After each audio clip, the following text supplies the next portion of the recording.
See, Zaka, this Noor Dhari right now is the executive director for ITCT, which is an international think tank that exposes Islamist terrorists. He says that his mother wanted him to become a doctor, but like thousands of Pakistanis were motivated by the speeches given by the LET founder Hafiz Saeed. He says that he was appointed as the aide of Hafiz Saeed. He used to guard him in the Murtkai camp where he was deputed, and he says that Hafiz Saeed was traveling in a blue Toyota Wigo pickup Datsun. So Hafiz Saeed is responsible as per Hafiz Saeed is responsible for the death of thousands of Pakistani youth whom they motivate through his lectures. They join his terror outfit. They are sent to Afghanistan. They are sent to Kashmir, and they become a cannon fodder for the so-called war which Hafiz Saeed and other terrorists are fighting. He says that there are millions of Pakistanis and who have been motivated by the speech of Hafiz Saeed, and they have joined the terror cult of LET. He says that he took a decision finally because he saw that this will get him nothing, so he left LET, and he was made fun by the other LET members, saying that he was coward, that is why he was leaving it. But he realized that Hafiz Saeed would lead them to nowhere.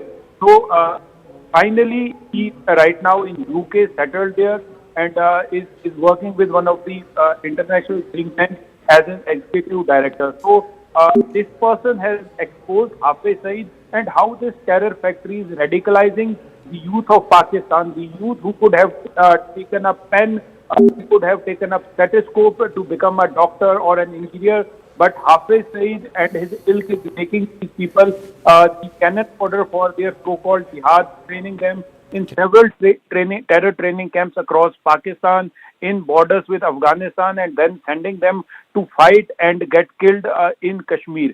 He says that thousands of Pakistani youth who are trained by Hafiz Saeed are sent across into Jammu and Kashmir to fight this so-called war, and 90% of them never return. They get killed by the Indian armed forces.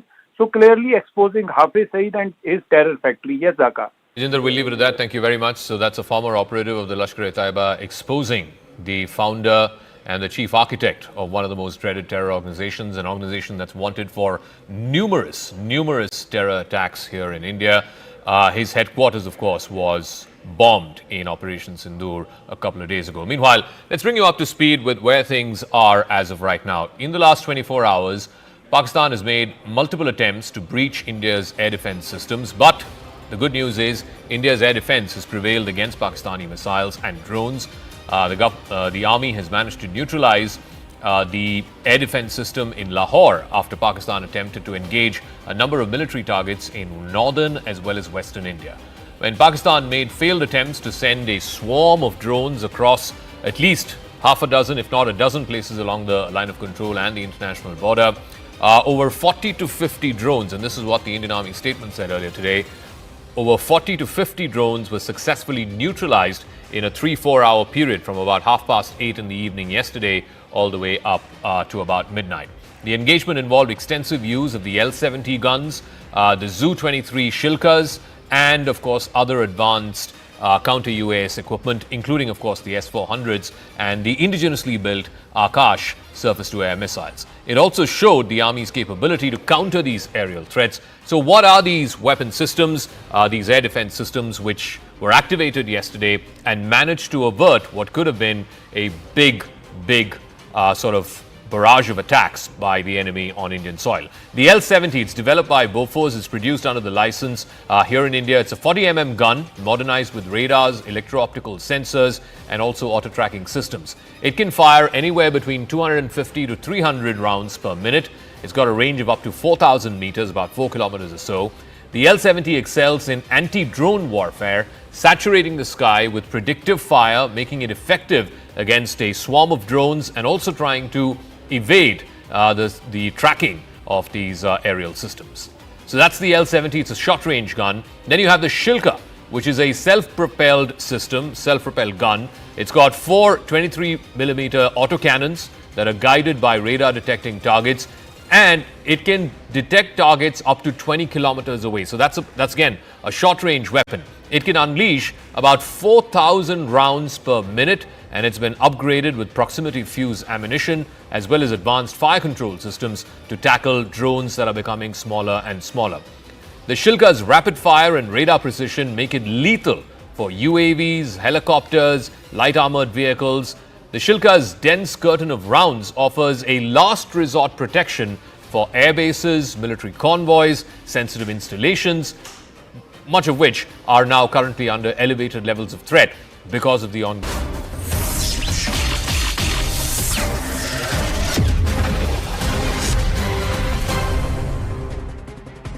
Namaste, Jai Hind, and thank you for staying with us here at CNN News 18 as we are on our continuous rolling coverage.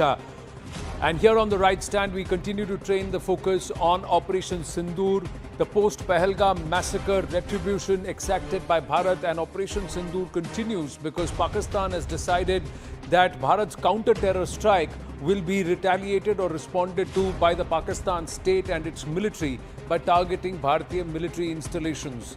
Now we are into the 9th of May, and this seems to be continuing because Pakistan does not want to get off ramp. They don't want to back off. They want to continue up the escalation ladder. That's what it looks like. How long is General Asim Munir going to be able to continue on this vein, and how long is his position itself tenable as Pak Army Chief? It's all a matter of time, but Bharat is well prepared. Even as we speak, the Tri-Services Chiefs, after a briefing at 7 Lok Kalyan Marg, are just exiting the Prime Minister's residence after meeting PM Modi now in the national capital. Pak Army is resorting to ceasefire violations in Uri. So those are the pictures of the Tri-Services Chief exiting 7 Lok Kalyan Marg after their engagement with the Prime Minister and total debrief. We are given to understand that the army, the 3 wings of the armed forces, in fact all of them who are involved in defending our borders, have been given a free hand with respect to purchase and also emergency munitions and supplies, etc. They have been given direct leeway for the next 6 months, so they don't have to go through the bureaucratic red tape. That just frees the hands up of the forces. So Bharat is prepared for the long haul if Pakistan wants to push and continue to perhaps drag this entire war on terror. But on the other hand, can the Pakistanis really survive this, and can they really last? We'll get to that also. Meanwhile, Bharat's army is retaliating effectively along the LC.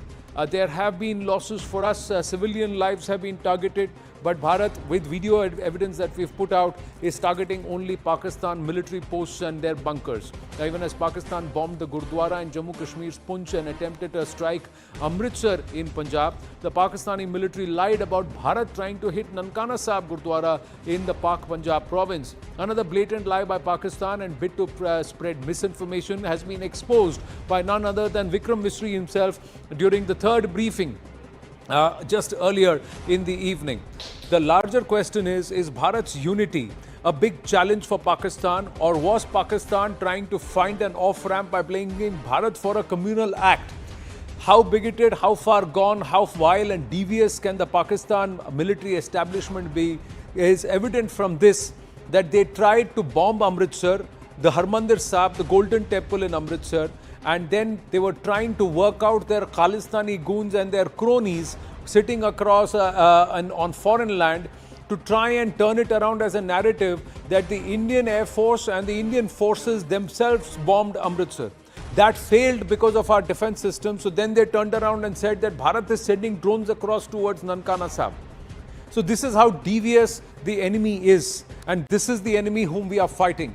They will not learn a lesson till they have been really, really punitively punished. And somewhere Bharat seems determined to do that if the Pakistanis don't back off and they don't start cooperating in this war against terror, especially that which is emanating from Pakistan's soil.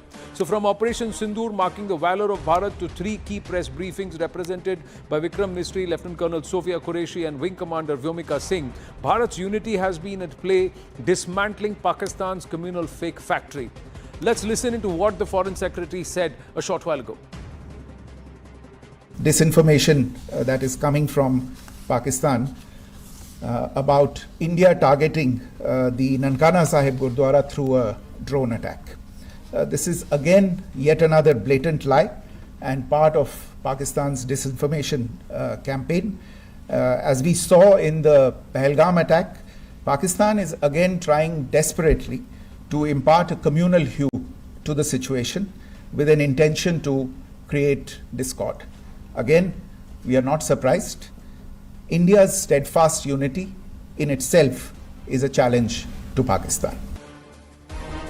Lieutenant General KJS Dhillon, former GOC 15 Corps of the Northern Command Indian Army, is with us. We should have Tilak Devasharji, author and former member of the National Security Advisory Board, joining us. Tara Karta, former director NSCS, should also be joining us. But Ambassador Rajiv Dogra is already with us, former diplomat and Consul General to Karachi.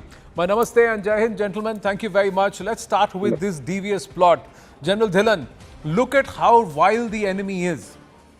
They were trying to attack Harmandir Sahib after damaging the Punch Gurdwara, killing 4 Granthis there, injuring innocent civilians, including a young Sikh boy. And then they were trying to conduct a drone attack on Amritsar and pin it on the Indian forces.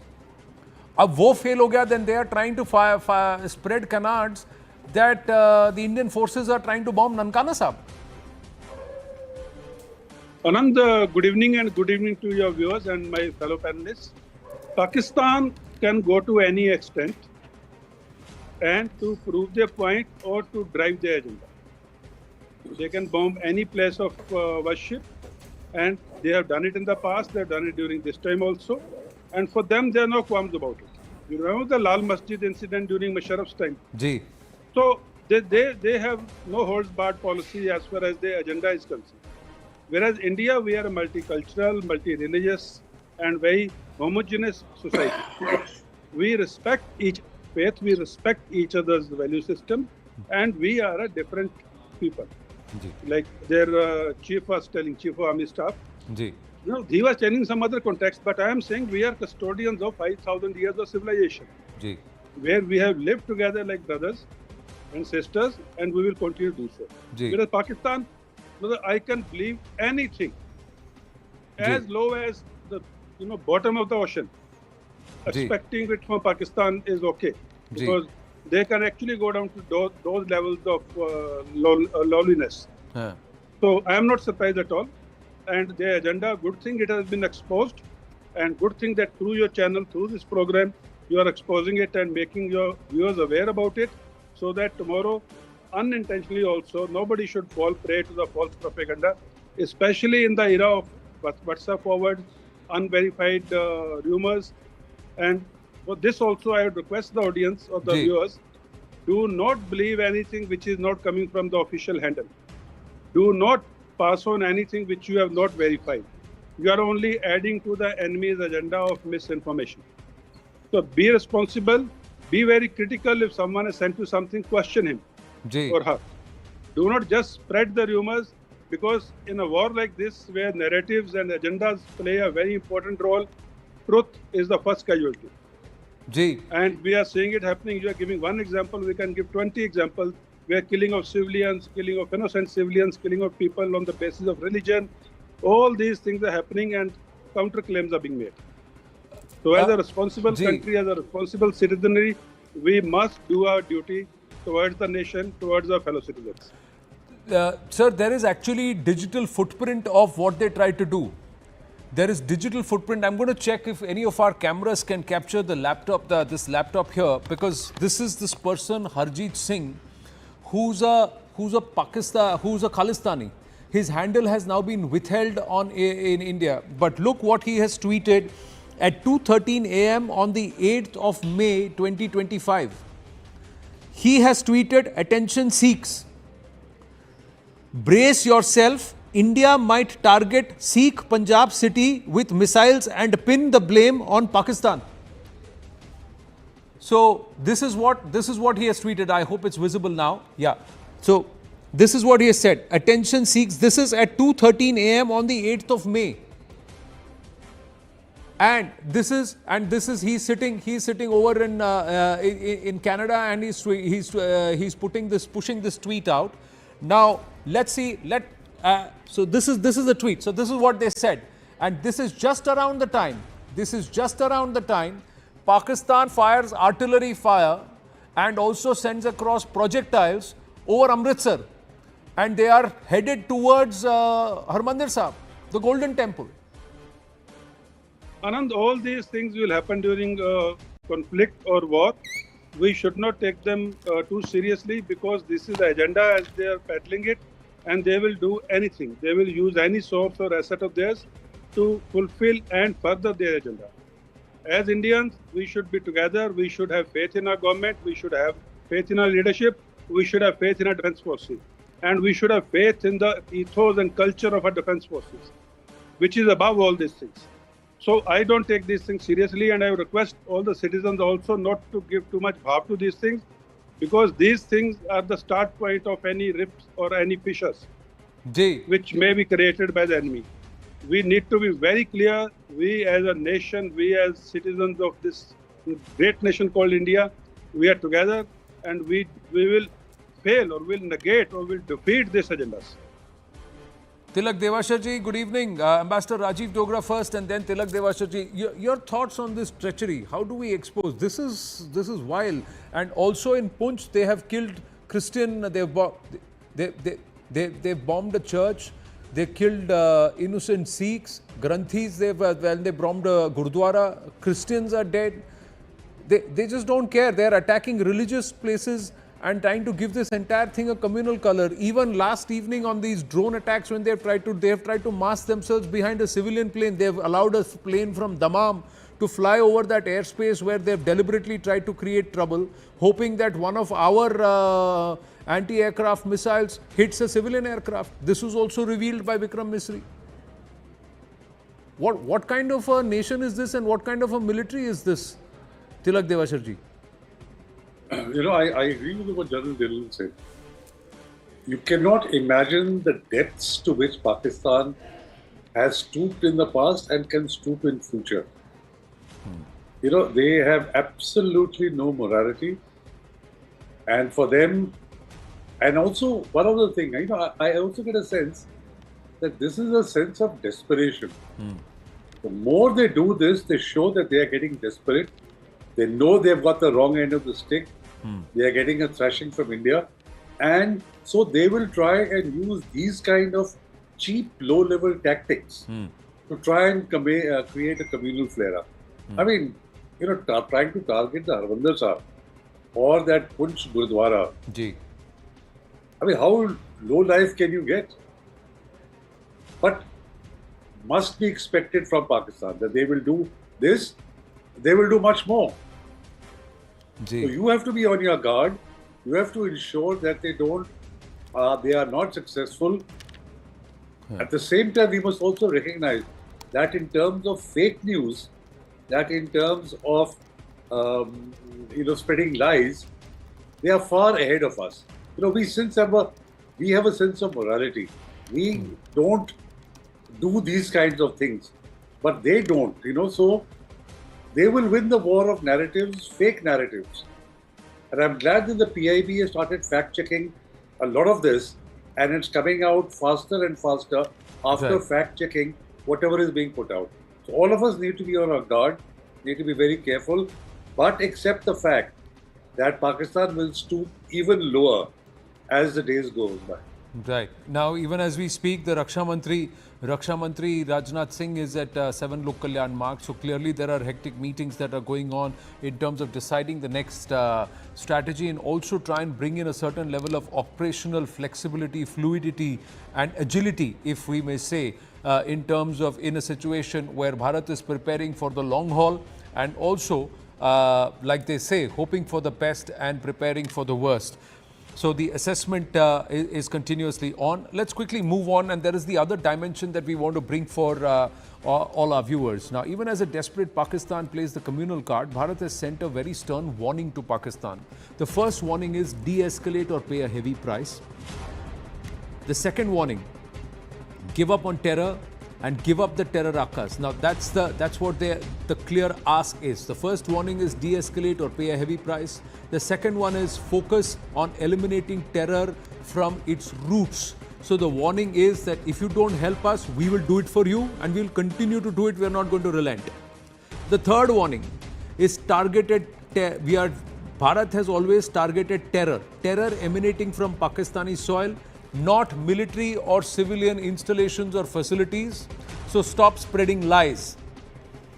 The fourth, the war preparedness is better on this side.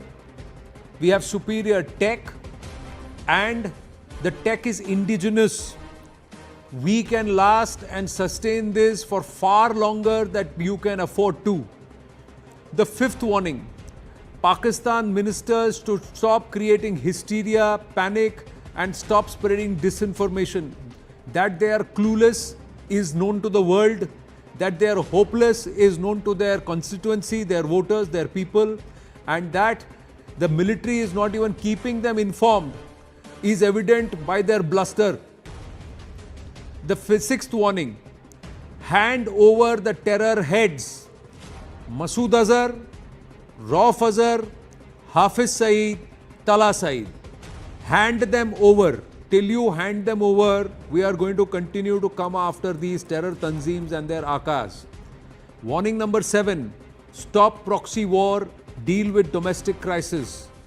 Stop trying to bleed Bharat with 1,000 cuts, otherwise we will just rip off the band-aid of you forever and it will be very, very surgical. Dismemberment. That's the warning that's going through. And who are the people who we want, the most wanted, and why do we want them? The Lashkar Chief Hafiz Saeed, 1985-86, he founded Lashkar-e-Taiba, played a key role in the Lashkar Ops and fundraising activities.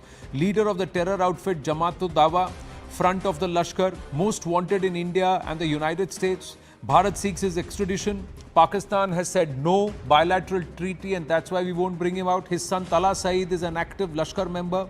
2005, sent Lashkar recruits to fight in various countries. 2006, oversaw management of terrorist camp. 2006, established the Lashkar office in Quetta, assisted Taliban ops in Afghanistan. 2008, mastermind of the 26/11 Mumbai attacks. Again 2008, labelled a specially designated US global terrorist by the United States. 2019 and 20, he was sentenced to 78 years in prison for terror financing by the Pakistanis because that's the only way they could keep him close but still at an arm's distance in the eyes of the law and in the eyes of the world to get out of that FATF grey listing.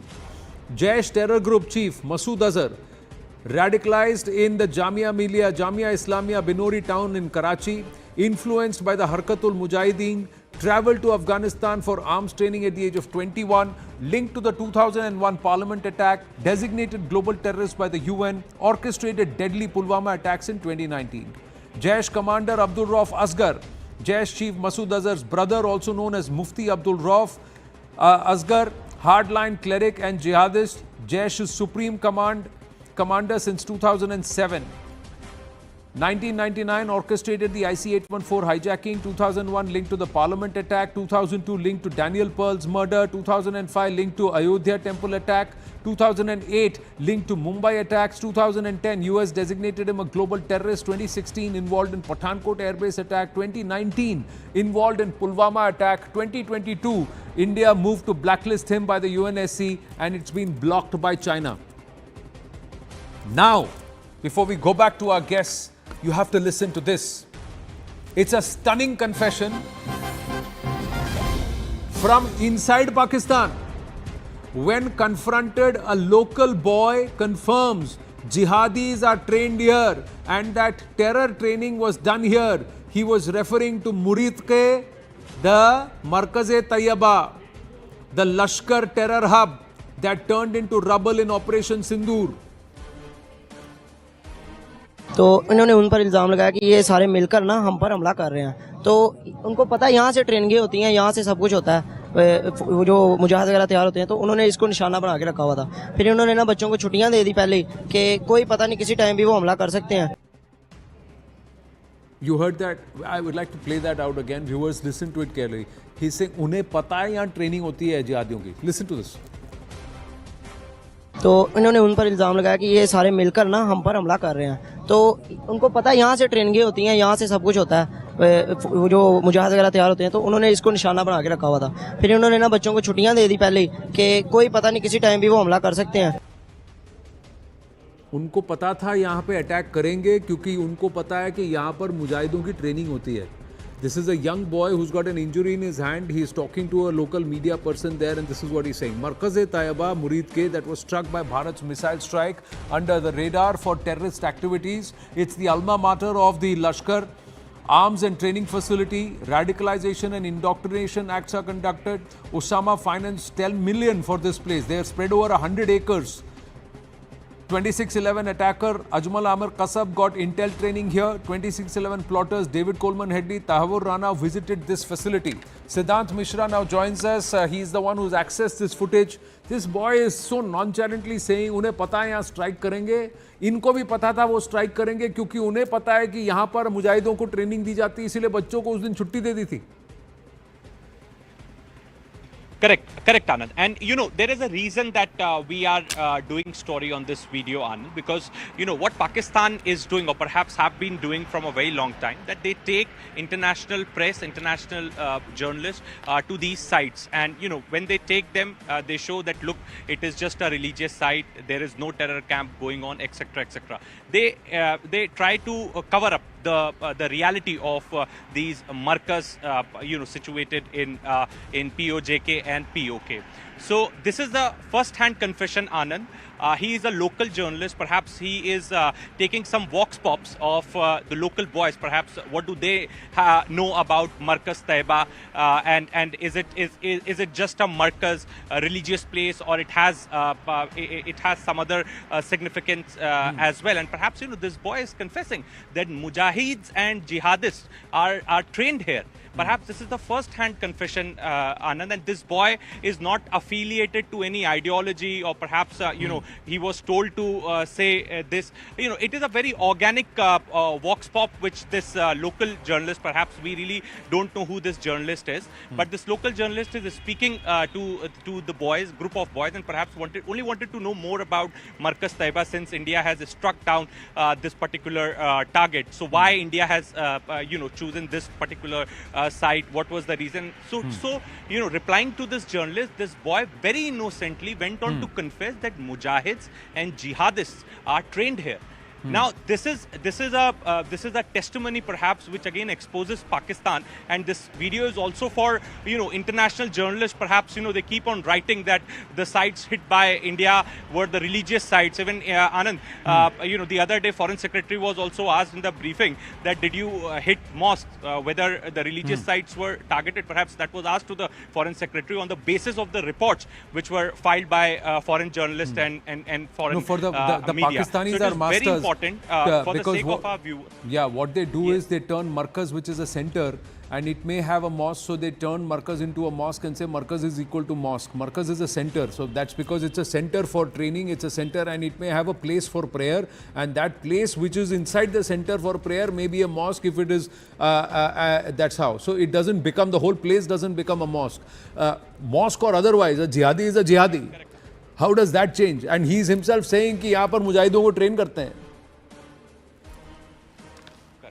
Well, thanks for that, Siddhant. Thanks for that. Let's go back to our guests. Ambassador Rajiv Dogra, Tilak Devashar ji, and Lieutenant General KJS Dhillon. अभी और कितना proof दें sir, और कौन सा dossier दें? खुद वहाँ खड़े होकर बोल रहे हैं यहाँ मुजाहिदों को ट्रेनिंग दी जाती है. Ambassador Rajiv Dogra. Well, a couple of points, Anand. Let me start by saying that we need to be patient, because there are some voices already coming up from informed circles within India that why aren't we retaliating, why aren't we doing much more than Pakistanis are doing to us. I think I would draw and urge everyone to remember two things. Number one, Foreign Secretary's briefing on the first day itself, where he said we will not give any operational details, and that we are going to stick to their facts and also be correct in our information, so that there is no finger pointing, as has never happened with India. The second is that the end point is going to be the Prime Minister's speech at Madhubani. He had made the objective very clear. So let's be patient. I'll urge your viewers and our countrymen to be patient and wait, because a lot may be happening that we are not aware of. The second thing is Pakistan's desperation. You've listed chapter and verse about what they have done, and General Dhillon and Tilak have also pointed it out. The fact is that they are playing a very dangerous game, allowing a civilian flight when drones and missiles are flying all over the place to go from one end of Pakistan to the other end means playing with fire and playing with death. And they would have blamed it conveniently on India. So imagine the international outcry that India had shot down a civilian flight, knowing very well that there was a civilian flight going. So Pakistan is devious, uncaring for human life, and dangerous as an enemy. The third part is what you and other panelists have already elaborated upon. It shocks me that anyone in the senses could really try and attack Golden Temple with the idea of blaming it again on Indian forces. How low can a country get?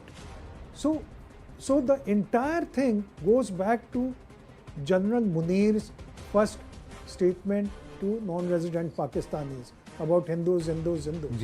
So Pakistani army, Pakistani ISI is following that script, just as the terrorists followed that script on 22nd April in Pahalgam. So I think we have to be very careful, but I am very confident that this time our forces are determined and our Prime Minister has laid down an objective which he seems to be determined to fulfill. And let's give India a chance. We've got more news coming through closer home now. Those are the people, locals in Muridke, accepting that Mujahids are trained at Markaz Taiba. But closer home, Prime Minister Narendra Modi has met a group of armed forces veterans. And this happened just a short while ago.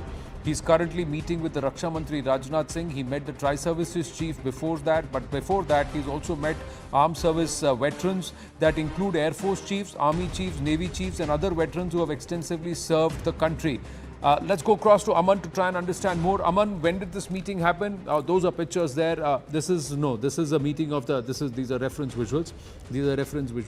Yes, Aman, when did this meeting happen and how long did it last? See, Anand, what we are told, it was an extensive meeting earlier today where the Prime Minister has met the various chiefs of the forces, the veterans who have served as the chiefs of the Air Force, the Army and the Navy, as well as some other veterans. He has discussed at length various contours of the present situation with Pakistan, because these are the veterans who have a battle-hardened experience, who have a first-hand experience of how to handle Pakistan. So the Prime Minister also wants a very, very detailed consensus, from various people sharing their experiences, what India should do next, because the kind of attacks, especially that we have seen last night, these 200 to 300 drones coming into Indian territory, though none of them could hit the target and our air defense system could shoot them down. But this is also a new warfare, and the Prime Minister trying to, discuss it with all the veterans and the former chiefs. And I think this is a part of that exercise. We saw in the earlier also today, the Territorial Army also being, told that they can also be inducted. So I think this is all a larger consensus exercise by the Prime Minister to get the experience of various people on board before India takes its next steps. True, and then there are also a set of veterans who have said that they are willing to come back and offer their services in the service of the nation when Bharat is in a state of war against terror. And there is a nation that is ready to give state and military backing to terror and terrorists on their soil. Thank you for your inputs. Aman, let's just take this across to General KJS Dhillon. Your thoughts on the Prime Minister meeting the former service chiefs and perhaps the contours of this conversation, sir? Anand, it's a very good step, and I won't say more than that because I was one of the veterans who attended this meeting. I know that, sir. That is why I didn't directly ask you. I just wanted to understand. I wanted to understand from you what was the intent. If you could broadly share with our viewers, without going into the nitty-gritties of it. Yes, sir. The group of veterans who met the Prime Minister, since I knew most of them, It was a very small group, very cohesive group of about 17 veterans. And I was calculating, combined together, they had a more than 650 years of military experience. Wow. So Prime Minister was trying to encash on that material experience, as also trying to get the feedback based on various timelines in the past. So that, history repeats itself, and veterans gave some very wonderful ideas, and Prime Minister shared some very thoughtful things. Though I will speak only this much, unless Prime Minister's office releases some details. It was a very fruitful meeting, and I think probably first time in the history of India or independent India, such a thing has happened. General Prime Saab, Minister was very patient. how long did this last, sir? Prime Minister was very patient. He listened to everyone. There were multiple times also some veterans spoke, and he listened to everyone very patiently. It lasted, I think, more than about an hour and a half or maybe more. So, and just about 17 veterans. So it was something which I felt very good, because if your inputs are being taken and because of experience is being shared right at the top, it was something which was extraordinary. And he was so alive to the whole thing. Everything was listening very patiently. The staff was making notes. And I think, and Prime Minister also complimented everyone for very positive inputs. And I think I can say only this much. Well, thank you for that. I'm going to request our team to list out what you just gave us a gist of. So, Lieutenant General KJS Dhillon, who's part of the broadcast right now, confirming that he was part of this close group of people. So, there are a few points that he's listed out. And General Saab, you please correct me if I'm wrong. It was a close group of 17 veterans that included former service chiefs and others who have done phenomenal service to the country. The meeting lasted about 90 minutes. And the Prime Minister giving a patient listen to everybody. The intent was to understand the history, the past, in terms of the engagement with this current entity with whom we are in a face-off with, and perhaps suggestions. And you're saying that the Prime Minister listened to everyone very, very carefully. Thank you. Thank you for sharing that with us. And beyond that, I'm not going to press you for anything. The only thing I want to ask you one more question is, what is the overall understanding in your wisdom? Not what happened there, but in your wisdom, is this going to be a long drawn-out affair, or are the Pakistanis going to blink? Is General Munir going to perhaps be ousted? What is your reading of how this is playing out, sir? A lot of viewers would also want to understand this. Now, this is not connected to the previous comment or the Prime Minister's meeting with the veterans. This is a separate question and a separate answer. As a military man, my reading is we are at that stage of conflict where next 2 nights are very crucial. The next 2 nights are very crucial either for escalation point of view or from stabilization point of view. So we have to wait and watch for the next 2 nights, especially the Pakistan's action. And the Pakistan's actions will be driven by their internal turmoil. The turmoil within the army, turmoil within the society, and the politicians not having much say in the say of things, in the doing of things. So my understanding is next 2 nights, Pakistan's actions one has to watch very carefully. Even today morning, there have been air raid alerts in places like Chandigarh and all, Ambala. So let's see what mischief this enemy is up to. And I would like to comment only after 48 hours, because it will be too premature to comment on an enemy like Pakistan who doesn't think through things. Tilak ji, you agree with the assessment? Yes, I just like to make 2 points. One, excellent initiative to meet with people with a combined experience of over 600 years. 650 years, that's what he said. 17 service chiefs, 17 I would veterans. I would like to expand this if there is some system in government to even people from the diplomatic corps, from the foreign service, who have dealt with Pakistan, people from the intelligence community, who have dealt with Pakistan all their lives.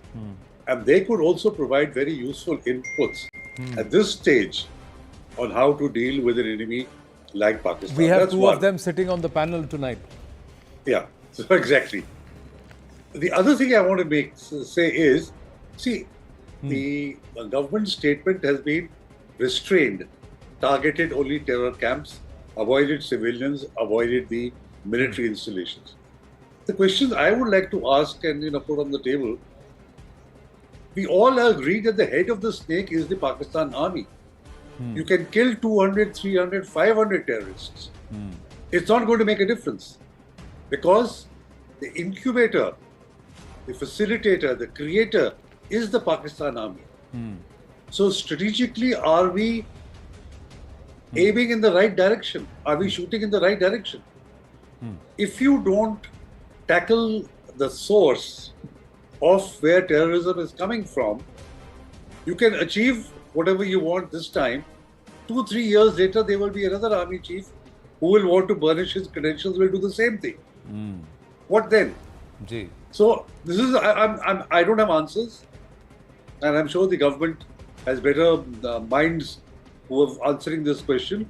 But as a citizen now, ordinary citizen, I want to put this on the table that are we doing the right thing by not hitting out at certain locations of the army? I know there are consequences. I know the reactions, what will be. But if we want to hurt every 2-3 years by terrorist action and by our innocent people being killed and their blood being spilled, just by going only after the terror factories, are we doing the right thing? All right. Well, no, you make a very fair point. Ambassador Rajiv Dogra, your perspective. We've got more news. I'll go to General Dhillon with the developments after your comment. Ji, sir. Well, couple of things. Number one, it's a fight that General Munir has initiated, and at the moment, in Pakistani public perception, I think he has been humiliated. He has been humiliated when we targeted those 9 terror camps, and our drones and missiles went through unchecked. So he has to do something dramatic, which he hasn't been able to do so far. And that is why the desperation shows, as you pointed out, on possible attack on Golden Temple and so on. My fear is that the terror is still not ruled out as an option by Pakistan. It could be that there is another terror attack somewhere, not just in Jammu and Kashmir, but it could be in Punjab or anywhere else in India. They have suspected sleeper cells also. So that is point one. The second is, if they are so uncaring about lives in an aircraft flying through their territory, what else can they do? And they have tried everything. The international community has virtually boycotted them, not believed their version of what is happening. Within Pakistan, there are voices being raised. So what should we do in anticipation as a short-term and long-term measure? I think the answer to both is that please stick with Indus Waters suspension. That is going to hurt Pakistan, its economy and its people, and they will rise up against the army. They will start asking questions that it was because of you that this is happening, we are starving, we are in a famine situation. So that is the long-term solution. Yes, of course, as the nation anticipates that there will be a hard hit against the Pakistan army at some stage. Okay, we've just got more news coming through. Pak Army has resorted to unprovoked ceasefire violation in Digwar, Karmada sectors of Punch. Heavy firing is currently underway. Indian Army is retaliating very, very effectively. Jammu and Kashmir district Kupwara artillery shells are sounding again in the Karna sector. General Dhillon, you know that terrain very well. So let me ask you this. Earlier in the day, we had inputs that perhaps Pakistan is desperately trying to push infiltrators, and that's why the guns are blazing there. Is that true? Is that perhaps the reason why? Or is there another aspect to why these regions, Digwar, Karna, Karmada, Punch, and these areas, Uri? See, these are the areas which are infiltration prone because the LC is very thickly vegetated. And there are a lot of uneven grounds. And Pakistan, terrorists are Pakistan's force multiplier even during a conventional war. The 2.5 front which General Rawat used to refer to. So Pakistan is probably now trying to push in this terrorist because he probably wants to engage the Indian Army on the logistics lines of communication. And we had a information where BSF had intercepted the infantry column. So this is the tactics. And the point which was made earlier by the co-panelist, I will make a statement and then I will amplify it. Intentions can change overnight. Capabilities take decades to build. So India should concentrate on decimating the capabilities of war fighting of Pakistan. Because if we do not decimate his air defense, we do not decimate his missile system or do not decimate his military assets. Like co-panelists were saying, tomorrow there will be another Hafiz site, tomorrow there will be another Masood Azhar. The names will change, tomorrow there will be another Asim Munir. But another Asim Munir, another Hafiz site will be not able to do anything if Pakistan will be exposed and naked without the military capabilities. And they would know when India hits back, they will not have anything to protect their military and other assets. So I'll repeat it, capabilities take decades to build, intentions can change overnight. Today, he will walk out of this situation by saying, okay, no, I will not do it again. But if his military hardware is intact, he will do it again with the names changed in a different time frame from today after 3 years, 5 years, 10 years. So if his military capability is decimated, then he will think twice. And let me inform the viewers, today's military hardware is not cheap. It's very, very expensive, and Pakistan's economy of single-digit billion reserves of foreign exchange cannot afford to rebuild that capability. Sir, अभी वो Saudi deputy foreign minister गए हैं वहाँ. If he says कि हमारे $9 billion तुम वापस दे दो, don't touch it. फिर तो गिर जाएगी वो पूरी तो वही गिर जाएंगे पूरा. Because they can't even touch it. वो तो गारंटी है कि किसी तरह से वहाँ रखा हुआ है. But if the Saudis say ये पैसे वापस दे दो, इनका तो बैंड बज गया वहीं. They can't do anything. But there's more. Since you talked about ammunition capability and how much they have in terms of ability, CNN News 18's mega exclusive. Now, linking directly here, Manoj Kumar Gupta getting us these details. Pakistan has actually sold ammunition to Ukraine and or Russia earlier, and this is true. And it is currently facing ammunition shortage. Banduk hai, goli nahi. Tank hai, gola nahi. That's the thing. Gun hai, gola nahi. That's their problem. This shortage will hinder its ability to sustain a prolonged war. In 2022 and 23, Pakistan had indirectly supplied artillery shells to Ukraine via third parties, US and the Eastern European states. These claims from Pakistan's large stockpiles of Soviet caliber ammunition was compatible with Ukrainian systems. Later, Pakistan claimed that it has a history of arms exports. Now, later reports came that Pakistan's deepening ties with China, which is a key Russia partner, and its reliance on Russian energy imports forced Pakistan to also send them some of this ammunition, that is to the Russians. Top defense sources say Pakistan has a sizable domestic defense industry producing small arms, artillery shells and tanks, but its capacity is limited compared to global powers like China, India or the US. Pakistan has economic instability like debt crisis, inflation that is going to strain its ability to modernize or stockpile advanced systems. Pak can sustain limited artillery war with Bharat for some time and across a range of 500 to 600 kilometers. So that is on the LC and perhaps a little bit on the border. But it will be difficult for it to hold on to the entire full border length. They can't do it. Pakistan relies on China for high-tech weaponry, JF-17 jets, missiles and Turkey for drones. Sanctions, risks like FATF grey listing and budget constraints limit its access to Western systems. Now, while Pakistan's military is battle-hardened, like because of insurgency operations, etc., and prolonged conventional war with Bharat, is going to actually strain its resources. They can't last that long. That's their problem. Pak economy, already dependent on IMF bailouts, lacks the industrial depth to sustain a high-intensity conflict. Pak military can only sustain limited skirmishes like LOC exchanges due to stockpiles and Chinese support, but a full-scale war would quickly deplete its resources. Many believe 4 से 6 दिन of intense warfare, उससे ज़्यादा वो नहीं कर सकते. Right, wrong, General Dhillon. Harsh Shingla ji is joining us. He seems to be on the move. Harsh Shingla ji, good evening. Just getting a quick comment from General Dhillon on an input on Pakistan's ammunition ability. And then I'll come to you, sir, on the diplomatic offensive. Sure. Ambassador Rajiv Dogra is also with us. Yes, General Dhillon. Anand, this whole thing which you just narrated and explained so nicely is called war fighting stamina of a country. Ji. when two countries are face to face, and then this war fighting stamina is compared vis-a-vis the other country. In our case, our war fighting stamina is much higher than the Pakistanis for 2-3 reasons. One is we are a mightier military, we are bigger economic power, and we have the military industrial base which is domestic much better than Pakistanis. As also our relations with our suppliers are much better than with Pakistan. We have multiple countries who can supply to us, and we have the money even to buy it during the conflict.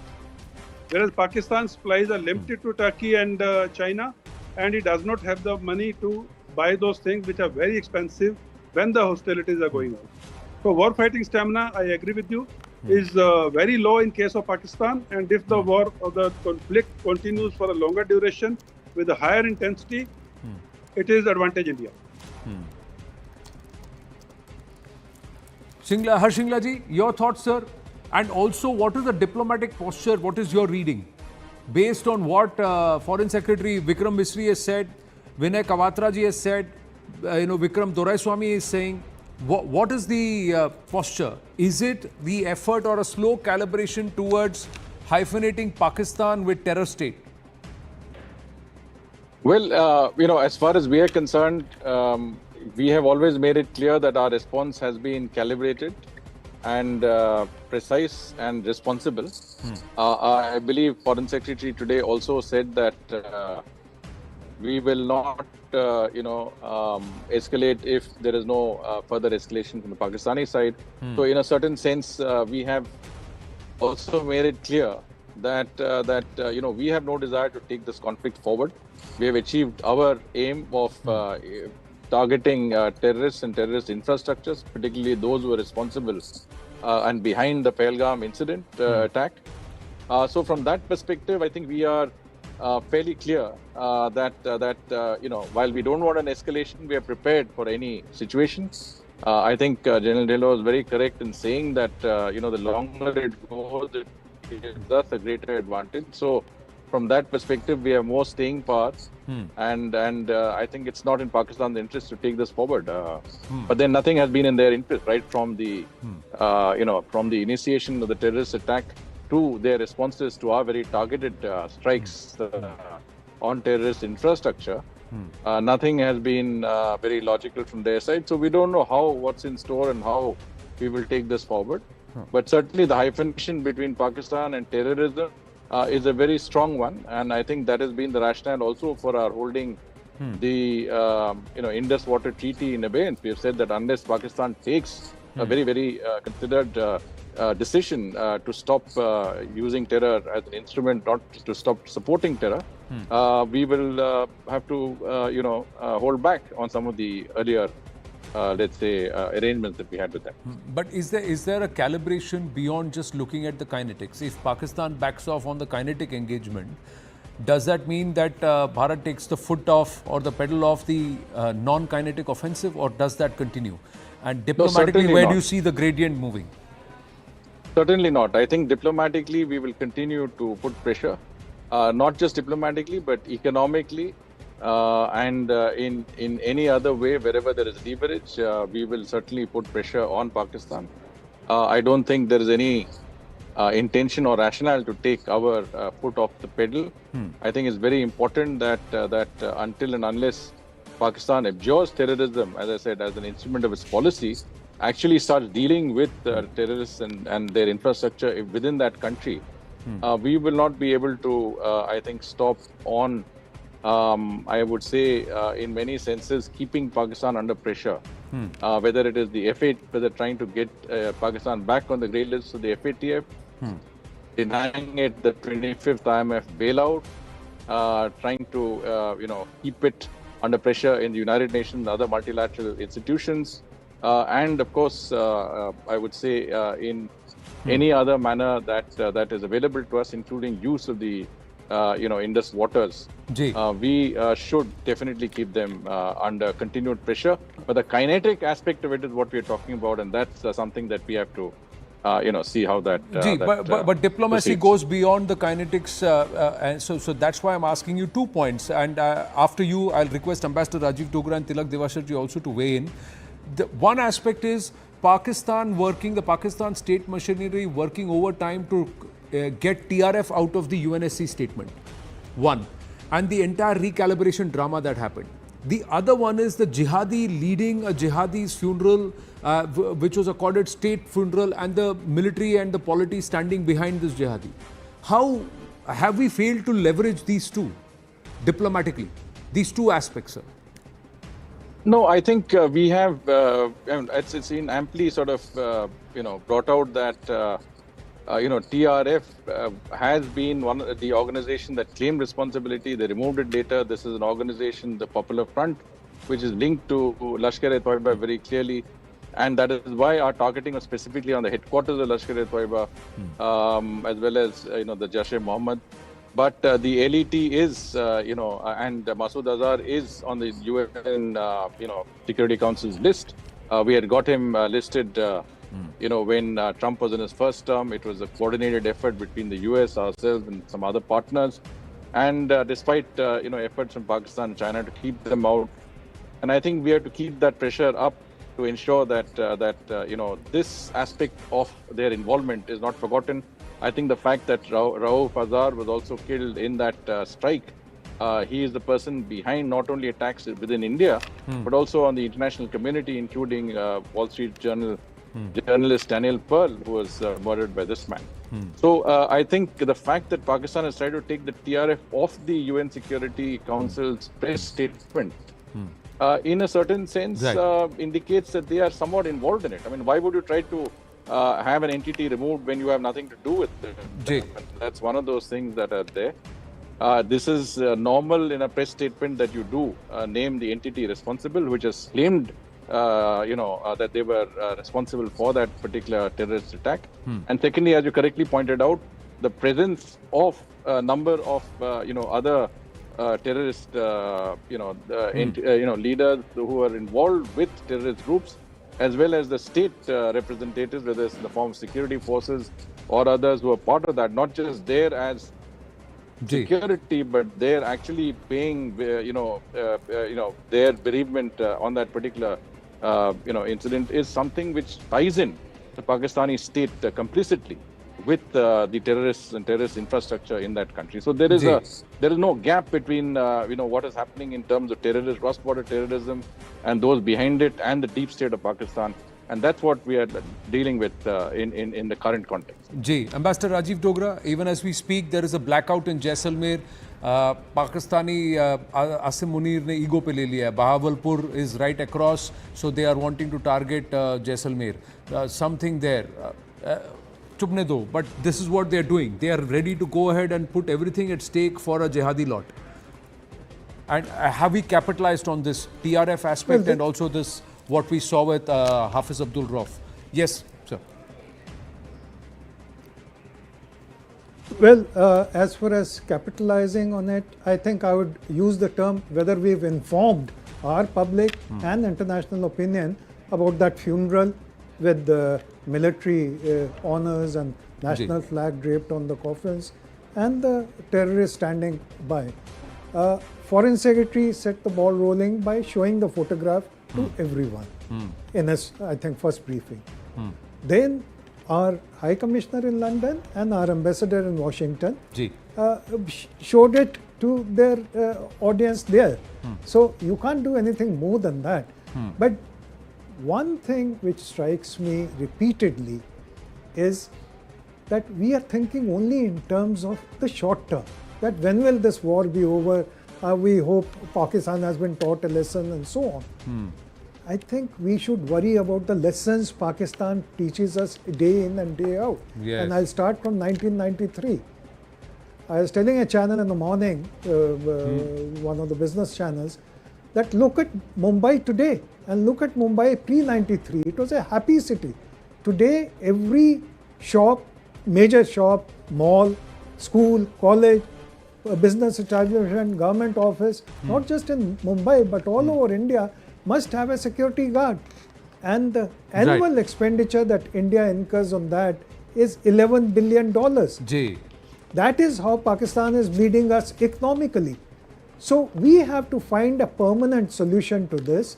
Otherwise, 1 year on, they will again attack us one way or the other. Sir, there will be sorry, Pulwamas. Sorry, sir. I'm about a minute and a half over. I didn't want to interrupt you, but I have to. I am compelled to. But let's hope that the Prime Minister calls for a meeting with minds like you, Tilak Devasarji, also after meeting the service chiefs and the army and the service veterans. Thank you very much. Always a pleasure speaking with you, gentlemen. Thank you so much for bringing in so much of perspective and engagement on the conversation. Thank you so much. Jai Hind, sir. Namaste.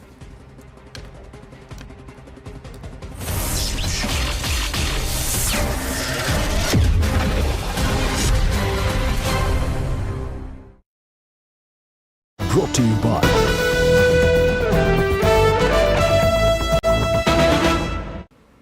All right. I want to move on to another piece of breaking news that's just coming through.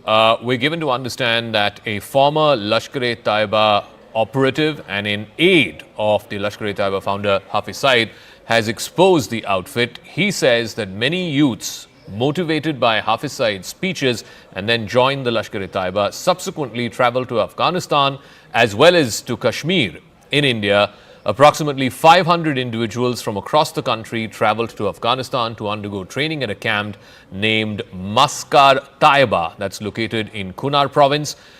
He says Hafiz Saeed is also responsible for the deaths of thousands of Pakistanis by sending them in a war of ashes to achieve the state's political goals.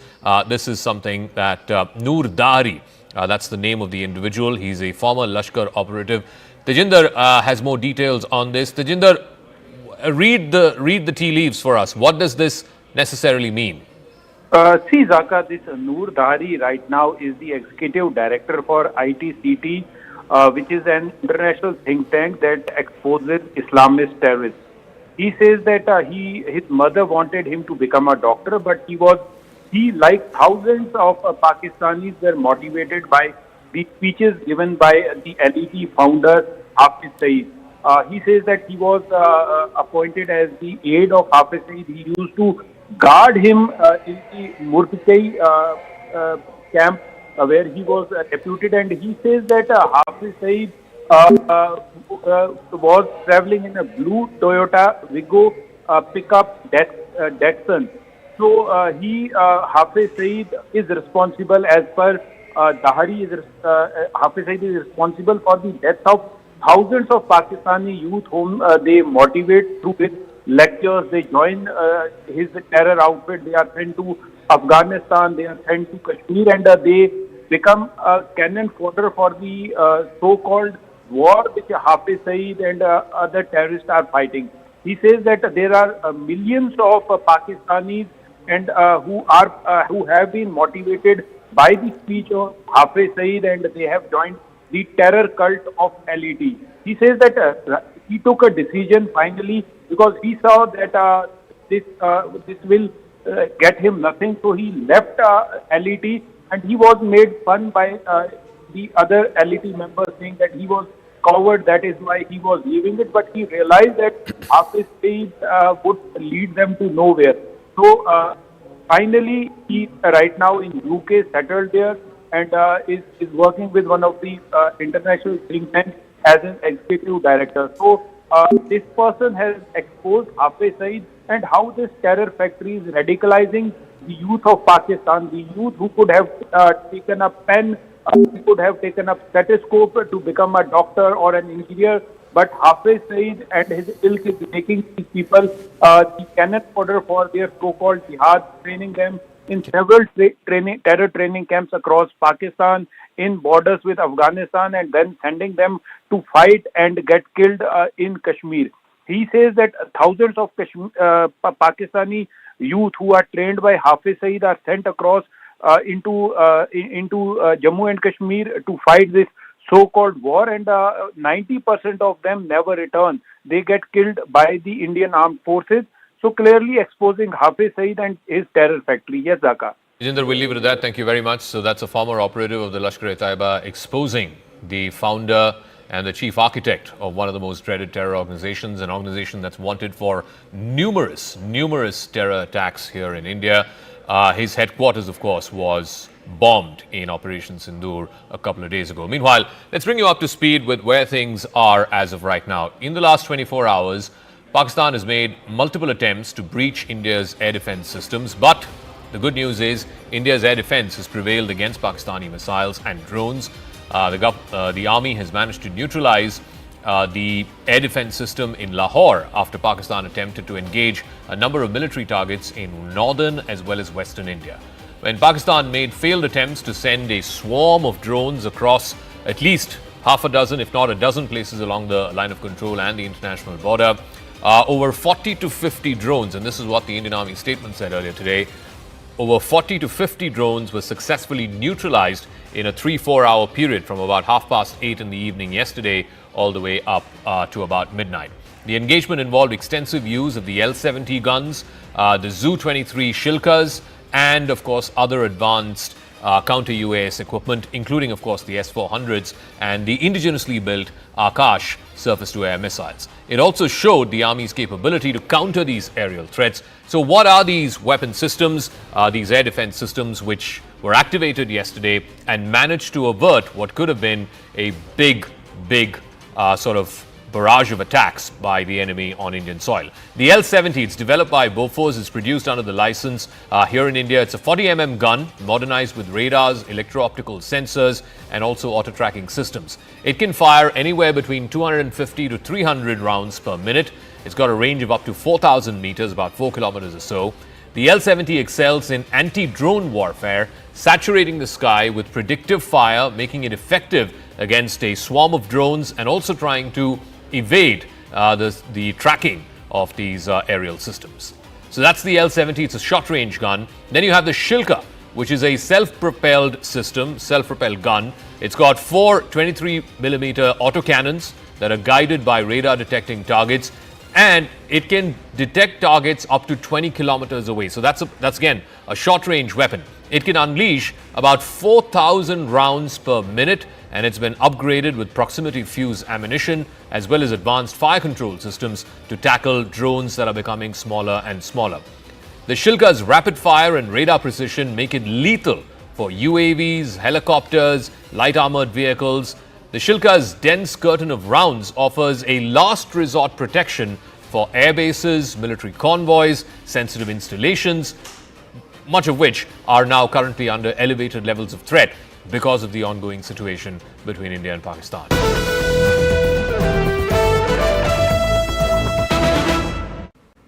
All right, I want to move on to another piece of breaking news that's just coming through.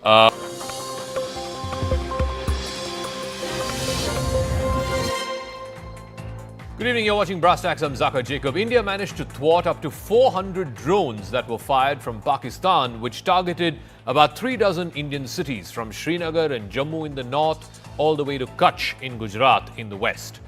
Today, the Indian government named some of these drones and said that they were of Turkish origin, made by Turkey. Clearly, India is putting not just Pakistan but also Turkey on notice. And that's not all. India has also revealed how Pakistan had taken the cover of civilian air traffic to launch its drone swarms last night. In fact, at the press conference jointly addressed by MEA and MOD officials, it was revealed that there was one flight from Dammam which was coming to Lahore, entered Pakistani airspace a little past 8 o'clock in the evening, and then the time that it spent in Pakistani airspace from Karachi to Lahore, where it eventually landed at a little past 9 p.m., that window was used by the Pakistani military to launch these drone swarms across the Western Front. What is the state of play right now of this conflict? And most importantly, now that Pakistan seemingly has taken the first step in the escalation ladder, will India match it? Will India retaliate? How does one then get off this escalation spiral? Or now that both sides are locked in, will this only end with one side firmly dominating the escalation over the other? अंतर्राष्ट्रीय सीमा और नियंत्रण रेखा पर लेह से लेकर Sir Creek तक 36 स्थानों पर 300 से 400 लगभग ड्रोनों का इस्तेमाल घुसपैठ का प्रयास करने के लिए किया गया। ड्रोन के मलबे की फोरेंसिक जांच की जा रही है। प्रारंभिक रिपोर्ट्स से पता चलता है कि वे तुर्की के असीस गार्ड सोंगर ड्रोन्स हैं।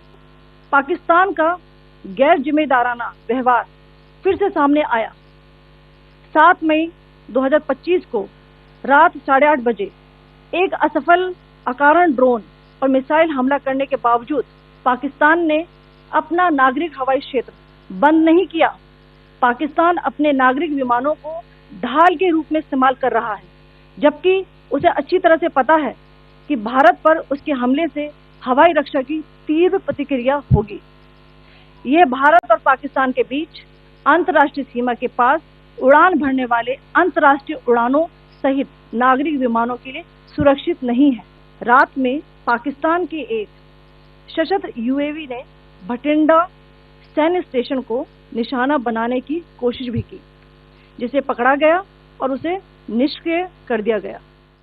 All right, so here's what happened. This was the intervening night of 8th and 9th of May. This is last night. The Pakistani army resorted to artillery shelling in multiple locations. Then, using that cover and the cover of civilian aircraft, they used drones and projectiles much across the Western Front, all the way from Jammu and Kashmir, Punjab, Rajasthan, going all the way up to Gujarat. An attack attempt was made on the Bhatinda military station, which was successfully thwarted. In fact, shelling was reported at the line of control in Tangdar, Uri, Poonch, Mendhar, and of course on the other side in the international border, on either side of the international border in Rajouri, Aknoor, Udhampur, Samba and Pathankot. Now, during the joint briefing, India's forces also confirmed that the preliminary forensic analysis of the debris that's been recovered from some of these drowned drones seemed to suggest that they were made in Turkey. In fact, it was identified as the Accuses Songar model, which is commonly deployed for surveillance and precision strikes. Now, that does put Turkey on notice and the relationship between India and Turkey on notice in a way. Because this is what India's total economic engagement with Turkey is. It has acquired new momentum in recent years. There is a considerable increase in trade. In fact, it stood at a little over $10 billion as of 2023-2024. As per the Central Bank of Turkey and the data that they have compiled, Indian companies have invested about $120 million in Turkey, and vice versa, Turkish investment in India is about $200 million as per the Department for the Promotion of Industry and Internal Trade. Now, there are approximately about 3,000 Indian nationals who are residing in Turkey, most of them mainly in Istanbul. India has helped Turkey in times of crises. Operation Dost, if you remember, when the earthquake, the massive earthquake had hit Turkey in 2023, India was one of the first countries to provide urgent relief to Turkey in the wake of the devastating earthquakes. Now, 3 NDRF teams were sent. There was a 99-member medical team that was deployed, over 250 trained personnel along with specialized equipment, vehicles and relief material was also sent. But Operation Dost, in return, what India seemed to have got is Dhoka. Operation Dhoka, because India being one of the first early responders in Turkey, medical equipment and relief material worth about 8 tons was sent to Turkey. But unfortunately, in return, all we seem to have got is Turkish drones being used by the Pakistani military to target Indian military and civilian installations. Pakistan made the preposterous and outrageous claim that it was the Indian Armed Forces and the Indian Air Force that was targeting cities like Amritsar and trying to put the blame on Pakistan. In addition, that we would attack our own cities is the kind of deranged fantasy that only the Pakistani state can come up with. As we saw in the Pahalgam attack, Pakistan is again trying desperately to impart a communal hue to the situation with an intention to create discord.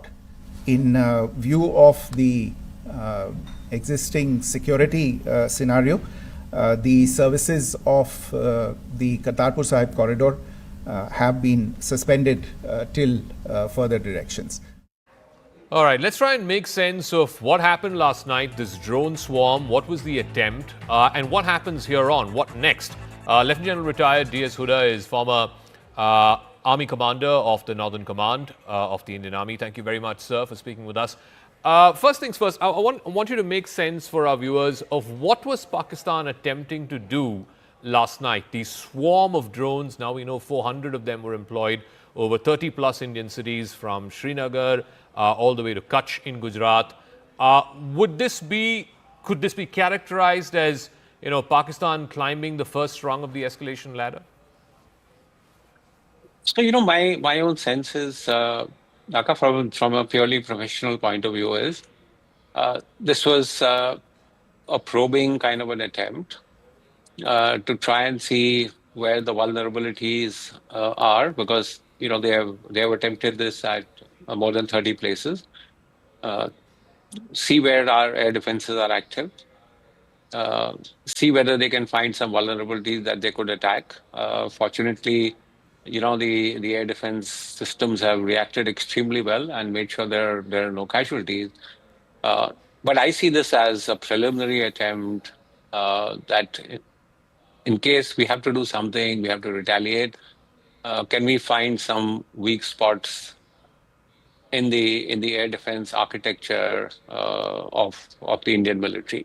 I would say this is how they have done this attempt at so many places, starting right from Leh, as was explained in the briefing, right down to Kutch, is to try and expose weak spots in our defensive architecture. I'm curious if you want to comment on what the army colonel Colonel Qureshi said about this being Turkish-made drones. Is there any light that we can throw on why they're using Turkish-made drones? Because it's quite rare for the army or the government, for that matter, to call out the country of origin where these drones were made. No, so I think the calling out the country has been with a purpose. So we know that much of the drones that Pakistan military possesses are of Turkish origin. And I think if you look at the statements that have come out, after Pahalgam and after India carried out Operation Sindoor, two countries stand out for their sort of unequivocal support to Pakistan. One is China, which I think has still been measured in their statements. But Turkey has come out very, very openly in support of Pakistan. This is not the first time. So I think for India to call out Turkey for the kind of support they are giving to Pakistan, both military support as well as diplomatic support, I think it's a deliberate sort of step by the Indian government to call out the Turkish government. I was also curious, I don't know if you felt the same way. It was only Turkey that was mentioned. China was not mentioned, even though you did say that, the two biggest supporters seem to be China and Turkey. Despite the fact that both yesterday, I think in Amritsar, today in Hoshiarpur, some of the remnants of the wreckage that we had from these drones and some of these projectiles that came over clearly seem to have Chinese letters on it. I think some of them have been identified as, I think, the P-15.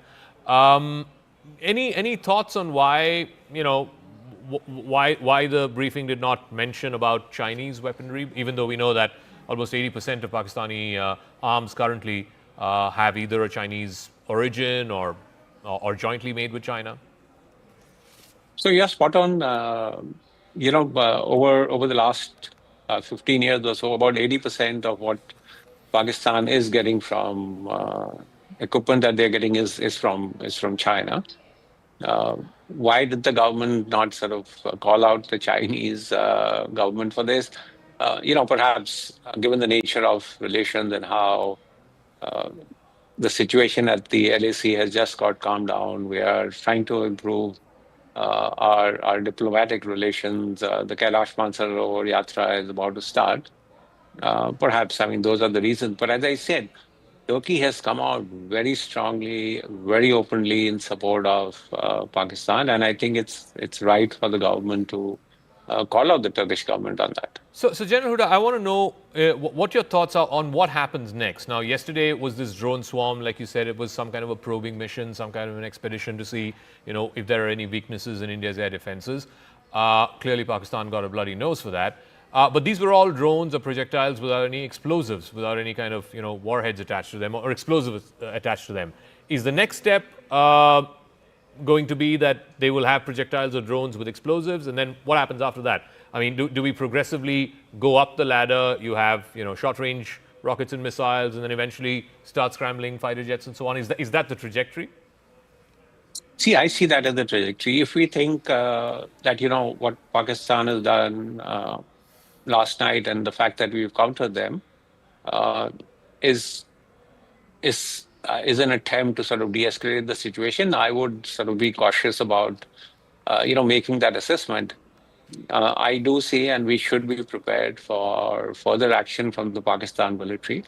Now, what form and shape it takes, whether armed drones are used, and they could well be used in a standoff role, or Pakistan attempts to use aerial power. We are already seeing extremely heavy firing that's happening on the line of control. So my own sense, and I could be proved wrong, is that it's going to heat up a little more before it cools down. So how far up the chain can they go? I mean, I stopped at scrambling jets, but what after that? I mean, do they start moving your mechanized divisions, your armored divisions? Eventually, do they start moving infantry? I mean, at what point of this ladder do both sides get off? And what does it take for Pakistan to get off? Because I think it's clear that, at least from whatever publicly the Indian government officials are saying, we are only responding to what they're doing. Absolutely. We've said that we do not wish to escalate this. However, the Pakistan military would be under tremendous pressure to show some success. I mean, they have been struck in their heartland, which is Punjab, and they would be under tremendous pressure that how are you going to respond to that? Having said that, I also think they'll be cautious about we don't to escalate, which could lead to what is an absolute ruinous war for them. And again, we can only speculate. I would think, some sort of a demonstrative attack to say, look, we have this capability and capacity to respond to, the Indian attack that has happened. We have not just quietly stood by and accepted what India has done. You could see some demonstrative kind of a strike, a demonstrative kind of an attack to say, look, this is what we can do. Does that provide an off-ramp, for both countries? Really, my sense is the ball is completely in Pakistan's court. And they have to now take a decision as to whether they want to escalate this further or they want to sort of calm it down. All right. So, depending on what they do is, I think how we will see this crisis play out. All right, General Huda, it's always a pleasure listening to you, your thoughts and your perspective. And I think, you would have enlightened a lot of our viewers because everybody's curious to know, I mean, are we at the brink of full-fledged war? What happens next? Thank you very much. Thank you. Thank you. Okay, so what happened last night? We know that there was this swarm of drones, close to 400 of them, 36 different cities in the northern and western part of India were targeted. But how were they thwarted? Not one of them ended up damaging.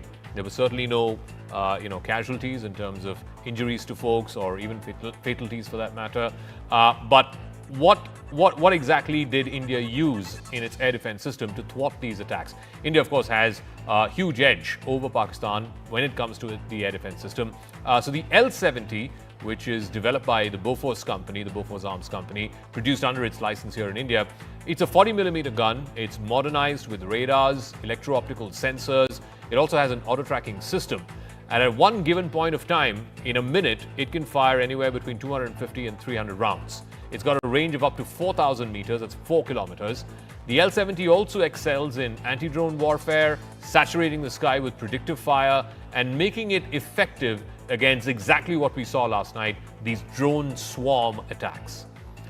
Then you have the Shilka, which is a self-propelled system. It's like a self-propelled gun, like your SH howitzers.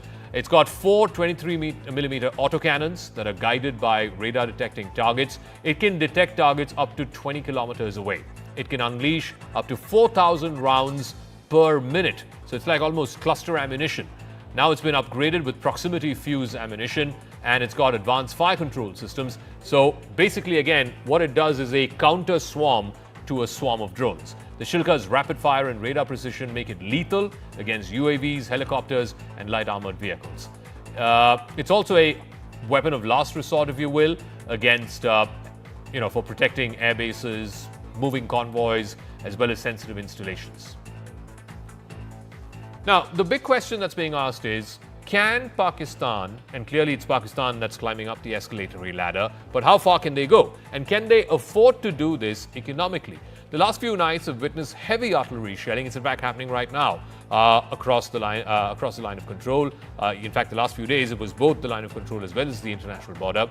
Pakistan seems to be in no mood to fall back, but their economy cannot handle the strain of war, certainly not beyond a few days.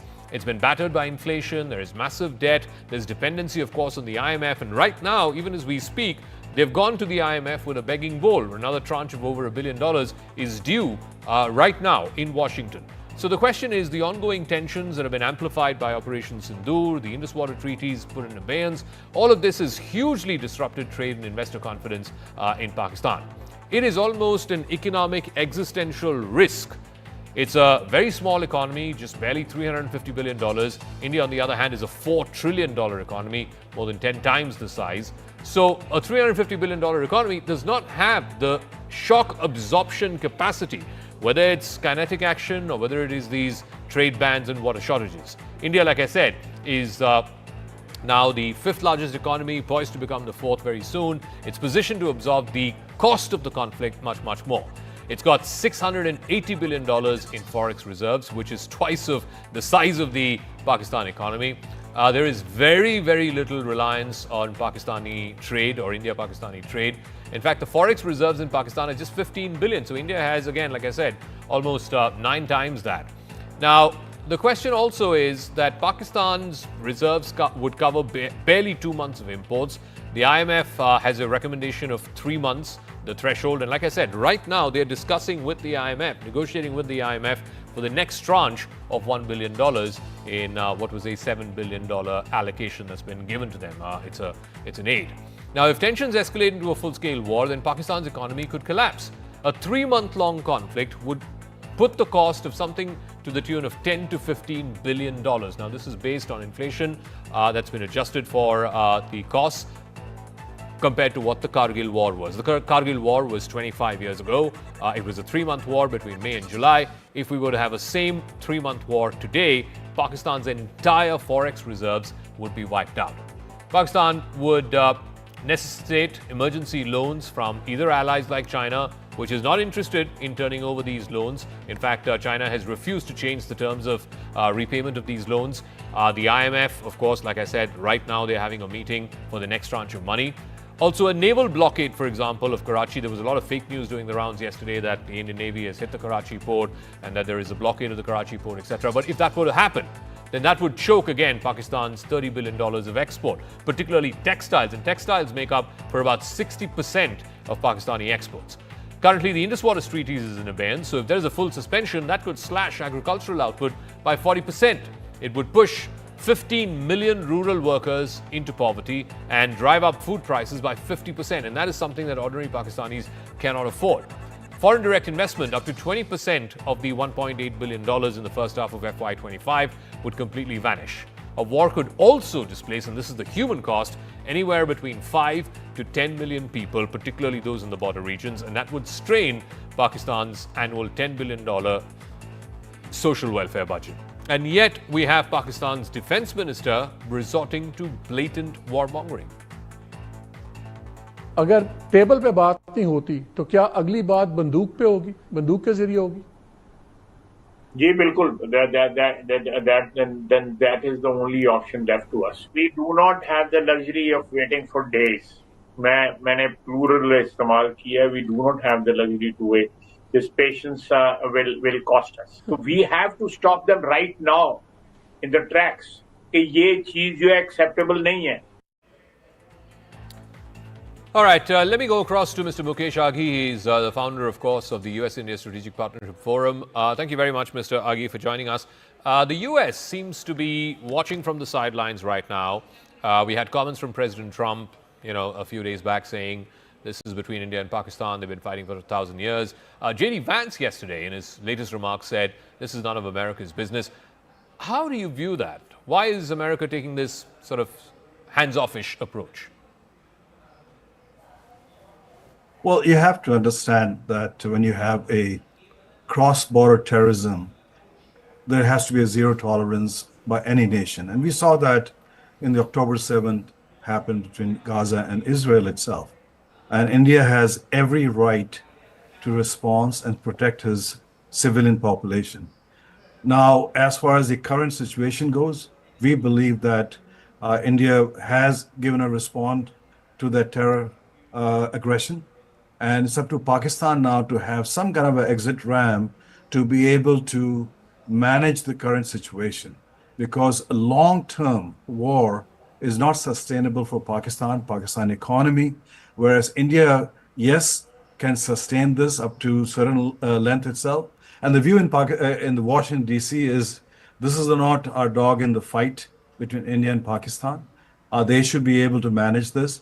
And that's what the position the U.S. government has taken for time being. I'm curious about that because this position that America has taken that America does not have a dog in this fight. But if you look at past conflicts, Kargil, even 2019 Balakot, America played a very, very important mediatory kind of role, if not an interventory kind of role, to try and diffuse the situation. This time around, it's a bit hands-off-ish. You know, I talked about what President Trump said, what Vice President Vance said. It's basically the message that seems to be coming out of Washington is their fight, let them figure it out. No, I don't think so. I think you have to understand, earlier it was the U.S. which would intervene and bail out Pakistan. At this stage, I think India is, I call, fed up with cross-border terrorism. And, you know, earlier it should be okay. India would punch, Pakistan would punch back, and then there will be exit ramp for both countries, and we manage that. But now I think India is saying enough is enough, and we have to stop this. This can't continue going on. And Washington seems to agree from that perspective, saying, okay, guys, you manage it. So while U.S. may not be able to influence so much, but the Chinese, the Turks, the Persians, the Saudis can play a pivotal role trying to counsel Pakistan. This is the wrong direction to go, both from a global perspective and from a regional economic perspective also. You know, one of the things that, you know, India has been talking about, and right now they are meeting in Washington, D.C., the IMF will be negotiating with Pakistan, or the other way around, Pakistan will be negotiating with the IMF to release its next tranche of $1 billion. And a question that, you know, begs to be asked, and has been asked here in India for a number of years, why does the West, and why does America in particular, because it has veto powers there, effectively veto powers in the IMF, tell Pakistan that, look, you can't continue encouraging all of these terror organizations and expect monies from the IMF. Why are they not making that loan or monies conditional on good behavior by Pakistan? No, absolutely. I think U.S. should leverage the IMF, not only just from holding on the loan itself, but also look at Pakistan putting back on the grey list. I think it's important to understand that in a global order, you cannot just go across the border and kill innocent people and walk away without any punitive actions itself. I think that era is gone. India has grown as an economy. Now it's the fourth largest economy. Its military power is much, much stronger. So it has a zero tolerance. And I think U.S. realizes that. Okay. And in an indirect way, U.S. is saying, hey, once and for all, just try to sort this one out so we can move on. Okay, Mukesh Aghi, we'll leave it at that. Thank you very much for joining us from the US-India Strategic Partnership Forum. Amidst a barrage of speculation from Pakistani and international media over the alleged military losses in the ongoing Operation Sindoor, a senior government official has told CNN News 18 that India has a proud and consistent history of acknowledging its losses and honouring the brave hearts who laid down their lives in service of the nation. In a poignant reminder of India's tradition of honour, even in conflict, the official recalled an extraordinary moment from history. In fact, let me go across to Siddhant, who has more details on this. Siddhant, so there's a lot of speculation about, you know, did India lose aircraft? How many aircraft did India lose? At least officially, no one is saying that India lost any aircraft. You spoke to, what did he have to say? Well, that's right, Zaka. In fact, we are going door to door here in the national capital, perhaps to dig more about Operation Sindoor. And in fact, we have spoken to many officers in the government, in the armed forces, at the Ministry of External Affairs office, and perhaps there is indeed chatter, and in fact, amidst speculation and the claims that Pakistan has made about India's military loss in Operation Sindoor, perhaps. There is a lot of criticism also that Indian forces are not owning up, etc., etc. So, a senior official in the government of India, perhaps I can't name him, Zaka, but he has said this to me, and in fact, I would like to read it out for our viewers, and I quote him: "हम दुश्मनी में भी शराफत रखते हैं." And he went on to remind me that how Pakistan's captain, Karnal Sher Khan, was awarded the Nishan-e-Haider on the recommendation of an Indian officer. Perhaps he says that India has a proud and consistent history of acknowledging its losses and honoring the brave hearts who lay down their lives in the service of the nation. In fact, Operation Sindoor is ongoing. As always, we will provide verified details at an appropriate time. Zaka, I have spoken to other officers also. In fact, what they are telling me is that this is not a right time. But any minor detail perhaps going out in media about the operations could affect the future,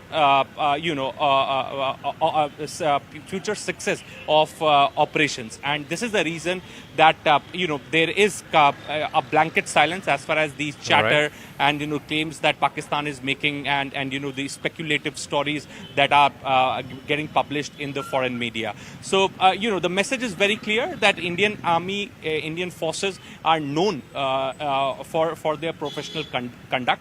And perhaps this time around, they are also doing in a very professional manner. It's just a matter of a time since Operation Sindoor is going on. So, before divulging details or perhaps putting out details in public domain, the armed forces are very cautious. The government is very cautious so that Pakistan should not take a mileage of a slightest detail being put out in public domain. All right, Siddhant, we'll leave it at that. Thank you very much for joining us. I'm now joined by former diplomat and former Deputy National Security Advisor, former High Commissioner, Mr. Satish Chandra, Ambassador Satish Chandra. Thank you very much. You speak very rarely to television channels, so thank you very much for joining us here on CNN News 18. I just laid out the context of what has happened over the last 2 weeks and where we stand as of today. What is your best assessment of what the situation is right now, and more importantly, where do you see it moving over the next 24, 48 hours?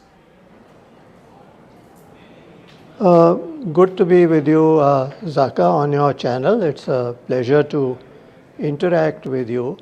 Well, actually, what's been happening is a repetition of the playbook over the decades. India has always been extremely restrained, to a fault often, in terms of retaliatory steps. I think all of us are very well aware that we have been targets of terrorist actions by Pakistan, and in most cases we have not retaliated, and I think that's been a fault and perhaps has encouraged Pakistan in the belief that they can literally get away with murder. So what has happened, I think there's been a change since with the Modi government in terms of the actions that it had taken in 2016 and 2019. First the surgical strikes and then Balakot. And this has gone a notch higher in terms of depth at which we have struck across Pakistan in retaliation for the Pahalgam attacks. And it's been nine camps which has been struck, both in some in POK and some in Pakistan, Punjab, the most notable being Muridke and Bahawalpur, where the terrorist camps were taken out. But as you mentioned ab initio, and as has been underlined by the government of India, that our action was, the kinetic action, was extremely restrained in terms of the fact that we did not hit the military, the Pakistan military, which many feel perhaps we should have. All right, sorry for interrupting that interview, but we've got these pictures from the Prime Minister's residence, the Prime Minister having a meeting earlier today with the Defence Minister, the three service chiefs, the National Security Advisor, the service chiefs, of course, of the Army, Navy and Air Force.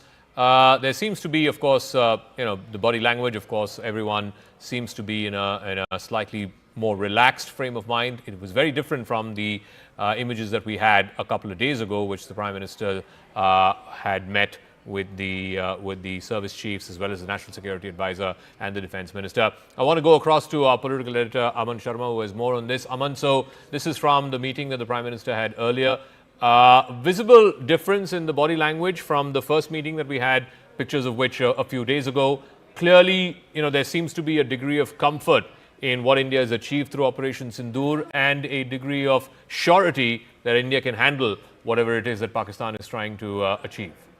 Absolutely, Zaka. These pictures show that the Prime Minister is extremely happy with the performance of the armed forces, not just during Operation Sindoor, but also yesterday, earlier today, in the wee hours when we have repulsed all these 300 to 400 drones fired at 36 locations of India, right from Leh till Sir Creek, as the details were given in the press conference earlier. It seems that the Prime Minister and the Defence Minister are extremely happy with the performance of our armed forces of repulsing, such a massive attack.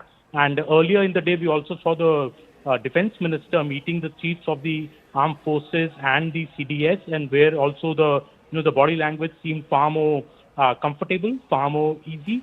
And it seems that the Prime Minister in this meeting also has been told about how the armed forces went about, retaliating to Pakistan's attack and diffusing all the threats that were fired our way. The details which were given in the press conference. So I think the government looking very, very confident and prepared to retaliate if Pakistan does any other misadventure.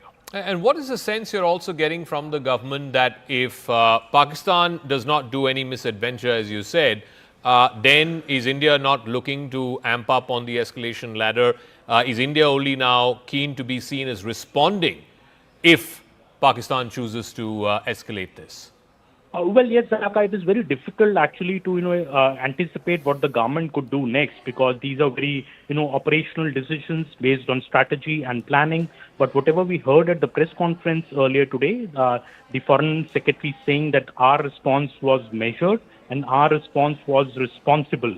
So I think those words indicate that India only responded to the drone attack by Pakistan by sending our own drones and in fact bringing down one of the radars in Pakistan. So India is only responding if Pakistan chooses to retaliate. India's objectives, so by and far, have been achieved by Operation Sindoor, which happened on May the 7th. Any more further, information that you're picking up in terms of, obviously the guard is up, flight traffic across the northern and western, particularly in the northwestern corridor, the western front, as it were, has been disrupted. The NOTAMs have been issued. What is the outlook, at least for the next few days? Clearly, like I said, the guard is up, but what does India anticipate in terms of escalatory action from Pakistan? See, Zaka, I think India is on high alert, and especially the statement which was made at the press conference yesterday by the Foreign Secretary that this drone attack which happened yesterday was also for the purpose of intelligence gathering and to know the readiness of our defense system. So clearly, India does anticipate that Pakistan could replicate such an attack again. This may not be the end from Pakistan, because Pakistan is very, very desperate, also the Pakistani army, to show to its population that it has effectively retaliated against India. But what happened last night was not as per what the Pakistan army had desired to achieve. All its attacks were repulsed by India. So, of course, India is on high alert. India still feels that Pakistan will not give up on such attempts. But given the success which we have seen through Operation Sindoor and also the action last night, India is very confident that it will be able to thwart any such attacks made by Pakistan, because our weaponry and our resolve is far, far bigger than that of Pakistan. And just one final word, just going back to the press conference earlier today, where I think it was a concerned decision that was taken to name the fact that some of these drones were Turkish made, and also at the same time not mention any Chinese-made weapons, even though from the ground we seem to get reports from our reporters and pictures of these weapons, these debris, which seem to suggest that some of these drones or missiles were Chinese-made. What do you make of that? The involvement of that was sent to India for the attack by Pakistan was Turkish-made, has raised big concerns in the government, Zaka, because Turkey has been a country on which India, has gone out of its way to help. We remember the 2023 earthquake when India began Operation Dost. India was one of the first countries to send aid and material to Turkey to tide over that crisis. But Turkey clearly in this whole conflict between India and Pakistan seems to have chosen the Pakistan camp. In fact, there are big doubts now that this plane from Turkey, which landed in Karachi on April 28th, and subsequent high-level military delegation of Turkey, which paid visit to Islamabad, on April the 30th and had met the Pakistan air chief. Does that have a connection with this huge number of 300 to 400 drones of Turkish origin which have attacked India? India is very concerned about that, and I think that is why India has named that Turkey today in its press conference to say that Turkey, it seems to be siding clearly with Pakistan in this whole conflict. Okay, Aman, we'll leave it at that. Thanks very much. Those pictures from earlier today, the Prime Minister meeting the three service chiefs, the National Security Advisor and the Defence Minister. Now, I want to go back to that press conference that was addressed by Foreign Secretary Vikram Misri and the two armed forces personnel from the Army and the Indian Air Force. One of the things that the Foreign Secretary mentioned was the attack on Bahawalpur, which is the headquarters of the Jaish-e-Mohammed. There's a lot of speculation around whether Rauf Azhar, who was one of the key members of the Jaish-e-Mohammed, the brother of the founder of the Jaish-e-Mohammed, Masood Azhar, whether he was eliminated, whether he was killed in that attack that happened a couple of nights ago on Operation Sindoor. Now, Rauf Azhar was the person who was responsible for luring American journalist, the Wall Street Journal reporter Daniel Pearl, and taking him to Omar Sheikh, who then killed him. This was, of course, a case from many, many years ago. I want to first play out what the Foreign Secretary said. He didn't name Rauf Azhar, but of course, like I said, this speculation has been doing the rounds for the last 24 hours that one of the high-value targets, one of the high-value hits in the Operation Sindoor happened to be Rauf Azhar. Let's listen into what the Foreign Secretary said, and then I'll go across to a friend of Daniel Pearl's to try and get some perspective on that. You brought up the connection with the tragic death or killing of Daniel Pearl of the Wall Street Journal. The Jaish-e-Mohammed was in some way directly or indirectly responsible for the death of Daniel Pearl. But the real connection is through Ahmad Omar Saeed Sheikh, the British Pakistani jihadi who was held in India, but was finally released in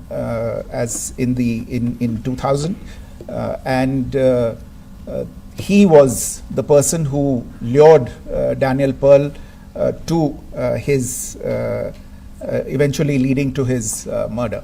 So these are all obviously connected figures, connected individuals, connected institutions, and the attack on Bahawalpur, on that facility of the Jaish-e-Mohammed in Bahawalpur is, I would imagine, a fitting part of this unfortunate incident.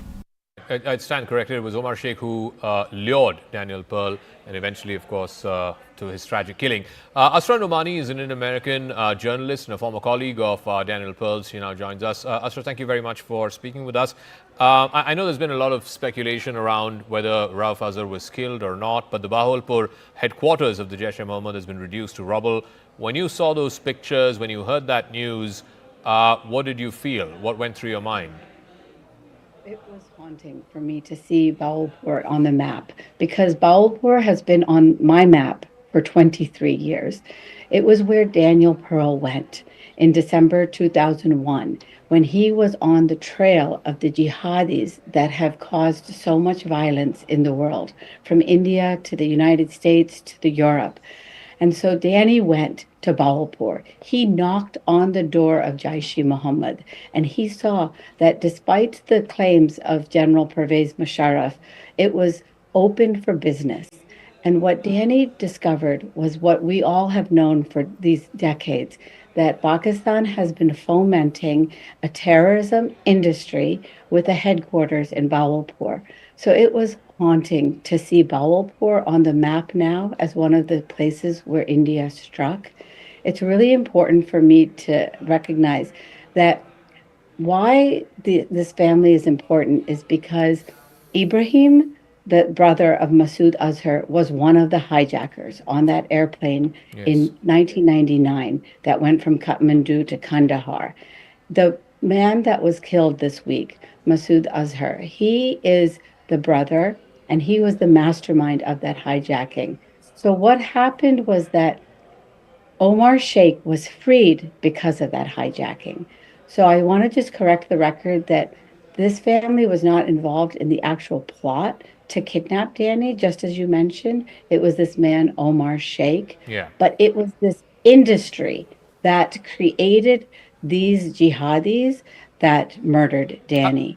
And that's why it's so important what has happened. I just wanted to ask you about that. I mean, look, no government official has come forth and confirmed that Rauf Azhar has died. There's a lot of speculation that he was amongst the high-value targets inside Bahawalpur when it was struck on the night of 7th of, or the morning of the 7th of May, when India carried out Operation Sindoor.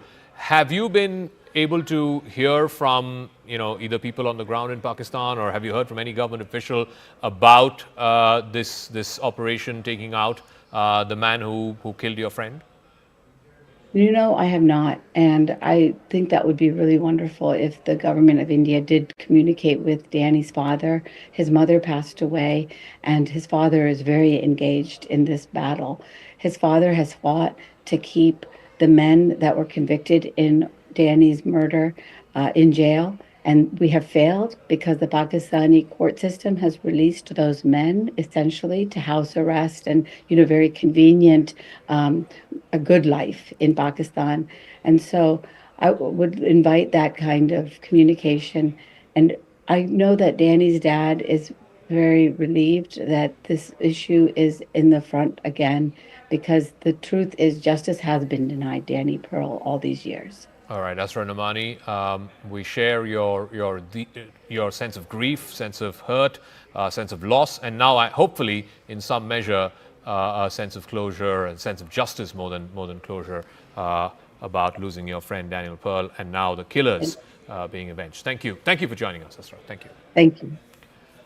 All right, I want to move on back to the developments around the situation between India and Pakistan. In an exclusive interview with India's ambassador to the United States, Vinay Quatra, he again reiterated the government of India's position that what India is seeking to do is not go to war with Pakistan, it is to go to war with these terrorists. He said explicitly so when he was pressed by Wolf Blitzer at CNN whether India was at war with Pakistan. He said, no, it's not with Pakistan, but with terrorism and with terrorists. Listen in to this exclusive conversation.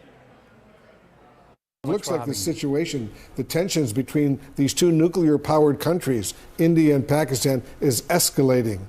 Is that true? Well, first of all, thank you so much for having me on the CNN. When you talk of tensions and when you talk of escalation, what I would say is that the original escalation or the original breakout of tension happened on 22nd of April, when you had 4 terrorists backed by Pakistan carried out killings, brutal killings, subhuman, monstrous kind of killings of 26 civilians. Indian civilians. 25 of them Indian nationals, 1 of them Nepali national. And the brutality of the killings, they essentially killed them in front of their innocent wives, in front of their innocent children. They gave them headshots, and they did so on the basis of religion. So they killed all non-Muslims who were there in the group. They identified their religion, and then they went on to proceed to kill them. So what we did day before yesterday was essentially our response to terror, our response to these subhuman. When you say what you did yesterday, meaning the escalation in the before military yesterday. response. As I said, the original escalation was on 22nd of April. And when that happened, we had clearly said that, we are a responsible country. We will have a very measured, calibrated, proportionate, responsible response. And that's what we did day before yesterday. What we did was we took out the terror factories at 9 locations in Pakistan and in Pakistan-occupied Kashmir. Took them out where they trained them, they equipped them, they armed them, they organized them. Those are the facilities which we took out. We were very careful in excluding the military establishment, the social structures, and economic infrastructure. We were very, very cautious, careful in keeping our targets only to those people and their backers who carried out these dastardly killings on the 22nd. All right, it's not just the Indian ambassador to the United States. The Indian High Commissioner to the UK has also spoken with the international press in an exclusive interview with Sky News. He showed, Vikram Doraiswamy, he showed proof of military backing to terrorists in Pakistan. He showed a photograph which shows Pakistani military officers standing behind an internationally sanctioned terrorist. Let's play out what that interview was all about and who is this internationally sanctioned terrorist that Vikram Doraiswamy was alluding to. High Commissioner, I just have a minute left, but I've spoken to a retired general who, in Pakistan, who referenced India funding and backing the Baluch Liberation Army. They've said that they have done that for years, and when I asked him about Masood Azhar, he said, well, their family members were targeted. Should we be doing the same to, the high-level militants from the BLA, the Baluch Liberation Army, that are seen and operate within Delhi? Well, look, let me show you this photograph of yesterday, I believe it is, to your viewers. This person here is a sanctioned terrorist under the American sanctions regime. His name is Hafiz Abdur Rauf. He's a brother of the founder of the terrorist groups that you're mentioning. Look who's behind him, Pakistani military.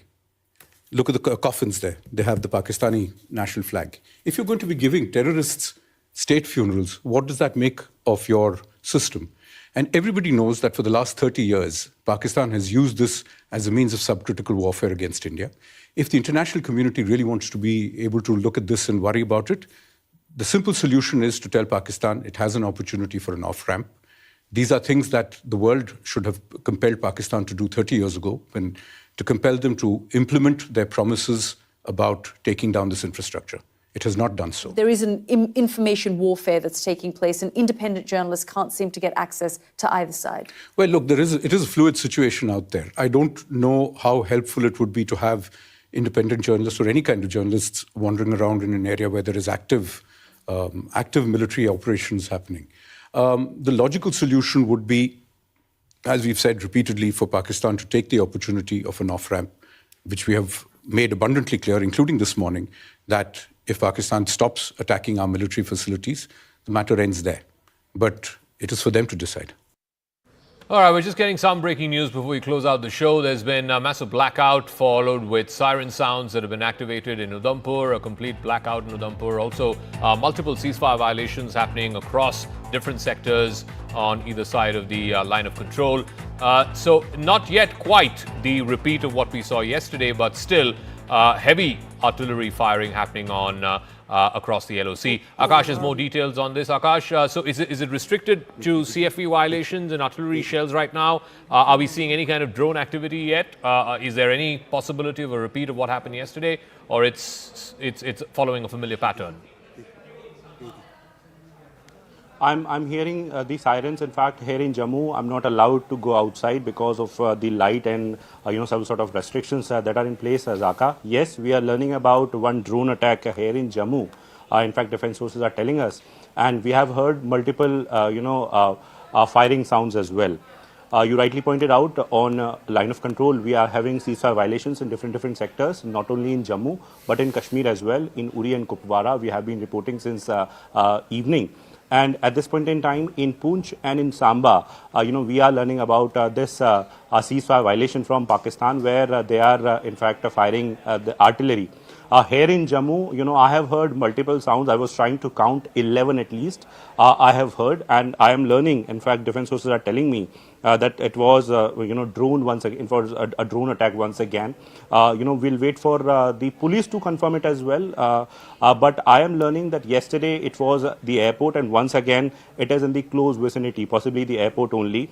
And agencies are in fact using the AD systems and AD guns to thwart these attempts. Once again, it is Pakistan trying to attack the infrastructure, and not only in Jammu. We have been learning about these sort of activities in different areas. Tejinder is reporting in fact about Pathankot and Samba as well. We have a colleague Anshul and Anvit in different areas as well. They have been reporting about blackout and sirens. But as far as Jammu is concerned, Zaka, so it is very important. It is the international border, though, but it's a very part of the sort of attack that was carried out. In fact, yesterday it got started with Jammu only, and at around 8 p.m. This evening also.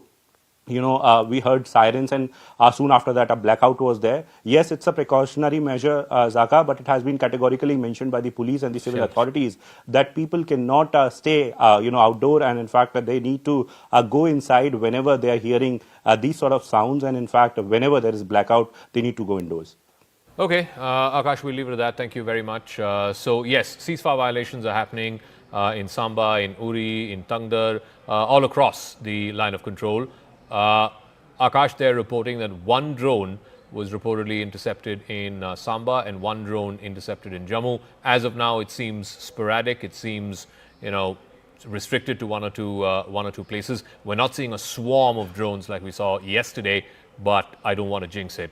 We'll leave it at that. Rahul Shivshankar, my colleague, will take it forward.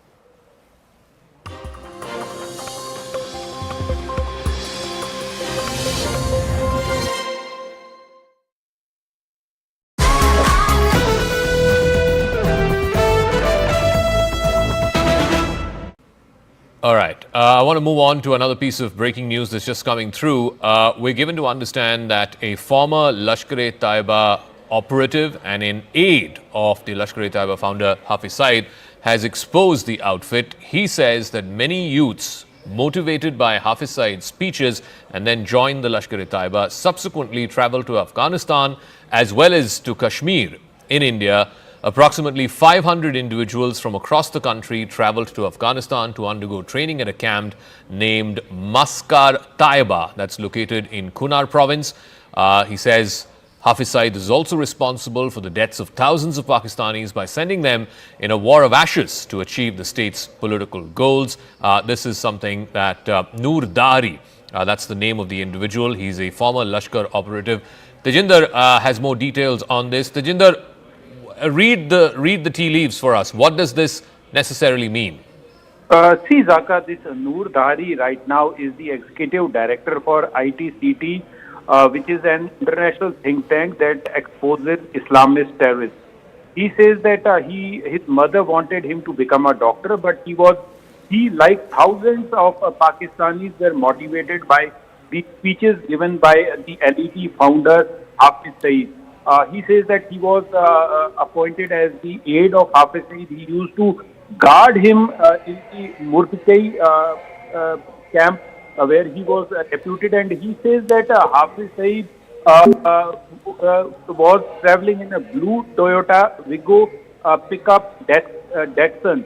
So Hafiz Saeed is responsible, as per Dahari, Hafiz Saeed is responsible for the death of thousands of Pakistani youth whom they motivate through his lectures. They join his terror outfit. They are sent to Afghanistan. They are sent to Kashmir, and they become a cannon fodder for the so-called war which Hafiz Saeed and other terrorists are fighting.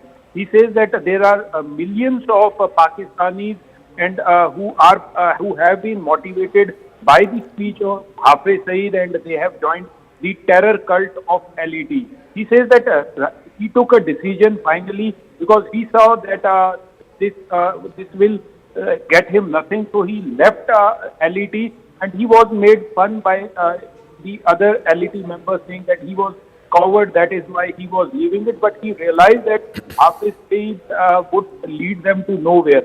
So finally, he right now in UK, settled there, and is working with one of the international think tanks as an executive director. So this person has exposed Hafiz Saeed and how this terror factory is radicalizing the youth of Pakistan, the youth who could have taken a pen, who could have taken a stethoscope to become a doctor or an engineer.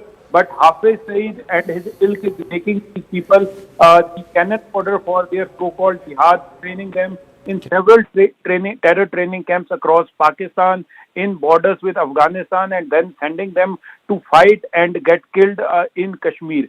He says that thousands of Pakistani youth who are trained by Hafiz Saeed are sent across into Jammu and Kashmir to fight this so-called war, and 90% of them never return. They get killed by the Indian armed forces. So clearly exposing Hafiz Saeed and his terror factory. Yes, Zaka. Jinder, we'll leave it at that. Thank you very much. So that's a former operative of the Lashkar-e-Taiba exposing the founder and the chief architect of one of the most dreaded terror organizations, an organization that's wanted for numerous terror attacks here in India. His headquarters, of course, was bombed in Operation Sindoor a couple of days ago. Meanwhile, let's bring you up to speed with where things are as of right now. In the last 24 hours, Pakistan has made multiple attempts to breach India's air defense systems, but the good news is India's air defense has prevailed against Pakistani missiles and drones. The army has managed to neutralize the air defense system in Lahore after Pakistan attempted to engage a number of military targets in northern as well as western India. When Pakistan made failed attempts to send a swarm of drones across at least half a dozen, if not a dozen places along the line of control and the international border, over 40 to 50 drones, and this is what the Indian Army statement said earlier today, over 40 to 50 drones were successfully neutralized in a 3-4 hour period from about 8:30 in the evening yesterday all the way up to about midnight. The engagement involved extensive use of the L-70 guns, the Zu-23 Shilkas, and of course other advanced counter-UAS equipment, including of course the S-400s and the indigenously built Akash surface-to-air missiles. It also showed the Army's capability to counter these aerial threats. So what are these weapon systems, these air defense systems which were activated yesterday and managed to avert what could have been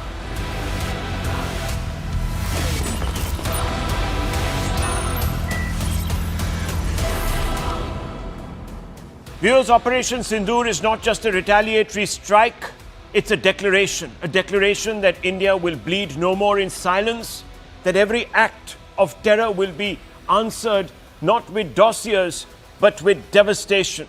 For decades, we have exercised restraint. We absorbed the pain of Mumbai, Uri, Pulwama, Pahalgam, waiting, watching, and hoping the world would act. But now, Modi's India acts. It acts as hard as it defends. That's right, India repulsed Pakistan. And you can see those pictures, viewers, to the right of your screens, as it was attempting and failing to strike military installations from Leh to Sir Creek in Gujarat, in India, using 300 to 400 drones. That's what was happening last night at this time, viewers. Remember that entire swarm of drones kicked off at around 8:30. It took us by surprise, but not our forces. Not our forces. And shockingly, viewers, it turns out that the drones were supplied by Turkey. Can you believe it? Turkey. This was confirmed by the Foreign Secretary today at his press conference, which took place at around 5:30 in the evening. And again, viewers, for the fourth day, we've had a press conference by the MEA. So not only is the conflict widening, but the actors are also growing.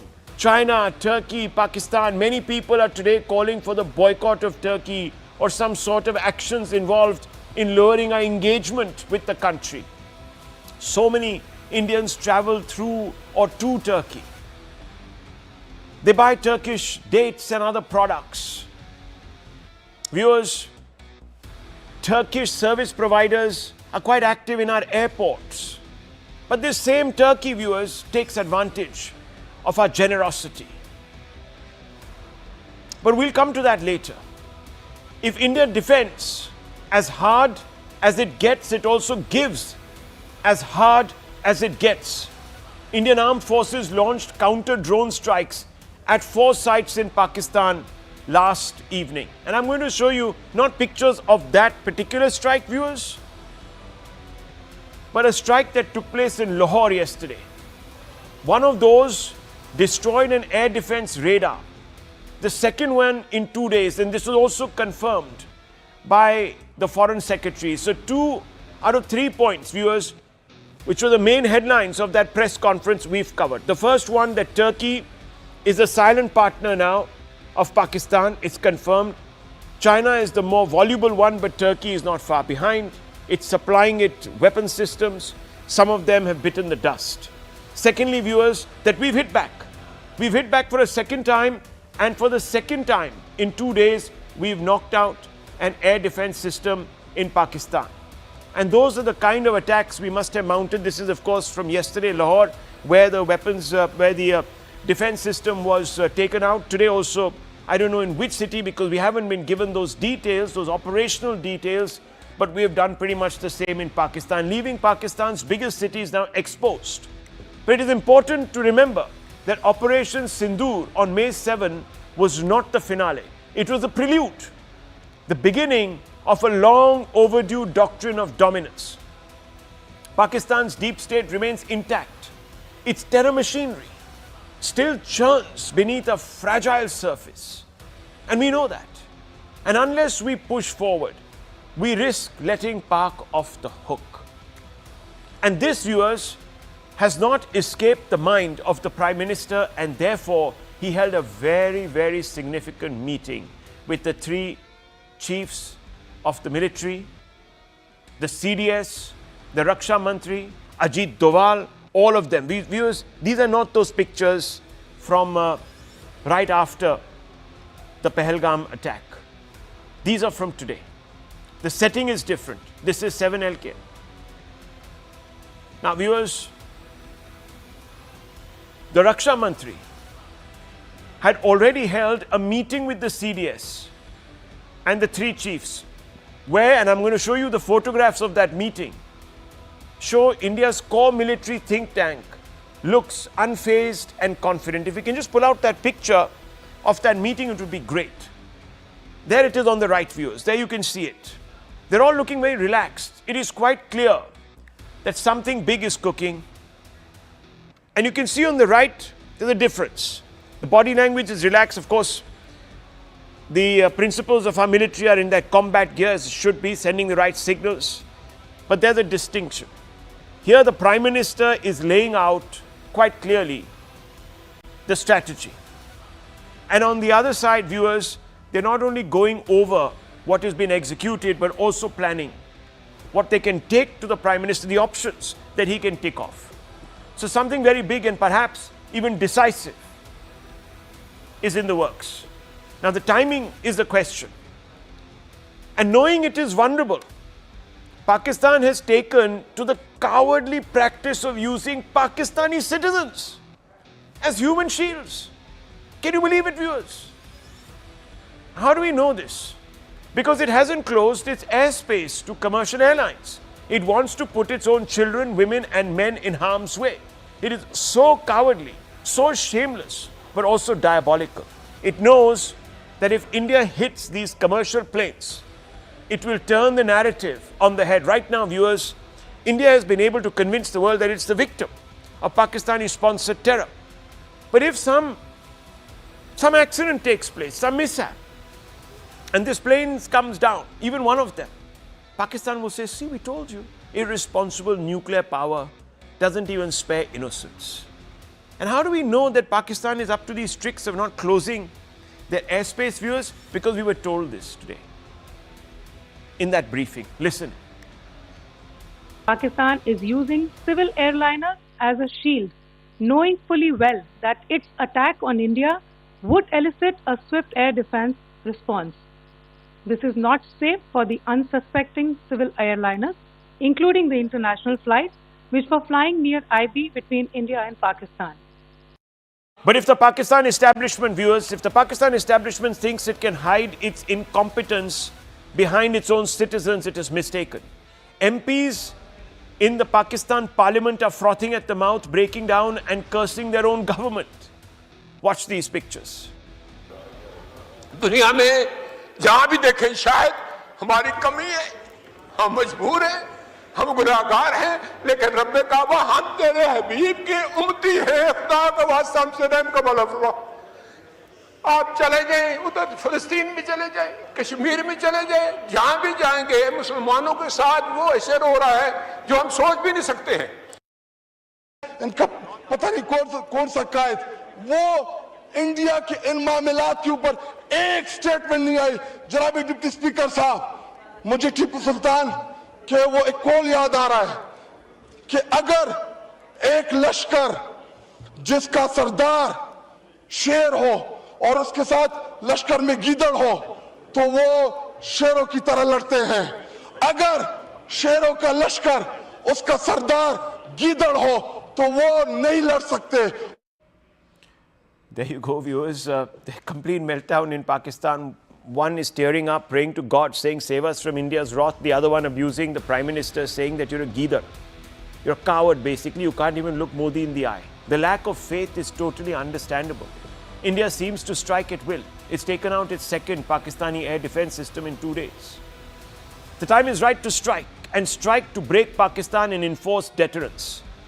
Because even now, viewers, Pakistan is doing, and it's back to its dirty tricks. I'm going to show you fresh visuals from today, from the last half an hour. Again, viewers, like yesterday, it has begun to harry us in Jammu, Samba, Pathankot, sending these, and this is from Samba, viewers, and these are deferred visuals. So this is some time ago. But sending these cheap Chinese and Turkish drones, viewers. It's just playing silly mind games, and they're being struck down with ease. This is from Uri, again today, deferred visuals, viewers. That's another swarm being hit by our air defense system. So all of this is happening. But the point is, viewers, is full spectrum retaliation the only language Pakistan will understand? And let's open this up, because we need to ask these questions tonight. Are we going to let them run away because we want to occupy some moral high ground? Viewers, no. We've got to pay them back in their own coin. And I'm going to open this up, and I'm going to begin with some of our guests, our panelists this evening. And I'm going to try and go across also to some reporters to just get a quick update. But that's a little later in the show, viewers, if things escalate. But let me first begin with Harimohan Iyer, General Iyer, as well as Tilak Devasher. And also, of course, viewers, Wing Commander Sudhakaran. So, Wing Commander, what do you make of India's response thus far? And are we dithering on employing or deploying the full spectrum retaliation? Because I get the sense, and please correct me if I'm wrong, that that's the only language Pakistan understands.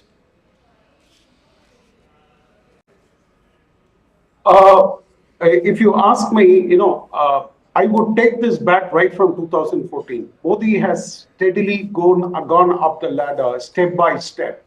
Today we have reached a stage wherein we are looking at Operation Sindoor in isolation, but I want to look at in tandem with the IWT treaty that has been held in abeyance. Even if Operation Sindoor stands paused for a week, 2 or 3, or a month, 2 or 3, the water will bring these dogs back to the battlefield, because they are, the tap on, tap off, the kind of philosophy that Modi has been adopting. It is beyond the ability for these people to think. That is one point that I want to make. Operation Sindoor to me was not merely a military action. It was a new doctrine of strategic messaging, precise, restrained, and purposefully very clear. So far, the execution has been just about textbook. I'm an AD guy. I've been trained in Akash, in Pichoras, in a couple of Russian systems and radars. The way that we handled the Pakistan attack yesterday was, commendable. It's actually a dream. It was actually, we could never imagine such a level of handling 5-10 years back. But I've seen these things growing, evolving. And yesterday, these things were put to test for the first time. And boy, they didn't, they were just so perfect. In a world clouded by noise and confusion, India spoke not through words, but through calibrated action. Today, we talk, when the world listens to our briefings, they find a lot of sense in what we are talking. We are not like the Pakistani defense minister who doesn't even know, what to do with the drones. In fact, for God's sake, he came to the parliament and he said that we deliberately didn't engage the drone. How hilarious. What kind of a mockery would he have made out of himself? And the prime minister, no less. No, but that's, look, hang on. I know, we know what is transpired. We know the defense that we've put up, etc. But I'm actually talking about the language of retaliation. Have we gone that far? Brahmachaleni, should we be actually now seizing the moment? Because there are many people who say seize the moment. There are others who say, no, hang on, we can play the waiting game. What should we be doing? Because as of now, it appears that India hasn't chosen the full spectrum response till now. Some say that India cannot afford a conflict. It has more to lose. Some people say India shouldn't sacrifice its moral high ground by choosing escalation. Where do you stand on this? I agree with you. There is hesitancy on India's part. For example, it is hesitant to employ its naval power to inflict costs on Pakistan. What we are seeing are rival aerial campaigns and artillery duels. There are no reports of movements of large number of troops or of heavy weaponry to the border. Contrast this with the situation during Operation Parakram in 2002 after the terrorist attack on Indian Parliament, when as many as 8 lakh troops were on either side of this India-Pakistan border. India's economy is 11 times larger than Pakistan's, and India's military spending is nearly 8 times bigger than Pakistan's.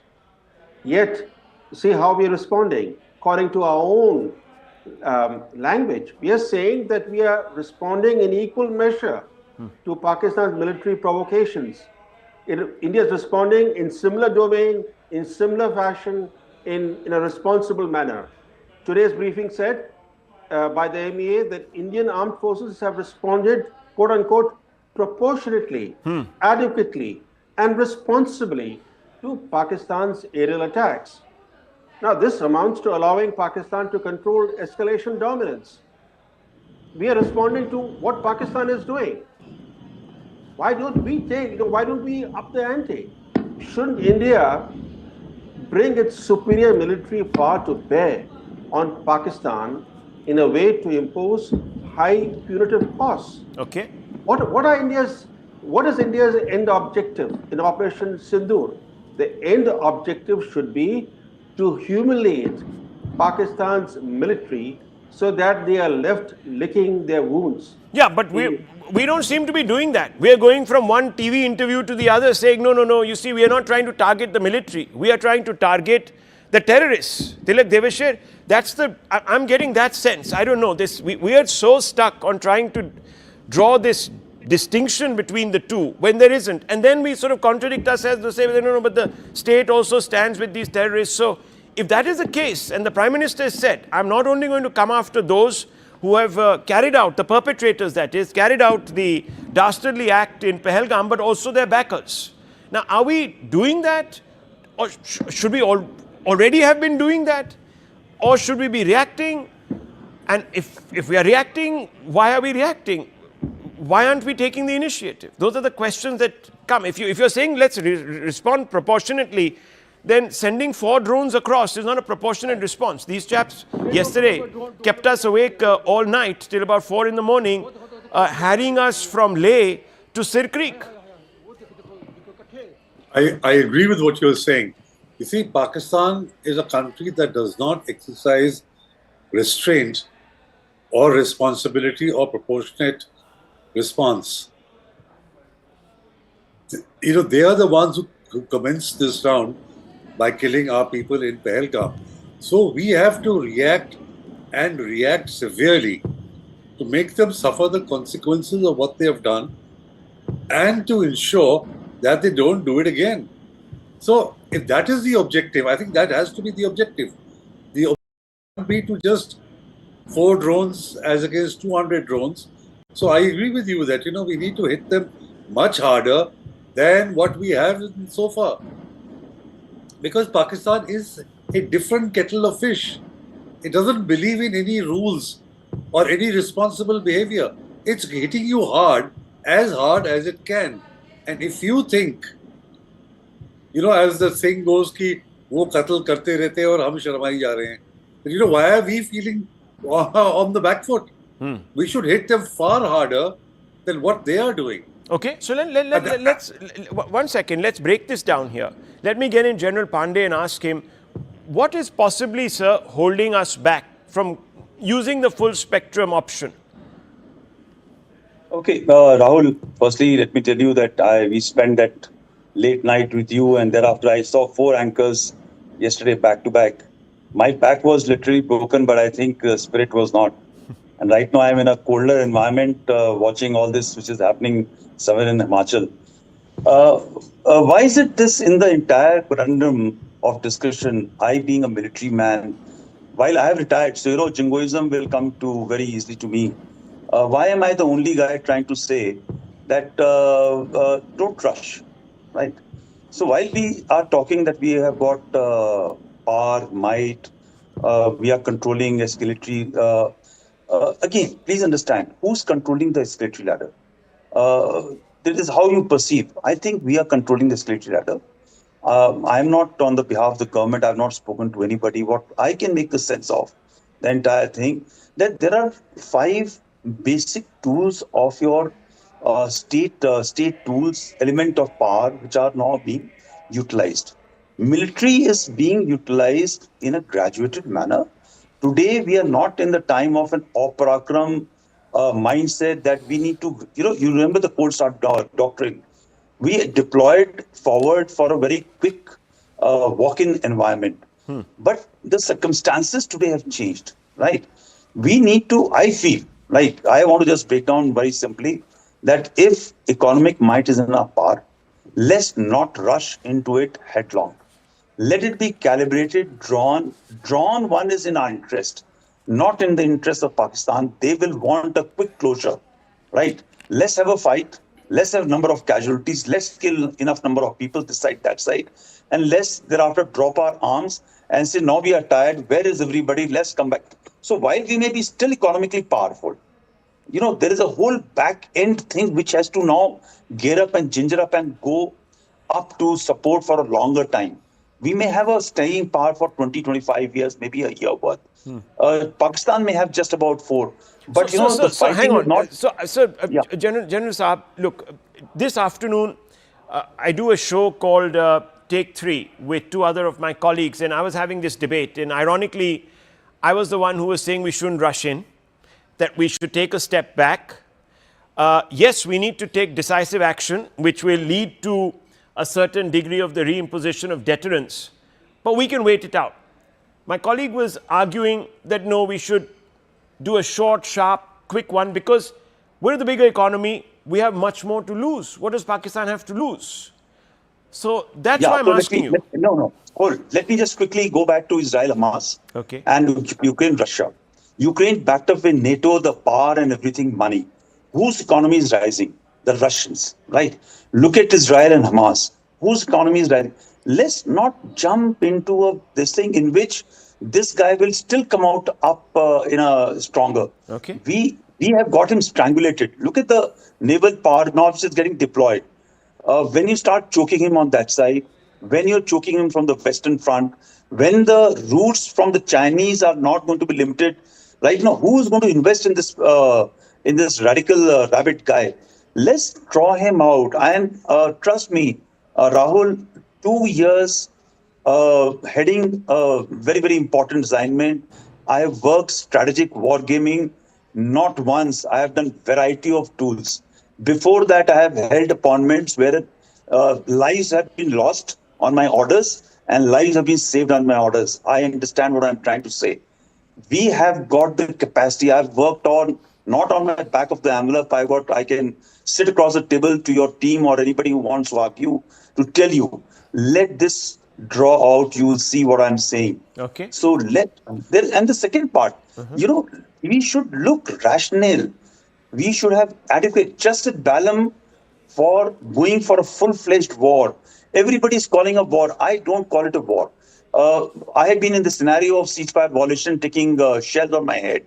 I've seen people blown on this side and killing on the other side for not one day. I've seen it for fire packages, fire exchanges, fire duels going for days altogether.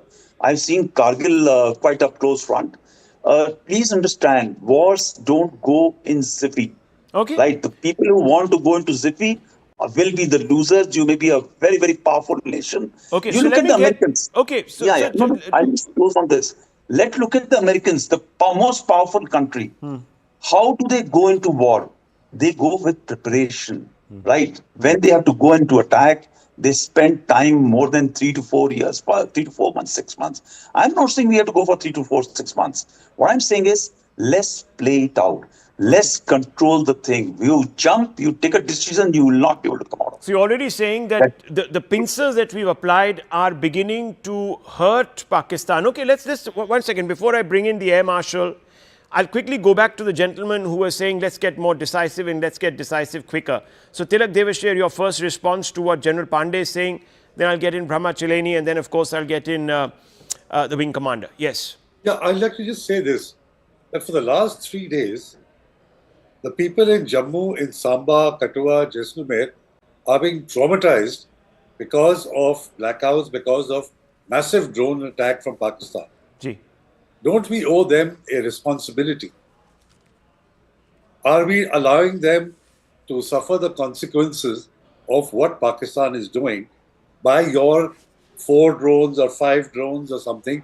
Why cannot you be decisive enough to ensure that this kind of trauma that the people in these cities, after all, they're also Indians, are facing? That's all I'm saying. I'm not saying go for a full-out war. We have not crossed the LC. They're not boots on the ground. It is just all air assets. And the Air Force hasn't even crossed over. It's just drones crossing over. Surely we can do much more with drone warfare just to put the fear of God into Pakistan. Well, I'll get the Air Marshal on that in just a few seconds. One second. Let's just first go, because I have to bring the Air Marshal in, and this is an important conversation. Brahma Chileni, your response to General Pandey and to Tilak Devashir's response to him. India currently is waging low-intensity military campaign. Low-intensity military campaign comes with costs for India. Look at the international media coverage. India is again being paired with Pakistan. This will have an impact on investor confidence. Investors will balk at investing in India. The economic costs that India will have to pay the longer this crisis drags on. Of course, India should take its own time to inflict punitive costs on Pakistan. But India is bearing costs. Even what Pakistan is doing today, as today's briefing pointed out, it admitted that India has suffered losses and damage. So we should not forget that this is some kind of game, which India is not bearing any costs. Second, this obsession that we have in India about taking out terrorist camps, about hitting the terrorist infrastructure. Let's be clear. For the Pak military generals, their terrorist proxies are expendable. Yeah. They essentially serve as cannon fodder for the military generals. Pakistan is the world's biggest terrorism factory. You kill 100, you kill 500, they'll turn out more jihadi terrorists. And yet we feel content that we kill about 100 terrorist proxies in the first wave of attacks. The real outcome will be determined by our ability to inflict punitive costs on the puppeteers, not their puppets. Okay, so that's an important one, viewers, because if you don't go to the source of it, yes, you might impose costs on the puppets, but the puppeteers, their mindset remains. And the whole idea, wing commander, is to get the puppeteer to put away his puppets because he realizes that the game, the entertainment is not good enough anymore. It's going to cost. It's not being watched, and it's going to be earning that person rebuke. I think you're on mute, sir. Yeah, you're on mute. Yes, I can. Yeah. Rahul, I see this playing out in a very, very different way. In fact, I get goosebumps when I see this. And this is something qualitatively very different. And I would like to state this. This is India's modern-day Krishna doctrine. What I call it a strategic clarity with calculated duality. In geopolitics, perception is half the war. In strategy, restraint is not weakness. It is leverage. India's posture post-Operation Sindoor reflects a refined blend of public diplomacy and silent resolve, reminiscent of the Krishna Sutra from the Mahabharata. It is a two-phase strategy. We are actually showing two-phase, the actual way of handling Pakistanis. If you actually are going to tell and do what you want to do and then warmonger and then lead them, that's not the way that modern warfare is led. That's not how America fights its war. It is a two-phase strategy with a two-layered wisdom. The world may ask, is India wearing two-phase? But yes, one that speaks of peace, responsibility, and international norms, another that acts decisively, ruthlessly, and silently, and what the national interest demands for the occasion and time. We call it as proportional response. The answer is not deception, but it is, what I call as the diplomatic dharma. Just as Krishna did not wield a weapon, but still led Arjuna to victory, modern India does not boast, but ensures its outcome. That's what I saw yesterday. When, so many drones, 500 of them, 24 cities, not a scratch to boast for the Pakistanis. So where is this Krishna parallel that I'm talking about? Krishna didn't play by the enemy rules. So don't we. He played by the rules of purpose and not posturing. So let's not posture. Let's not allow the enemy to see our designs. Let us confuse him. Let us make him feel we are playing the old game again and again. Okay, so big divide on this panel, viewers, tonight. Big divide. Some people say invest in strategy. Don't abandon the moral high ground. Others say, well, there is no time to do all of that window dressing. Let's go for it. We have an advantage. We can't live with the cost for too long. Yes, we're the bigger economy, but over a period of time, we will end up paying a price. Okay, now, I want to bring in the Air Marshal. Air Marshal, sir, sorry to have kept you waiting, but you've got a good sense now of this particular debate. And we've got roughly two people on either side, and you're the one who has to break the tie. So I have to ask you, which way are you leaning? Because, look, there are compelling arguments. If India sacrifices the moral high ground by choosing escalation, by being the more, straight-on power that is not reacting, but actually prospectively targeting, being preemptive, etc., people will say that, look, like Israel, you are the ones who are the bloodthirsty ones. You're the ones who want the war. The other ones are trying to find a diplomatic solution, etc., So, where do you come in on this?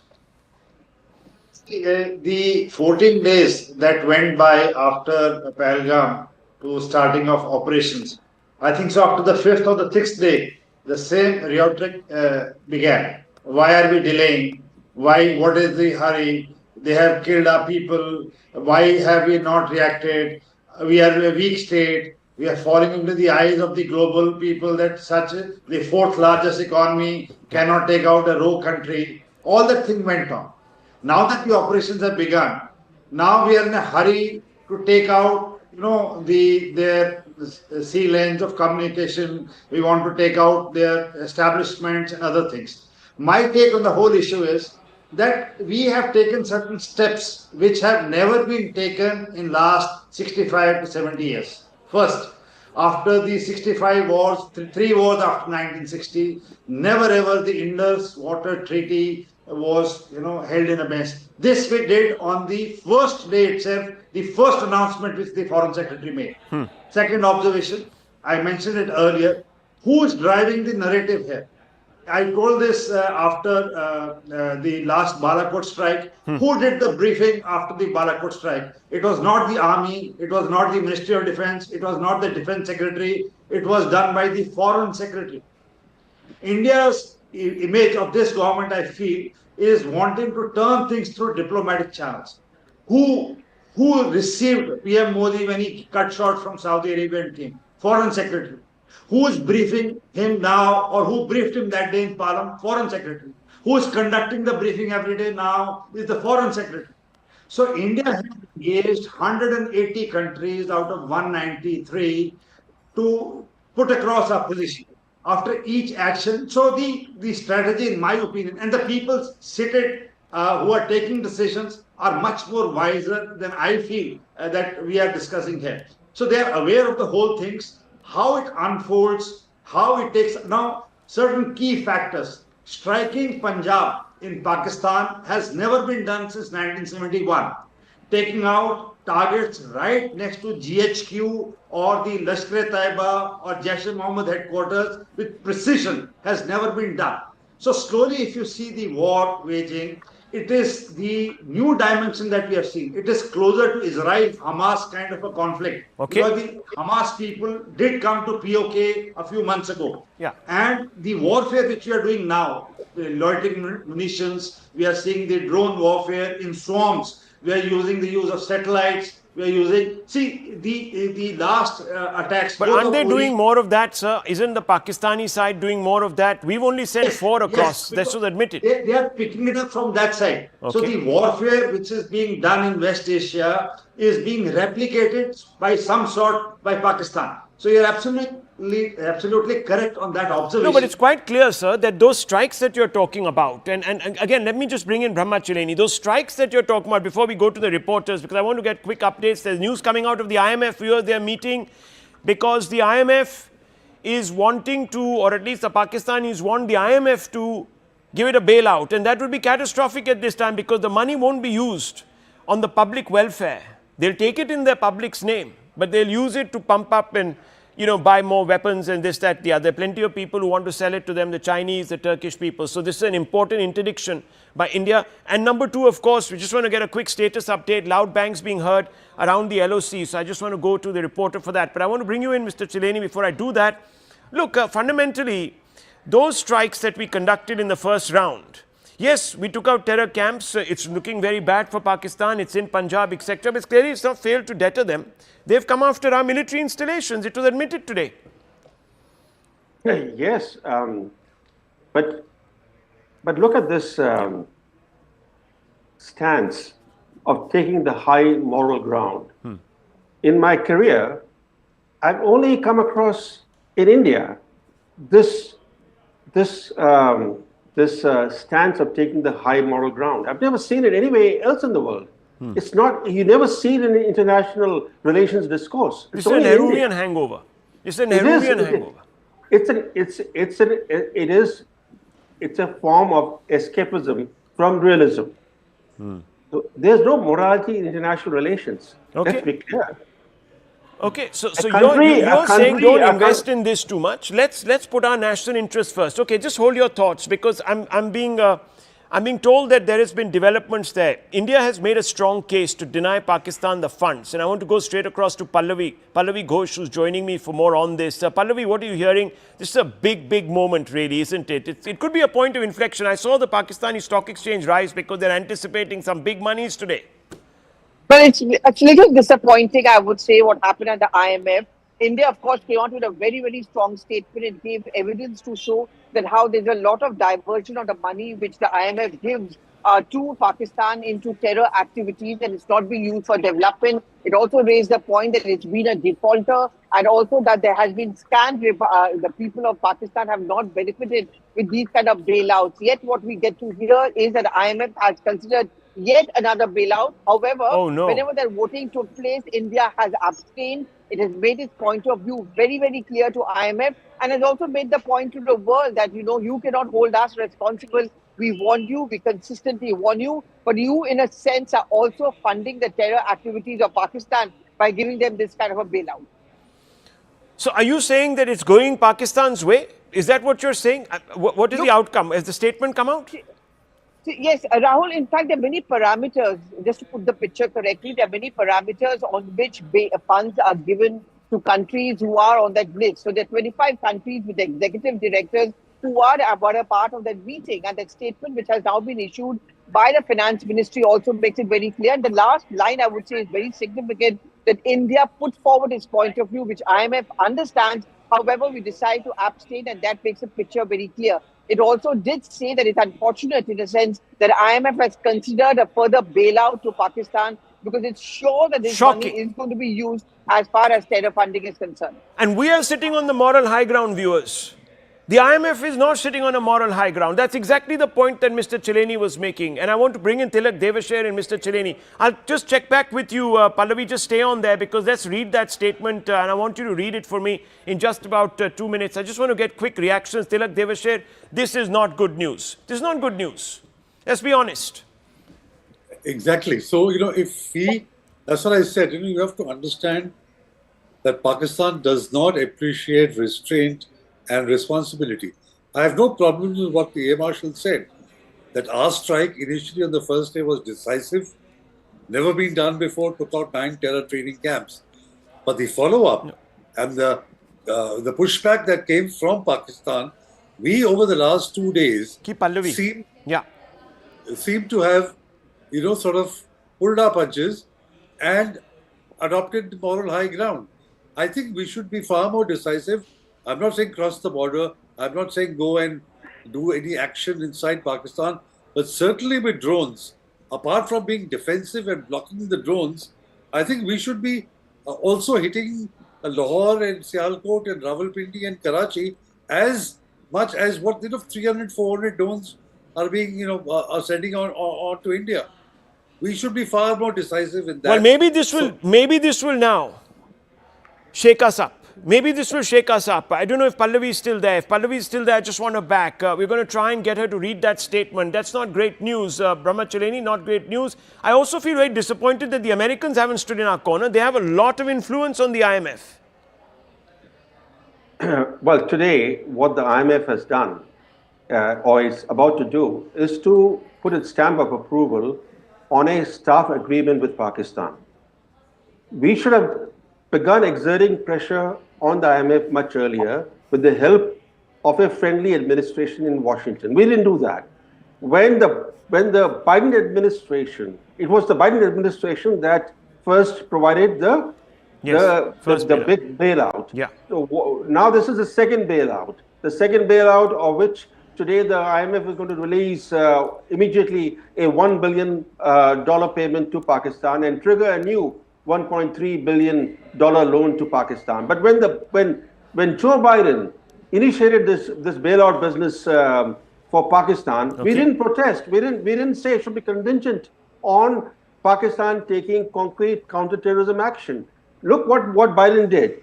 He helped Pakistan gain that big bailout. Then immediately thereafter, Biden unveiled a $450 million deal to modernize and upgrade Pakistan's F-16 fleet against India. Yeah. He also helped Pakistan to escape from the FATF grey list. Well, viewers, look, this is not going down too well. You can keep doing all your diplomacy and all that, but when it comes to putting deterrence back, you have to take immediate kinetic steps, and they have to happen in a reasonable period. I'm not saying let's rush in today, let's rush in tomorrow. Take your time for all you want, but make sure that when you hit, you're going to hit hard this time. None of this namby-pamby sending 4 drones this way, that way, sniffing around and coming back. That won't work now, viewers. That won't work. We need to act immediately before Pakistan uses all this money to bolster itself up. One second, I just want to bring in Pallavi here, and after also that, I want to go across to Akash for the latest. We're hearing that the front is opening again. It's going all the way down to Rajasthan. That's what I'm hearing. But Pallavi, just read out that statement. If you already have that with you, if you could, that would be great, because get a sense really of the factors at play there in that IMF decision. Yeah, it's a very brief statement, but I'm just going to read out the very relevant portions, Rahul, considering that, we have other news to go to. Yeah. It talks about that the IMF has today reviewed the extended fund facility lending program, which is $1 billion, and also considered a fresh Resilience and Sustainability Facility. It's called the RSF, which is a lending program of 1.3 billion for Pakistan, which means Pakistan has got that bailout. As an active and responsible member country, India has raised concerns over the efficacy of IMF programs in case of Pakistan giving its poor track record. It also ends it by saying that India flagged the Pakistan chapter of the IMF report. The IMF took note of India's statements and its abstention from the vote. So it went to vote, and India has abstained from that voting. Not very great news, but it also, I think, also exposes the double standards of organizations which talk about curbing terror, but they also, in a way, end up funding that kind of a terror. We all know very quickly, Rahul, where this extra bailout package will be used for. Absolutely. Look, viewers, count on yourselves. You have to be Atmanirbhar. You have to fight your own battles. Can't be looking for others to bail you out. And diplomacy has its limitations. For 70 years, we tried that. We tried diplomacy. I just want to go straight across to Akash to get a few updates now. Akash, on the situation that we're seeing around the LOC, where is most of this concentrated? We're being told, and I don't know if we have that update, Rajasthan, 4 Pakistani drones sighted in Jaisalmer. This time, the intensity is not that great, but they are certainly still harrying our forces, isn't it? It seems like, it is getting repeated, like what we saw yesterday. I won't comment on the intensity because, in fact, in Jammu, I'm in Jammu right now, Rahul. And, I have heard at least, 15 to 16 explosion sounds, in fact, in the last few minutes. As far as Jammu is concerned, so we have been told that air defense system thwarted the attempt. Once again, it was tried on, the FO station and also the airport. Both of these properties are close, in fact, very close. And other than Jammu, we have been, in fact, told that Nagrota is affected. Samba is affected, Rajouri is affected in sense that they have been targeted. But yes, air defense system is very much active. And then, yes, you rightly pointed out in Rajasthan and in Punjab as well. We are seeing multiple places, on target. But then we have our agencies with the air defense system. And in fact, these attempts are thwarted. Now, we cannot see it on a daily basis, Rahul. This is one point that I wanted to make. We have seen the press conference today where, it was categorically mentioned that how several sites were targeted, in fact, yesterday. But as far as our operation or our reply is concerned, our retaliation is concerned, so nothing much was said in the press conference. And this is the reason why now, in fact, I was listening to you, in fact, and you have been saying that there should be a strong retaliation. It cannot be go like, daily, on a daily basis, drones are coming, we have got air sirens and, our AD system working, and then, we are destroying their radars and systems. Yeah, definitely because there's a toll, there's a price being paid. As Tilak Deveshwar said, that there's a price being paid, and you're there, you're in Jammu, and you know where the citizens are. They're sort of, some of them have moved out of their homes to safer areas. Along the LOC, a large number of people are in their bunkers. Some of them have been pulled back from the villages in the forward areas. So clearly, there is dislocation. Some have died, some have been killed. So this can't go on. Frankly, this can't go on. But viewers, Akash, isn't that really what's also happening? The public there is also paying a bit of a price. Before I move on to the next segment of this show, which is a very important one, viewers, because we have another 5th column in this country that wants dialogue, if you please, in the middle of all this. So I'll come to that. But Akash, yes. Yes, of course. Citizens are impacted even when, they are not getting hit, or civilian properties are not getting hit because of the air defense. You have after 8 p.m. you have the blackout. People cannot go to the place where they want to go. They have been asked to, in fact, complete their work before 6 p.m., before 5 p.m. In fact, I was talking to shopkeepers nearby airport, and they were saying that they have been asked to close their shops, shut their shops by 5 p.m. So, of course, civilians and, in fact, citizens are paying the price. And the airspace is shut. In fact, I want to highlight it. Jammu airport, Srinagar airport, several airports, airspace is shut. So there's also that cost being added, viewers. This is a time for decisive action now, I feel at least. And that's what we were saying, and that's what we were discussing. But Akash, just stay on. I'll come back to you in just about a few minutes. But I just want to, viewers, focus on another aspect of this story. We have our panel with us. We also have General Iyer with us, and I'm going to bring him into this conversation. But India has begun to suffocate, at least that much we can see. Pakistan, it's feeling the heat militarily, diplomatically, and most importantly, economically. The sustained pressure applied by Prime Minister Modi has steadily given India the upper hand. There's no doubt about that. But just when India has got itself now in a position to inflict sustained punishment on Pakistan, provided, of course, we go forward with that intent. Just when we are coming to that point, there is a clamor here on our soil for de-escalation and dialogue. Yes, Mehbooba Mufti, the PDP chief, held a press conference today saying people are dying and getting displaced on both sides of the border. There's an argument, need for restraint. Heads of both nations should aim for de-escalation. Then there's the All India Muslim Personal Law Board that's come out and said both nations should resolve matters via dialogue. War is not a solution, especially with nuclear weapons. India and Pakistan cannot afford a war. Now, it all sounds very rational. No one wants a war. But we certainly want some cost to be inflicted upon Pakistan so it doesn't constantly harry us. And the AMPLB goes on to say that conflict could plunge millions into suffering. Then there's John Brittus, the CPIM MP, who says as a mature democracy, we should try to de-escalate the situation. Hapless civilians in Jammu and Kashmir should be protected. Biman Bose of the CPM says, instead of escalating to war, it is now time for negotiation and diplomacy. Even Tagore was against war. He saw it as a symbol of destruction. He always advocated for peace over conflict. Now, the question is, would going in for de-escalation be considered by Pakistan as a sign of weakness? Remember, we want to tell them, don't mess with us again. Don't try this again. Now, if you go and suddenly say, no, let's have talks, let's open the back channel, let's sit across from each other, book a conference room, let's do a, bilateralism as it's called, let's bury the hatchet, and let's work to a solution where both of us decide that we can be better neighbors, etc., etc. Pakistan will say, well, we tested them. They did a little bit. After that, they didn't have the appetite. Am I right, General Iyer, or am I wrong to presume this? Rahul, firstly, thank you for having me on your show, and good evening to my fellow panelists. Yeah. Firstly, Rahul, let's look at what happened on the 7th. Yeah. Right. The first statement which we put out, there is a line which you also have been using for the last 2 days, that we have achieved our aim and don't want to escalate it any further. Right. Till yesterday, we were looking at a time when Pakistan is going to get itself off-ramp from the system, from this current status. Right.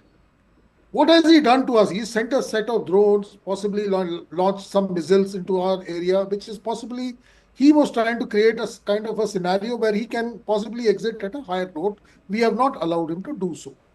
Secondly, the people you have mentioned who want dialogue, they don't even represent a percentage, even percentage is too high in terms of support in this country. They are irrelevant people. It is not something that we should be looking at. I'm sure they were not even part of the all-party meet, which was called by the Prime Minister, and to discuss what India's action should be.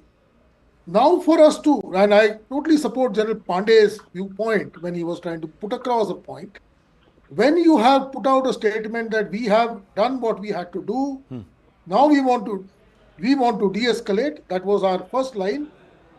To escalate it further, there has to be a very, very substantial case. Unfortunately, I don't see it happening by a set of few drones coming into Jammu, or like I said in the beginning, in the morning also.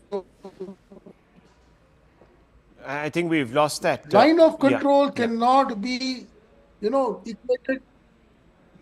Okay. Can you hear me? Yeah, I can now. Hello? Yes, I can hear you. Me? Yes. Can you hear? Yes. So I said line of control cannot be equated to what is happening on the mainland. Line of control, the day he stepped out of the Simla agreement, it went hot. And it has just escalated one level when he started opening heavy equipment. We are responding in the same lines. So please keep that aside.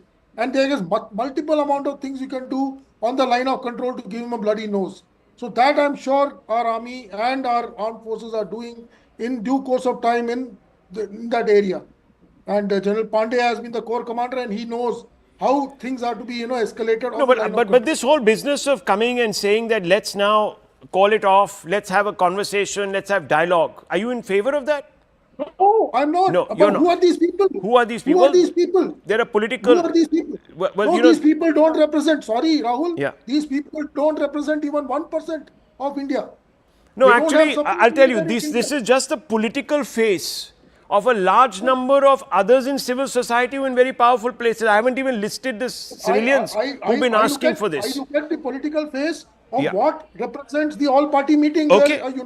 Okay, let me get in General Pandey and Air Marshal also. General Pandey, very quickly on this demand. Go for dialogue. Yeah, de-escalate. Rahul, Yeah. Rahul, I'll just want to say that I've been in Kashmir enough to tell you one thing. Yeah. That even at this stage, Mehbooba Mufti doesn't even command respect from even the crevices of Kashmir, where she had some sort of a say. Actually, General right? Pandey, I've And been politically I'm trying to correct be, here. There are several academics. There are, it's an ecosystem. No. Several academics. There are several journalists today. There are several influential thinkers. There are intellectuals. There's a whole, a whole ecosystem behind this. I've only taken the political faces because they are public figures. Rahul, in that sense, yes. if you're talking of the numbers, there are huge numbers who want, including Brahmachalani ji, who's sitting across, Tilak Deveshar Saab, who's sitting across, very, very respectable people, thinkers, strategic thinkers, who are wanting to go ahead. Right? These are the voices, and I am listening to those voices. My timelines are being pushed across with these approaches also. So, by no means, when you take the spectrum of population of 1.4 billion, there will be not even a fraction to fraction of people who will be thinking on the lines. Even those people who are in Jammu taking the hits, right? They will be thinking that please stop this. I can assure you that they are the ones who will be coming up and say, please let's go and finish this thing once for all. I just want to diverse a little bit. Please don't understand that I'm saying that there should be no war or such like things. I have been very consistent in all formats, starting from last 1 year when I've been allowed to come onto the television, that we should not talk to these idiots. Second is, we need to decide that what will change the strategic orientation. That's right. Is it going to just go for a full-fledged war immediately? We'll do it. No. They have handed over a stick to us. Let's take our time to go for this war. I buy in that the point. Entire time, right? Yes. And we will get it.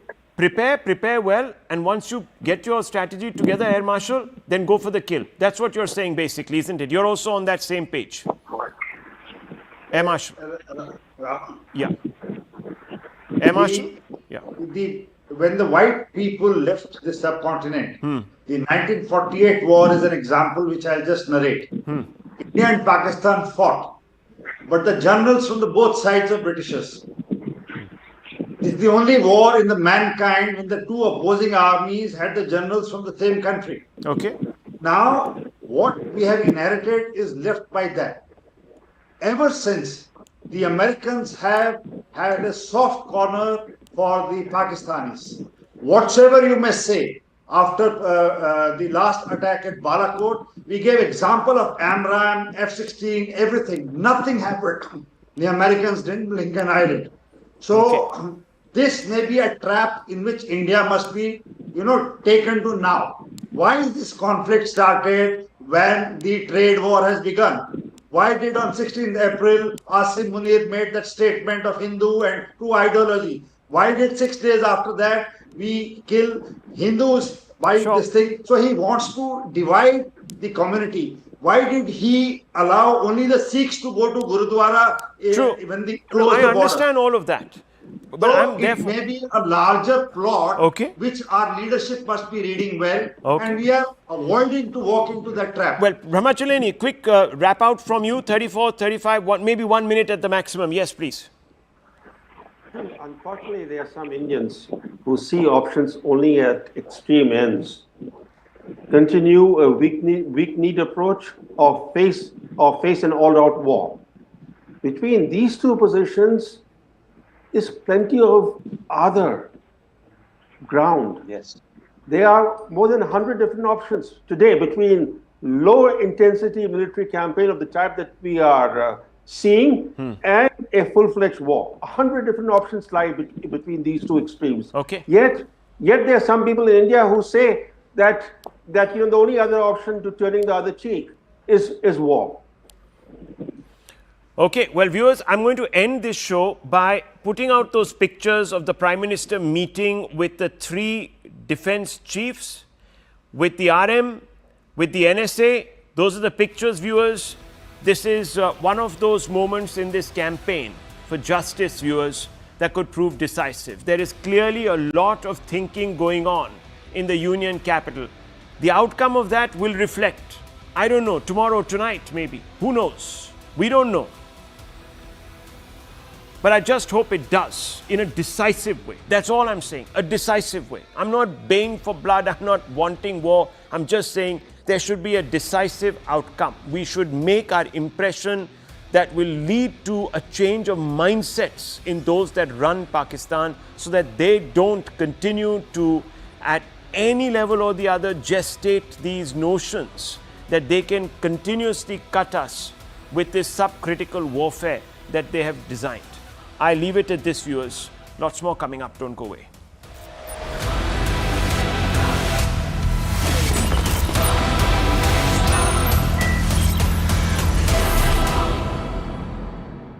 Presented by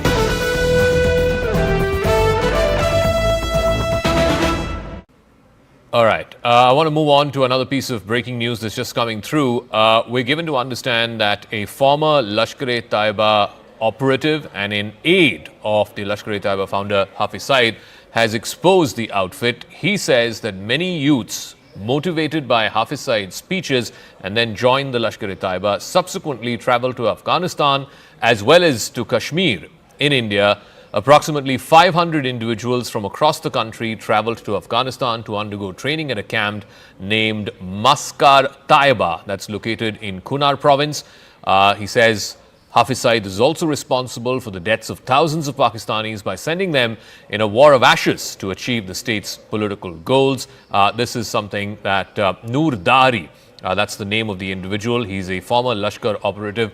Tejinder has more details on this. Tejinder, read the tea leaves for us. What does this necessarily mean? See, Zaka, this Noor Dari right now is the executive director for ITCT, which is an international think tank that exposes Islamist terrorists. He says that his mother wanted him to become a doctor, but he like thousands of Pakistanis were motivated by the speeches given by the LET founder Hafiz Saeed. He says that he was appointed as the aide of Hafiz Saeed. He used to guard him in the Murtkai camp where he was deputed, and he says that Hafiz Saeed was traveling in a blue Toyota Wigo pickup Datsun. So Hafiz Saeed is responsible, as per Dahari, Hafiz Saeed is responsible for the death of thousands of Pakistani youth whom they motivate through his lectures. They join his terror outfit. They are sent to Afghanistan. They are sent to Kashmir, and they become a cannon fodder for the so-called war which Hafiz Saeed and other terrorists are fighting. He says that there are millions of Pakistanis and who have been motivated by the speech of Hafiz Saeed, and they have joined the terror cult of LET. He says that he took a decision finally because he saw that this will get him nothing. So he left LET, and he was made fun by the other LET members, saying that he was coward, that is why he was leaving it. But he realized that Hafiz Saeed would lead them to nowhere. So finally, he right now in UK, settled there, and is working with one of the international think tanks as an executive director. So this person has exposed Hafiz Saeed and how this terror factory is radicalizing the youth of Pakistan, the youth who could have taken a pen, who could have taken a stethoscope to become a doctor or an engineer. But Hafiz Saeed and his ilk is making these people the cannon fodder for their so-called jihad, training them in several terror training camps across Pakistan, in borders with Afghanistan, and then sending them to fight and get killed in Kashmir. He says that thousands of Pakistani youth who are trained by Hafiz Saeed are sent across into Jammu and Kashmir to fight this so-called war, and 90% of them never return. They get killed by the Indian armed forces.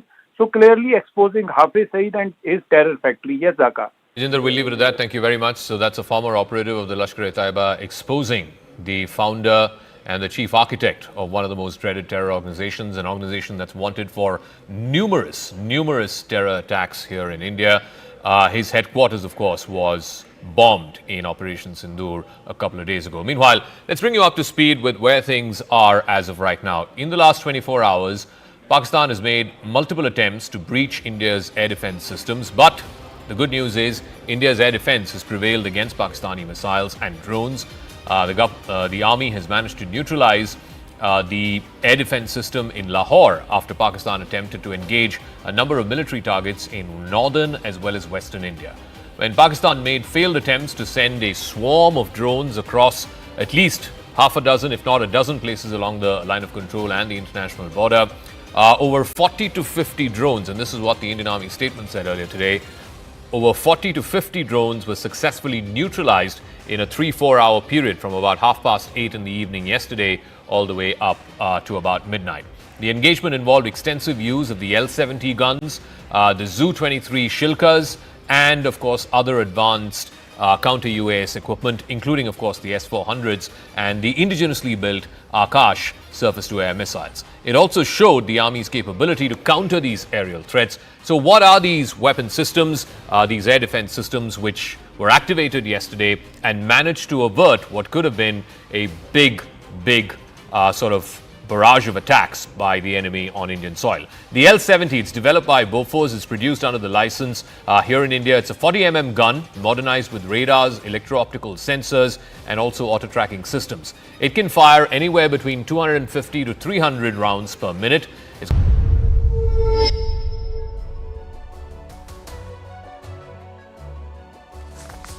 Hello, Namaskar. This is First Post and you're watching Vantage with me, Palki Sharma.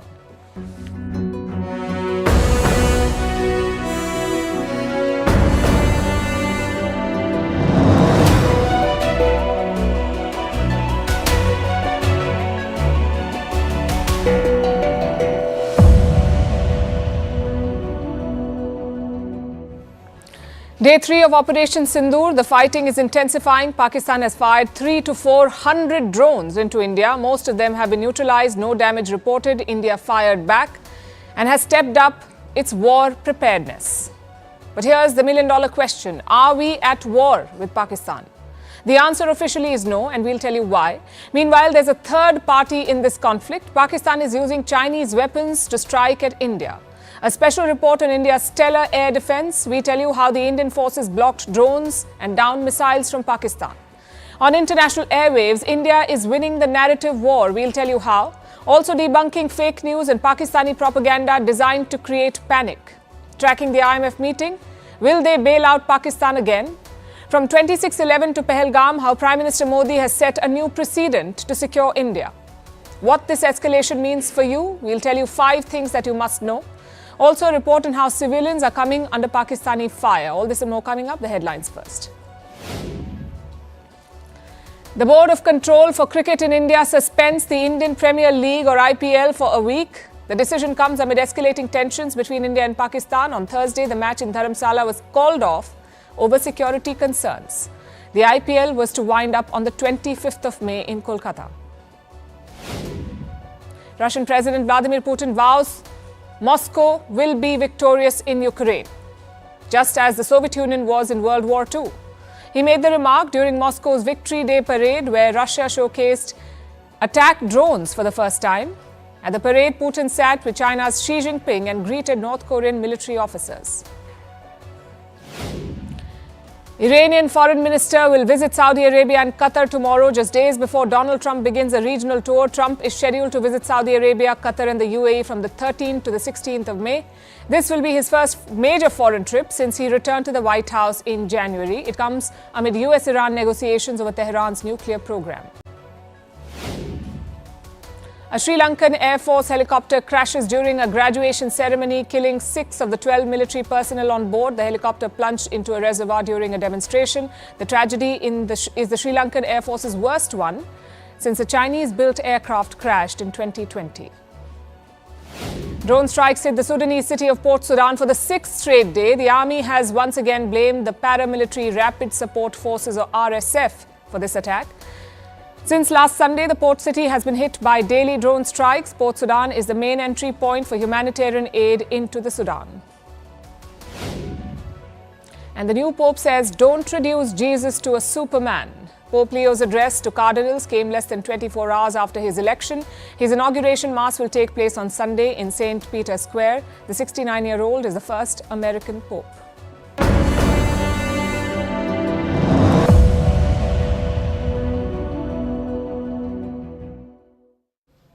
Different night, same story. Jammu has once again plunged into darkness. We are getting videos from different parts of the region. They show complete blackout in parts of Jammu. In the background, you can hear air raid sirens and explosions. And this is exactly what happened last night as well. This is exactly how it played out. Close to 9 p.m., reports came in about Pakistani drones over Jammu. This time, sirens are ringing in Punjab's Firozpur as well. Take a look at these pictures.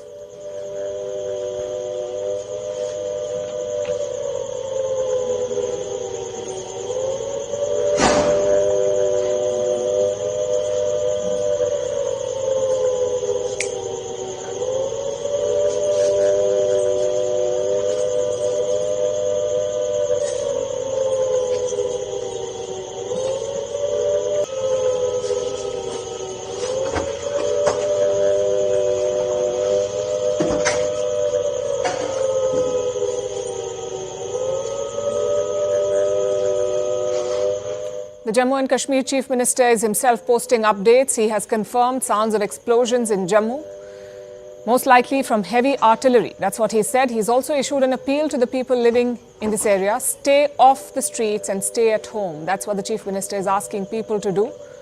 Beyond Jammu, drones have reportedly been spotted over Pathankot as well. We're hearing that Indian air defenses have been activated again. I would like to repeat that this is exactly how it played out yesterday. The first reports came from Jammu of projectiles from across the border being fired at Jammu, followed by a blackout and a response from India's air defense system.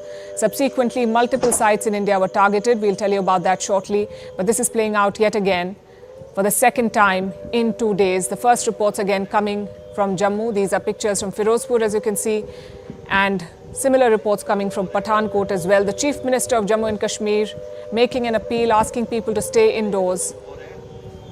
And a blackout, as you can see, is very much in place. Sirens ringing loud across these cities.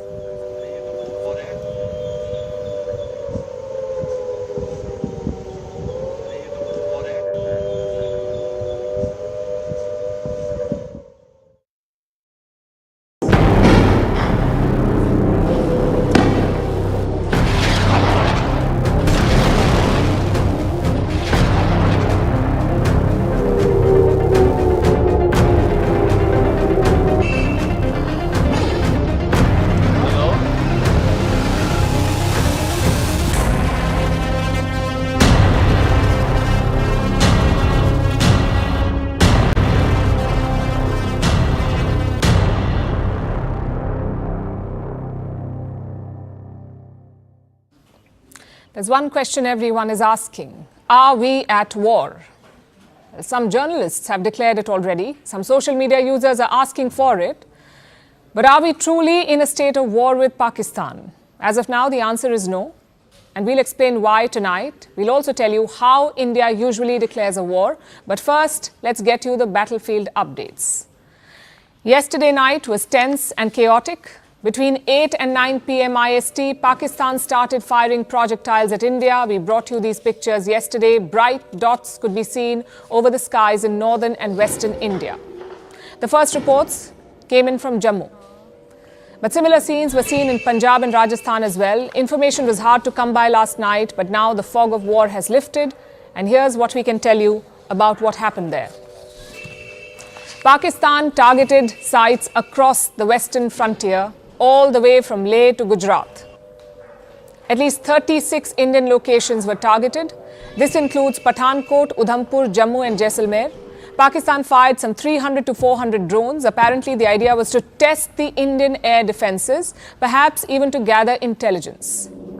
But the Indian military was ready for it. They neutralized most of these Pakistani drones. Later on, another armed drone targeted the air base in Patinda. That too was neutralized by India. But the army admitted some losses and injuries, though the extent is not clear. I'm sure you've all seen pictures of these Pakistani attacks. Despite that, despite all of these videos circulating, Islamabad has denied responsibility. They claim that no attack was launched on India by them. Today, New Delhi slammed that narrative. The Foreign Secretary of India called it another example of Pakistani duplicity. The official and blatantly farcical denial of these attacks that Pakistan carried out by the Pakistani state machinery is yet another example of their duplicity and the new depths that they are plumbing in their quest for disinformation. This is nothing but a desperate attempt by Pakistan to disown its acts of aggression, but it is also true to type in its effort to deceive and mislead the world. It will not succeed. Pakistan can deny all they want, but there is proof of their attack from last night. Projectiles have been discovered from at least 4 sites, from Jaisalmer, from Hoshiarpur, from Bhatinda and from Rajouri. Take a look at this.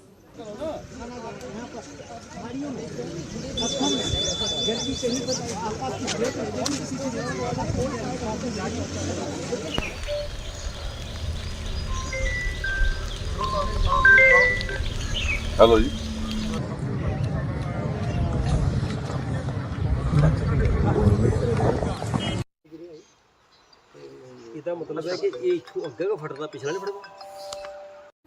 As expected, India hit back after this Pakistani escalation. We fired drones at 4 Pakistani sites and we took out 1 air defense radar. Now remember, 1 air defense system in Lahore was destroyed on Thursday morning, so this would mark the 2nd successful hit. In other words, India has destroyed 2 air defense systems of Pakistan in 1 day. In addition, India has confirmed major losses to Pakistani forces, though once again the specifics are missing. Now, all of this was happening over Indian and Pakistani airspaces, a very dangerous exchange of fire, yet Pakistan did not close their airspace. Let me simplify that for you. Pakistan allowed civilian planes to fly over the region while launching drones at India. Basically, they used civilian planes as shields. It is the definition of a rogue terrorist state. Indian officials pointed that out today. They highlighted that 1 civilian passenger plane was flying overhead during the attack. Take a look at this. The screenshot we just showed and we shall share with you. It shows the data of the application Flight Radar 24 during a high air defense alert situation in the Punjab sector. As you have seen, the airspace on the Indian side is absolutely devoid of civil air traffic due to our declared closure. However, there are civil airlines flying the air route between Karachi and Lahore. Amongst the other civil aircraft that you can see, we have highlighted an aircraft which is Airbus 320 of Flynas Aviation, which was originated from Dammam at 1750 hours and landed later at Lahore at 2110 hours in the night. That sums up the updates from the skies. On the ground too, Pakistan was escalating. Around 11 p.m. last night, there was an infiltration attempt. It happened in the Samba sector of Jammu. A group of terrorists tried to enter Indian territory and Pakistani rangers were giving them cover fire. But India's border security force of BSF was quick to respond. They killed at least 7 of these terrorists. They also inflicted damage on the Pakistani post on the other side. Have a look.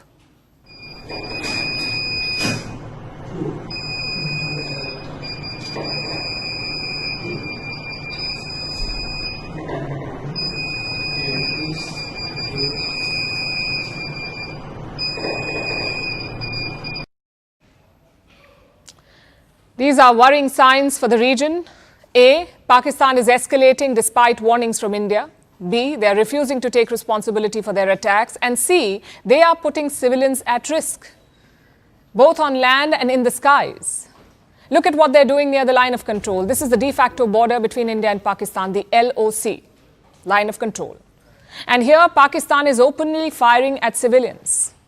In the skies, they're putting airliners at risk. So India must be mindful of what we're dealing with. This is not a country that plays by the rules. This is a rogue, duplicitous country, which is why New Delhi is covering all bases. Today, Prime Minister Modi convened a meeting of the service chiefs. He took stock of the situation and the readiness. The Home Minister of India convened a meeting of the border security agencies. He spoke to the chiefs of the BSF, the Indo-Tibetan Border Police, and the CISF, the Central Industrial Security Force. So clearly, India is ready for everything, which brings me back to the original question. Are we at war with Pakistan? The answer is no, and I'll tell you why. War refers to a sustained state of conflict. Both sides will look to keep escalating. They may also have clearly defined political or tactical goals. That is what a war technically is. We are not at that stage here. India certainly is not looking to escalate. New Delhi has called its actions measured and focused. And Pakistan, they have promised to attack India again, but it's not clear if they want to go beyond that. So as things stand, this is a tit-for-tat situation. This is a low-intensity conflict, but yes, it can explode into a full-fledged war at any point in time. Pakistan seems keen on it. Their defense minister says there is no option but war. Of course, this is the legendary Khwaja Asif. So let's wait for 24 hours to see if he makes another U-turn. Nonetheless, if war does break out, who declares it? How does it happen? In many countries, there are rules about declaring war. For example, we have the United States. Their law says only the Congress can declare war. In Indian law, there is no equivalent. What comes close is the declaration of emergency. You can declare a state of emergency if a war breaks out. That decision is taken by the Union Cabinet. It is then approved by the Indian President and finally passed by both houses of Parliament. Of course, we are very far away from all of that. This conflict could end right now if Pakistan de-escalates, if they abandon their ego and follow common sense.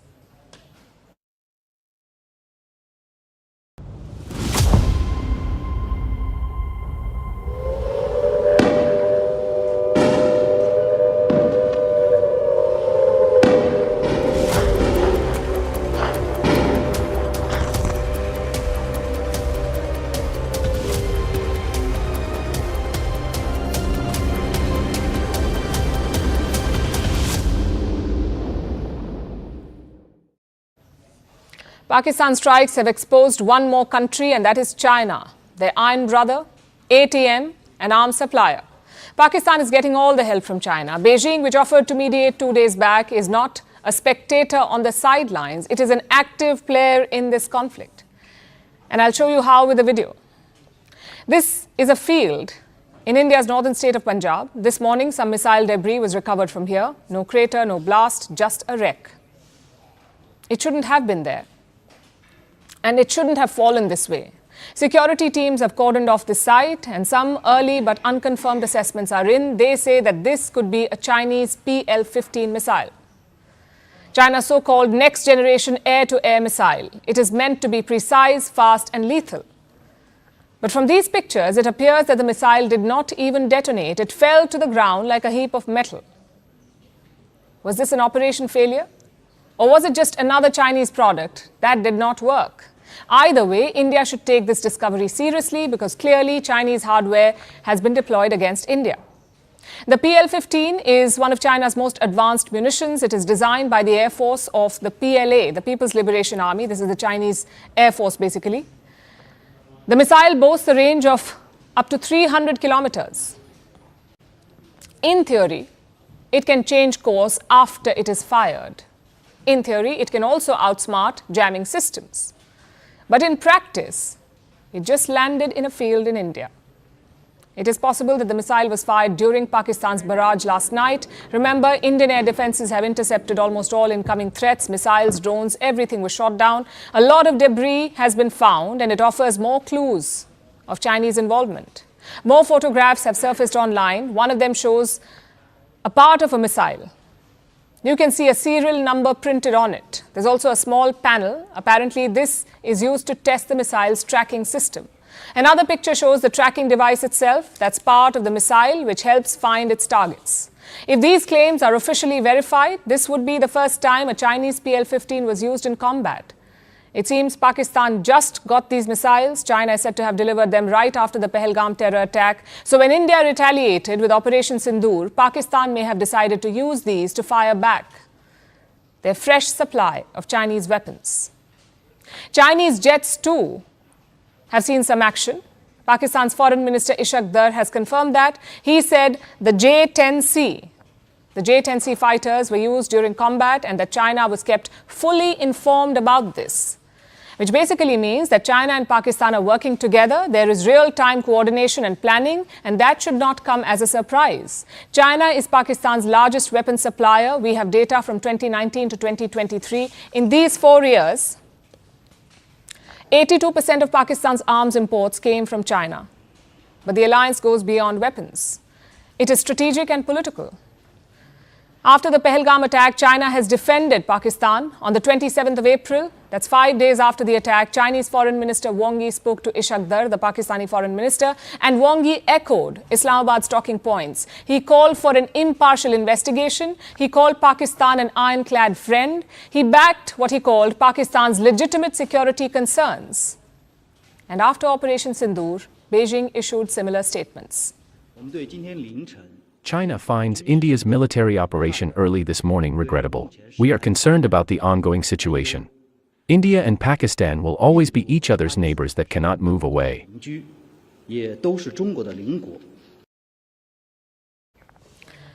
Clearly, China has picked a side. It may claim neutrality, but its actions say otherwise. It is arming Pakistan, it is advising Pakistan, it is defending Pakistan. China is a third party in this conflict.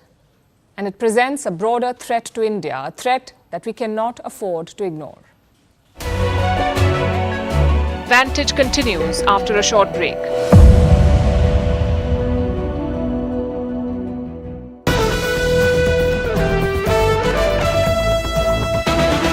All right, we're just getting some breaking news before we close out the show. There's been a massive blackout followed with siren sounds that have been activated in Udhampur, a complete blackout in Udhampur. Also, multiple ceasefire violations happening across different sectors on either side of the line of control. So not yet quite the repeat of what we saw yesterday, but still heavy artillery firing happening on across the LOC. Akash has more details on this. Akash, so is it restricted to CFV violations and artillery shells right now? Are we seeing any kind of drone activity yet?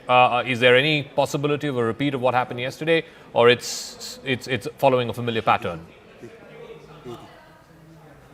I'm hearing the sirens. In fact, here in Jammu, I'm not allowed to go outside because of the light and some sort of restrictions that are in place. Zaka, yes, we are learning about one drone attack here in Jammu. In fact, defense sources are telling us, and we have heard multiple firing sounds as well. You rightly pointed out on line of control, we are having ceasefire violations in different sectors, not only in Jammu but in Kashmir as well. In Uri and Kupwara, we have been reporting since evening. And at this point in time, in Poonch and in Samba, we are learning about this ceasefire violation from Pakistan, where they are in fact firing the artillery.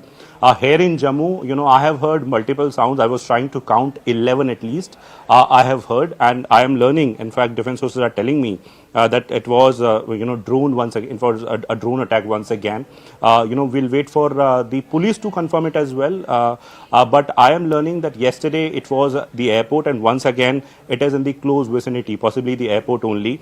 And and agencies are in fact using the AD systems and AD guns to thwart these attempts. Once again, it is Pakistan trying to attack the infrastructure, and not only in Jammu. We have been learning about these sort of activities in different areas. Tejinder is reporting in fact about Pathankot and Samba as well. We have a colleague Anshul and Anvit in different areas as well. They have been reporting about blackout and sirens. But as far as Jammu is concerned, Zaka, so it is very important. It is the international border though, but it's a very part of the sort of attack that was carried out. In fact, yesterday it got started with Jammu only, and at around 8 p.m.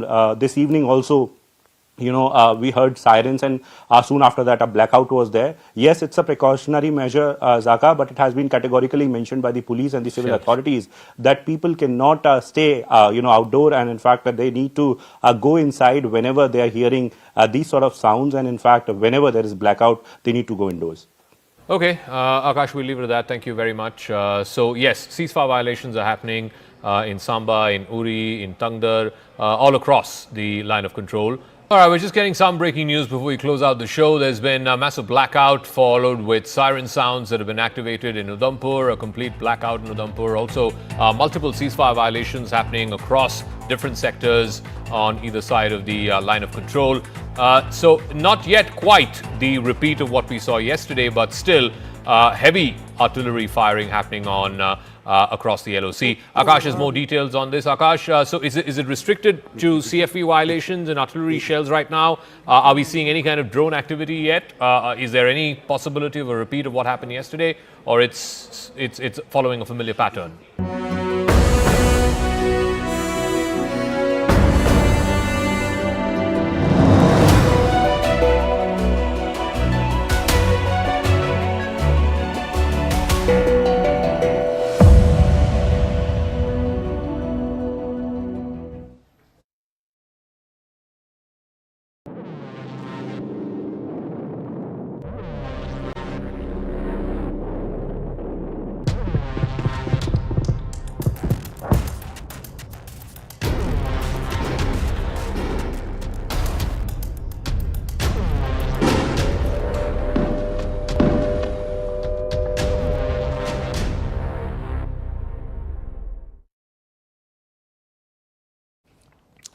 Let me tell you about last night. India's skies turned into a battlefield. Pakistan launched a brazen aerial assault. They fired 300 to 400 drones and some missiles. 36 locations were targeted. Military sites and civilian areas came under attack. This was across northern and western India. Pakistan's intentions were pretty clear. They wanted to escalate tensions, but the Indian armed forces stood tall. They shot down all incoming projectiles. No casualties, no damage. Just debris of the projectiles scattered everywhere. Pakistan's aggression became an embarrassment. Let me tell you how last night unfolded. Visuals of the Pakistani attack came in after 8 in the night, post 8 p.m. The first city to report the aerial intrusion was Jammu. It is 60 kilometers away from Pakistan. Air raid sirens went off in Jammu. Then there was a blackout. Within minutes, Pakistani drones and missiles were seen over the city. Indian armed forces countered the attack. The incoming threats were taken out in less than an hour. At least 8 missiles were shot down over Jammu. A few drones were taken out over Udhampur and Srinagar. 2 Pakistani armed drones were destroyed in Nowshera. These are all places in Jammu and Kashmir. Turkish armed drones were used by Pakistan, and they were the ones neutralized here. Turkish armed drones. Pakistan attempted to target military stations in Punjab. Their drones over Pathankot and Batinda were also shot down. Listen to this. अंतर्राष्ट्रीय सीमा और नियंत्रण रेखा पर लेह से लेकर sir creek तक 36 स्थानों पर 300 से 400 लगभग ड्रोनों का इस्तेमाल घुसपैठ का प्रयास करने के लिए किया गया। भारतीय सशस्त्र बलों ने काइनेटिक व नॉन काइनेटिक साधनों का उपयोग करके इनमें से कई ड्रोन्स को मार गिराया। इतने बड़े पैमाने पर हवाई घुसपैठों का संभावित उद्देश्य वायु रक्षा प्रणालियों का परीक्षण करना और खुफिया जानकारी इकट्ठा करना था। ड्रोन के मलबे की फोरेंसिक जांच की जा रही है। प्रारंभिक रिपोर्ट्स से पता चलता है कि वे तुर्की के असीस गार्ड सोंगर ड्रोन्स हैं। The Indian Army and Air Force worked together. A range of weapons were used for the defense, both kinetic and non-kinetic. What does that mean? Let me start with the kinetic. Weapons that explode on impact. For example, missiles. The Akash missile system saw action last night. They are operated by the Air Force and the Army. This weapon is completely made in India. It can take out multiple aerial targets at the same time. Last night, it proved its mettle. Let me tell you about some of the other weapons that were used. Like the L-70 anti-aircraft gun. It played a major role in defending Jammu last night. It is operated by the Indian Army. This gun is equipped with an auto-tracking radar. Basically, it automatically fires any aerial threat it detects. And it has an impressive rate of fire. This gun churns out almost 300 rounds per minute. So we've told you about the Akash system and the L-70 guns. But other air defenses were also used. Reports say the S-400 air defense systems were activated. It is India's most advanced air defense system, the S-400. The Modi government bought them from Russia. The deal was signed in 2018. The US threatened India with sanctions over this deal. Despite the pressure, India went ahead with the purchase. And this weapon system has proved to be a game changer. The S-400 can track targets up to 600 kilometers away. Basically, it can see all air activity deep inside Pakistan. Last night, the S-400 may have been activated. As of now, there is no official confirmation on its use. Now let's look at the non-kinetic weapons, weapons that do not rely on impact or force. Weapons like lasers or electronic jammers. So non-kinetic weapons also defended India's skies. This was done using drone jamming systems around the air bases in Jammu and Pathankot. Also projectile locating radars. These were crucial in tracking all the incoming projectiles. They provided real-time information to the air defense units. And this made the interceptions successful. You can see how robust India's air defenses are. There are multiple layers to the shield. But what did Pakistan achieve in these strikes? Well, they tried to test India's readiness. Their intention was to create panic. What they got in return was silence, not the silence of fear, but the silence of interceptions. India's response to Pakistan was clear. You send drones and missiles to attack our cities, we take them out within a few minutes. The successful interceptions reinforced one fact, that India has changed. Its patience has limits, and its response is firm. We're taking you back to the developing situation at the border. Pakistani drones are being reported in the skies over northern and western India yet again for the second time in 2 days. What we saw yesterday is playing out all over again. There's a total blackout in parts of Jammu. These are the latest pictures that we have for you. The Jammu and Kashmir Chief Minister has confirmed explosions in the region, but he said it was most likely artillery firing. Reports say drones have been spotted over Samba, Kathua and Nagrota in Jammu. We're getting multiple videos from these regions. You can hear air raid sirens and explosions in the background. Beyond Jammu, drones have been reported in Punjab's Firozpur and Pathankot, as well as Rajasthan's Jaisalmer. And this is exactly what happened last night as well. Just before 9 p.m., reports came in about Pakistani drones over Jammu. We learned later that Pakistan had fired more than 400 drones across the western frontier, most of which were neutralized by India. Like yesterday, we are hearing that Indian air defenses have been activated again. This is a developing situation. We'll keep track of it for you. Multiple places in India along the western border, seeing a repeat of what we saw yesterday. Projectiles coming from the Pakistani side being neutralized by the Indian air defenses.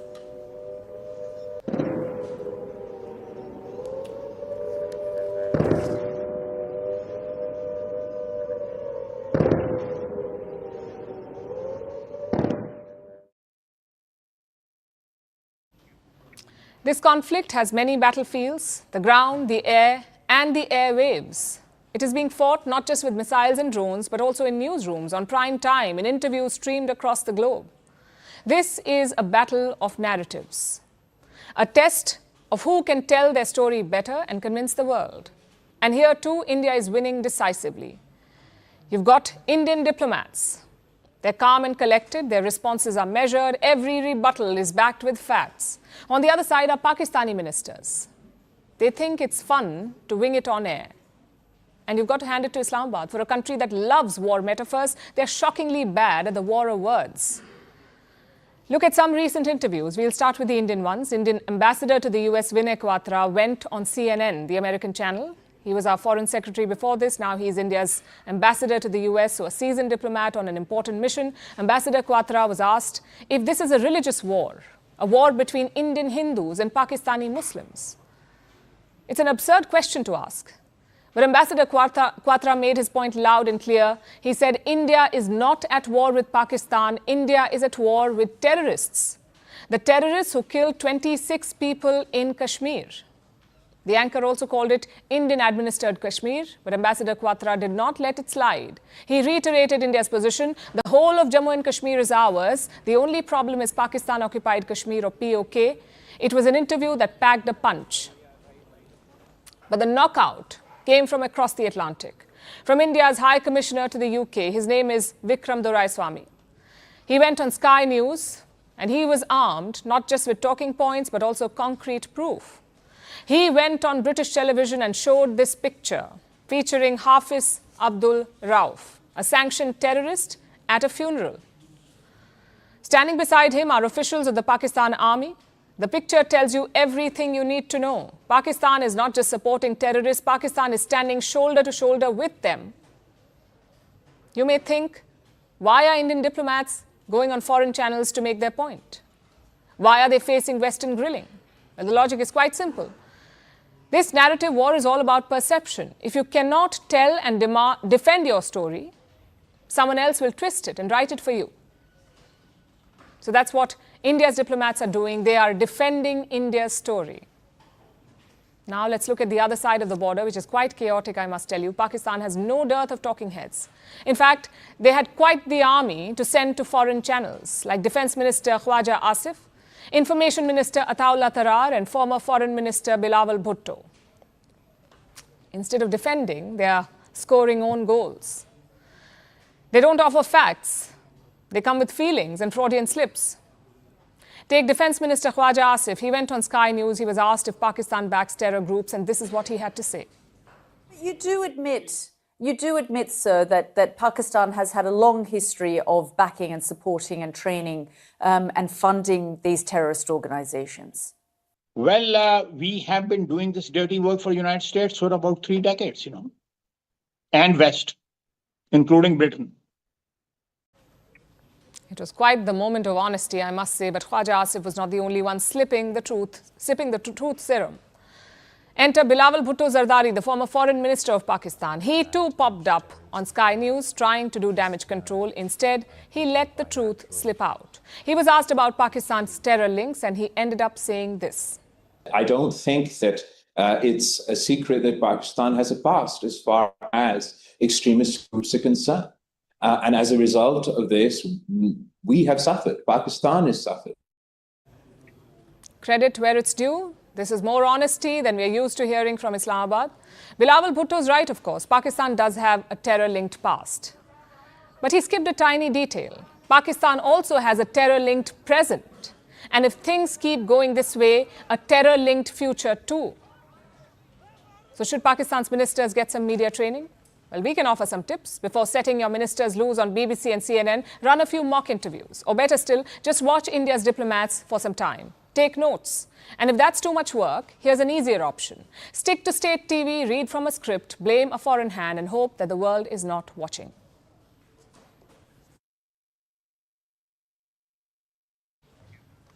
They say truth is the first casualty of war. Yesterday, it died 1 million deaths. If you were watching television or scrolling through social media, you would think this was an all-out war. You see, Pakistan is not just peddling fake narratives, it is also peddling fake news, and we have already been debunking them for the last few days. Tonight, we've come with some more examples, starting with AI-generated videos like this one. It talks about India shooting down 2 Pakistani jets. This video is fake. The second is an old war footage passed off as new. Like this image, retweeted many times as India's attack on the Karachi port. Turns out it was a visual from Gaza. Then there's this video of a Pakistani attack on Jammu. The video was from Dhaka. So again, fake, of course. There are also fake headlines, like this one. A Chinese daily shared an old image claiming 3 Indian jets crashed. The image was fake. It was from 2019. A Pakistani handle claimed that a Sukhoi Su-30 MKI was shot down. The Indian pilot was captured. Again, this was fake news. This picture was from 2014. Here's another one. It says that ATMs in India will be closed for 2 to 3 days. Fake news. It was spread to create panic, to send people rushing to the banks. And that's the purpose of this, really. But it wasn't just social media that was the problem. Mainstream media also seemed to have taken the bait this time. And now we know that reporting during a conflict like this one is tough. The viewers want to know what's going on, and you want to put out information fast. It can be tough in the fog of war.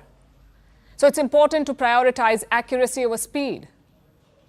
Unfortunately, some channels faltered and ran headlines like these.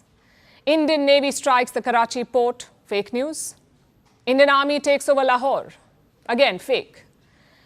Pakistan's Army Chief Asim Munir toppled in a coup. Prime Minister Shehbaz Sharif captured and locked in a basement. Imran Khan to be released within hours. Pakistani pilot captured after India downs an F-16 fighter jet. All of this was fake news. Yet it ran on mainstream media. The clips were forwarded on WhatsApp. They were retweeted hundreds of times. It was repeated so much that it almost seemed like reality. Why did this happen? Because the hunger to be first beat the responsibility of verifying news. It's a strange thing, really, and the paradox of the times we live in. We have more access to information than ever before, yet we are more vulnerable to being misled.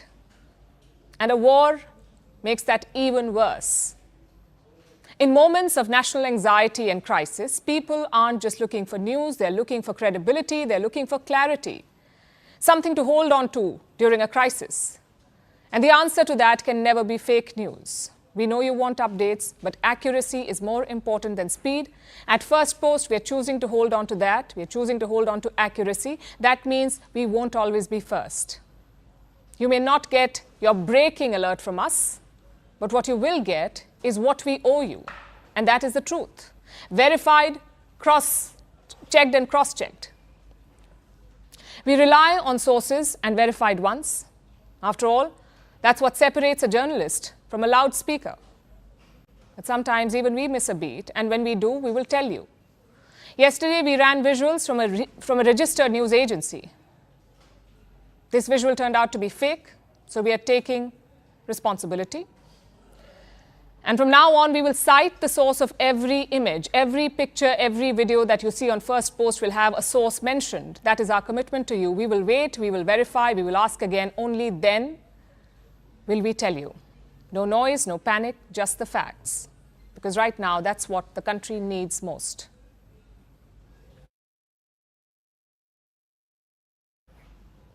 As missiles fly across the border, Pakistan has opened another front, not with weapons, but with a plea. They want more cash. Today, the IMF is holding a crucial meeting. That's the International Monetary Fund. It is Pakistan's last financial lifeline. The IMF will decide Pakistan's financial future. It will assess their current progress and take a call on giving them more money. The stakes are very high. It's a make or break moment for Pakistan's economy.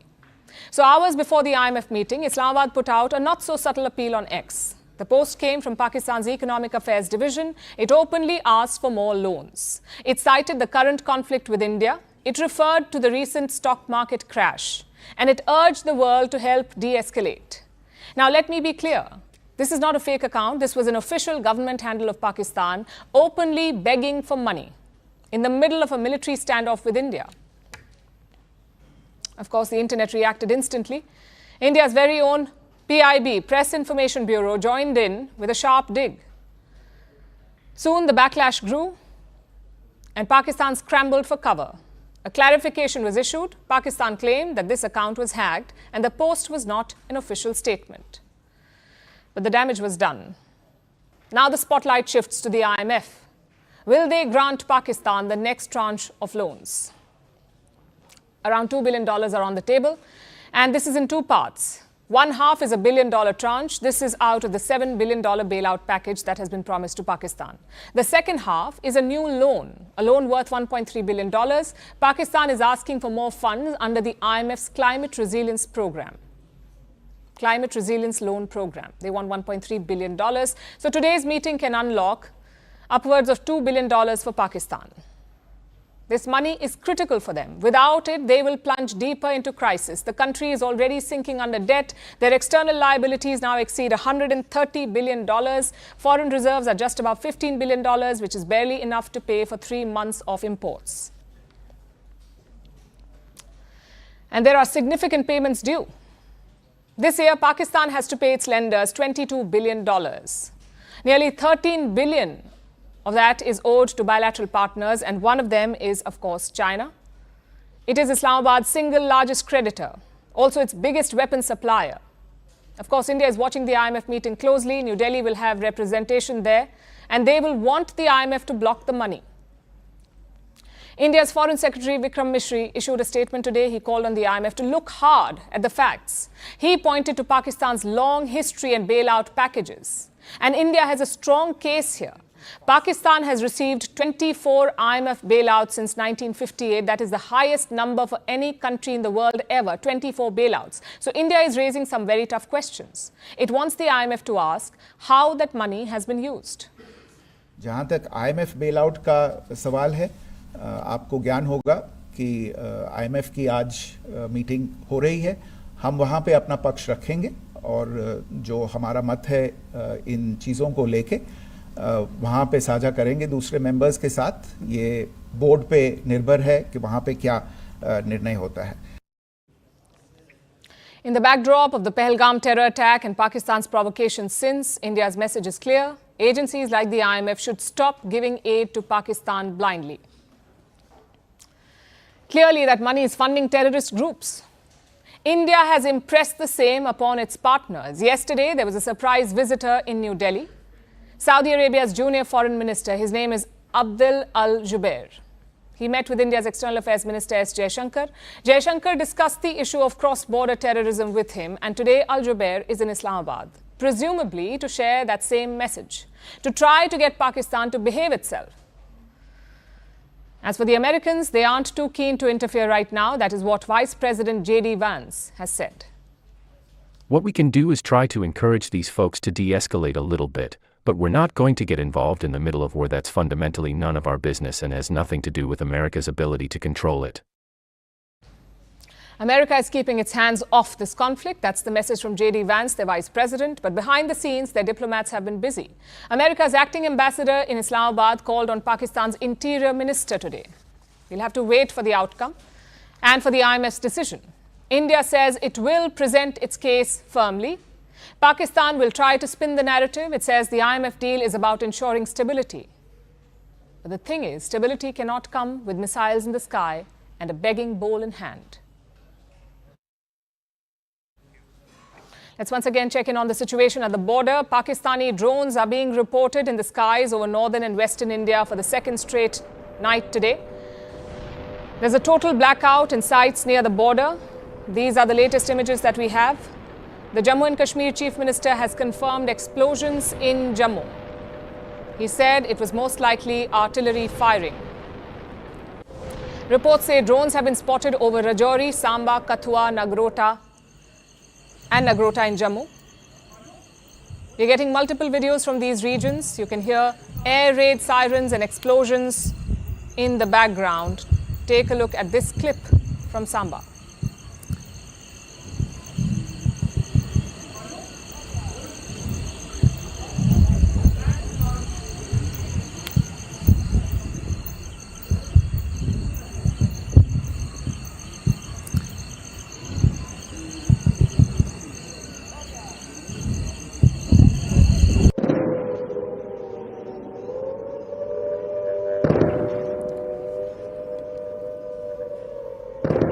Beyond Jammu, drones have been reported in Punjab's Firozpur and Pathankot, as well as Rajasthan's Jaisalmer and Pokhran. This is exactly what happened late last night as well. We're hearing that Indian air defenses are engaging the targets again. This is almost a copy-paste from last night's attack.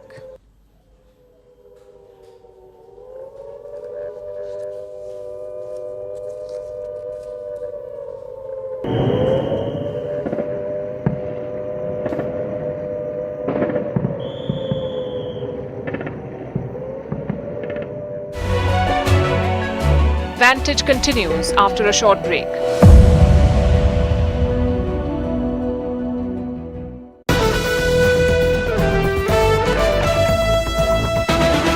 All right, we're just getting some breaking news before we close out the show. There's been a massive blackout followed with siren sounds that have been activated in Udhampur, a complete blackout in Udhampur. Also, multiple ceasefire violations happening across different sectors on either side of the line of control.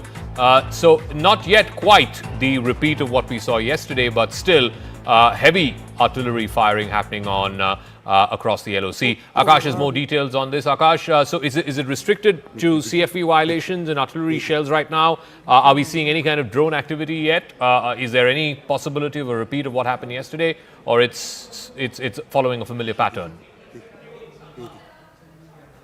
I'm hearing the sirens. In fact, here in Jammu, I'm not allowed to go outside because of the light and some sort of restrictions that are in place. Zaka, yes, we are learning about one drone attack here in Jammu. In fact, defense forces are telling us, and we have heard multiple firing sounds as well.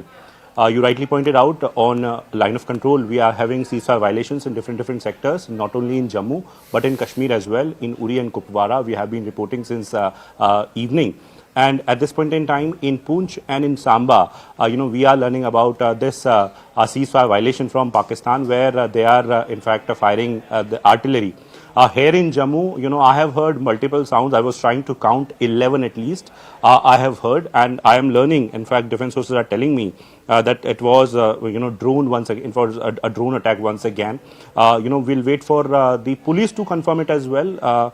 But I am learning that yesterday it was the airport, and once again it is in the close vicinity, possibly the airport only. And agencies are in fact using the AD systems and AD guns to thwart these attempts. Once again, it is Pakistan trying to attack the infrastructure, and not only in Jammu. We have been learning about these sort of activities in different areas. Tejinder is reporting in fact about Pathankot and Samba as well. We have a colleague Anshul and Anvit in different areas as well. They have been reporting about blackout and sirens. But as far as Jammu is concerned, Zaka, so it is very important. It is the international border though, but it's a very part of the sort of attack that was carried out. In fact, yesterday it got started with Jammu only, and at around 8 p.m. This evening also, we heard sirens, and soon after that a blackout was there. Yes, it's a precautionary measure, Zaka, but it has been categorically mentioned by the police and the civil authorities that people cannot stay outdoor, and in fact they need to go inside whenever they are hearing these sort of sounds, and in fact whenever there is blackout they need to go indoors. Okay, Akash, we'll leave it at that. Thank you very much. So yes, ceasefire violations are happening in Samba, in Uri, in Tangdar, all across the line of control. All right, we're just getting some breaking news before we close out the show. There's been a massive blackout followed with siren sounds that have been activated in Udhampur, a complete blackout in Udhampur. Also, multiple ceasefire violations happening across different sectors on either side of the line of control. So not yet quite the repeat of what we saw yesterday, but still heavy artillery firing happening on across the LOC. Akash has more details on this. Akash, so is it restricted to CFE violations and artillery shells right now? Are we seeing any kind of drone activity yet? Is there any possibility of a repeat of what happened yesterday, or it's following a familiar pattern? I'm hearing the sirens. In fact, here in Jammu, I'm not allowed to go outside because of the light and some sort of restrictions that are in place. Zaka, yes, we are learning about one drone attack here in Jammu. In fact, defense forces are telling us, and we have heard multiple firing sounds as well. You rightly pointed out on line of control, we are having ceasefire.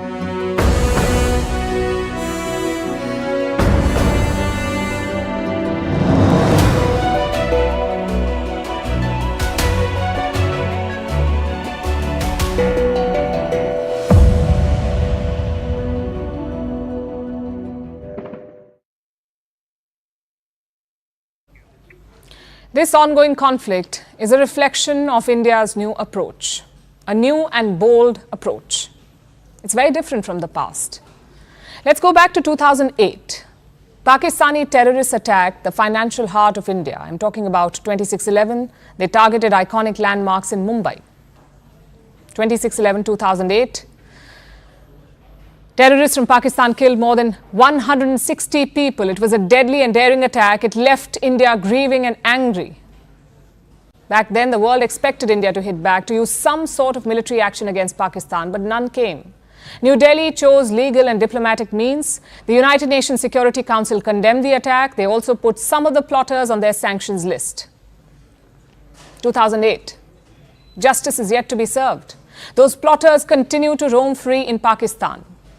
Now cut to 2016. 4 terrorists attacked an Indian army base in Uri. They killed 19 Indian soldiers. Again, India had 2 options to choose from: diplomatic means or military means. This time, Prime Minister Modi was leading the country. He chose the second option. He ordered a surgical strike across the line of control. Now, this decision was not sudden. Prime Minister Modi gave ample chance to Pakistan. He made a surprise visit to Lahore in 2015, and while there, he attended Nawaz Sharif's granddaughter's wedding. He put his best foot forward. In 2016, he allowed a Pakistani team to visit the Pathankot air base. The goal was to jointly investigate a terror attack. So Prime Minister Modi gave multiple chances to Pakistan, but finally he ran out of patience. After the Uri attack, he set a new strategic precedent. If you attack, we will hit you back. No more free passes. That precedent was upheld in 2019 as well. After the Pulwama attack, Indian jets bombed Pakistani terror camps. Same in 2025. After Pahalgam, India struck 9 terror camps. Each attack has been more daring than the last one. At the same time, India has not abandoned the diplomatic route. We have kept up pressure on global forums. In 2019, we got the United Nations Security Council to sanction Masood Azhar. He is the chief of the Jaish-e-Mohammed. It took us more than 10 years to get him blacklisted. In 2023, we scored another victory. The United Nations Security Council blacklisted Lashkar terrorist Abdul Rahman Makki. So the diplomatic campaign is very much alive. The military campaign is about added pressure. It's about imposing a cost on such terror attacks. And the logic is simple. Pakistan must realize that every attack will be responded to. Every death will be avenged. The hope is that this will eventually deter Islamabad. There are critics to this approach. They say the surgical strike did not prevent Pulwama and Balakot did not prevent Pahalgam. So why would Operation Sindoor be any different? Well, the thing is, no policy is guaranteed to succeed. But there is a sound logic here. Eventually, these reprisals will begin to take a toll because the cost is rising every time. The surgical strike was a limited ground operation. Balakot was an airstrike, and Sindoor was an expansive anti-terror campaign. Even the headquarters of the Lashkar and the Jaish-e-Mohammed were hit this time. So like I said, the cost is rising every time. Perhaps eventually it will establish deterrence. But this policy requires boldness and a risk-taking appetite, and Prime Minister Modi has displayed both. Pakistan has always used the nuclear card to deter India. If you attack, things could go nuclear. That's been their threat. That was always the threat from Islamabad. We'll use nuclear bombs. But Prime Minister Modi called their bluff. It's very clear now that you can attack Pakistan conventionally. You do not need to fear the nuclear angle. Secondly, it's a risk to India's larger ambitions.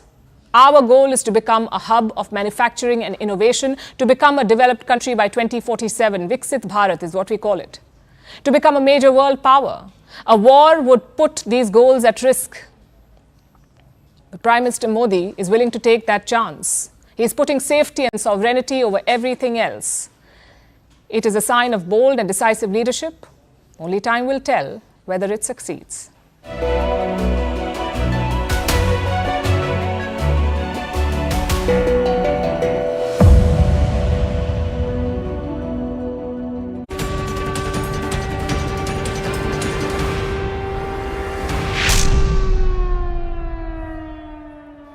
Hello and welcome to the continuous coverage of the border tensions between India and Pakistan as Bharat gives a befitting reply to Pakistan's misadventures and even displays its technological edge. Pakistan continues its drone strikes along the border, targeting several spots in Indian territory. Pakistani forces have unleashed drones in Jaisalmer, Rajouri, Amritsar, Firozpur, Riyasi, Kathua, Samba, Nagrota and Uri. Ceasefire violations continue along the line of control and in the international border, while India continues to raise the cost for Pakistan. That is the action being taken by the Indian state. In the recent IMF meeting, India has objected to the bailout for Pakistan, saying the funds are being used for terror operations. India has also abstained from the vote, and the IMF has taken note of the entire proceedings and the stand that India has taken on the international stage. We're getting a big piece of breaking news where top intelligence sources have told CNN News 18 that Pakistan is using long-range drones from Jammu and Kashmir all the way to Punjab. Sources say the attack was aimed at testing India's defense capabilities.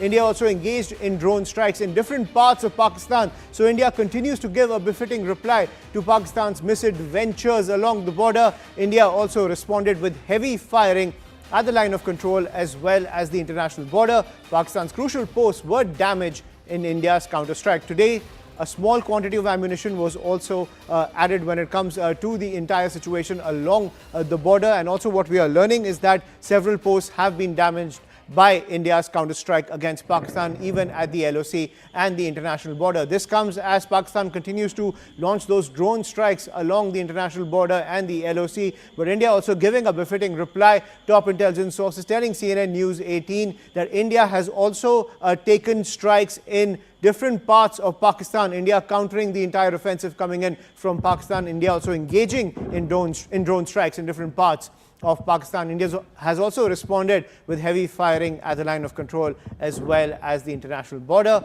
Pakistan's crucial posts have been damaged in the ensuing gunfight that has taken place from across the Indian side towards Pakistani posts, and several Pakistani posts have now been damaged. So India also raising the cost for Pakistan when it comes to the offensive along the border, namely the LOC and the international border. But as you can see, Pakistan not relenting, using these drone strikes in sensitive areas like Rajouri, Uri, as well as in Rajasthan and Punjab to counter India. But India also countering Pakistan with drone strikes as well as firing at the LOC as well as the international border. India is also raising the cost at the international stage with actions at the IMF, and India is also, its air defense system is also taking action by preventing the damage being caused by these drones coming in from Pakistan, making sure that there is 100% repulsion of these drones that are coming in from Pakistan. To get more details on Pakistan's strategy going forward and India's counter-offensive,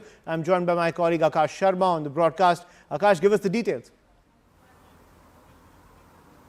Right. So yesterday we saw that how Pakistan launched a number of attacks towards India, starting from Jammu, to then extending towards the northern parts, where we got to know that in Ladakh also, in Leh, in fact, they have targeted several military infrastructure, and then down towards Gujarat and Rajasthan, they have also tried several sort of targets. The interesting part was that many of the drones did not have explosives, which means that they just wanted to test the capabilities. They just wanted to check as to how India would react. And that's the reason why, there was an anticipation that something is going to come today. And now today also at around 8 p.m., starting from 8 p.m., we have seen that how in the areas like Rajouri, in the areas like, Jammu, Samba, and in fact, several places in Punjab and also in Rajasthan, we have seen that how, these drones were tried. And 2-3, points that are very clear out of these attempts. First one is, of course, the fact that Pakistan is somewhere showing the sort of capability where they are, in fact, able to attack, from their home to a place that is at a distance of more than 100 kilometers, in fact 200 kilometers in some cases. Then, they have, in fact, at the LC, they are violating the ceasefire with artillery, even when they don't have, enough of artillery ammunition. They have been violating ceasefire, and it is happening, across the LC in the multiple sectors. In Kashmir, if we talk about Uri, Kupwara, Baramulla, and all these areas, close to LC, so violation has been happening, and artillery shells are being, in fact, artillery is being fired. Civilians, are being targeted. Similarly, in Jammu region as well, we have seen that how in Poonch, ceasefire violation is happening. And, it is not limited to LC only. We have a violation, at the international border as well, where they are firing the artillery. So, a number of things are happening, and, there is an indication that something big is going to happen from Pakistani side, given that today's, drones have explosives as well. In fact, our investigation editor, Manoj Gupta, is bringing us these details that how the, the drones that are being used today have the small quantity of ammunition, in fact, the explosives as well.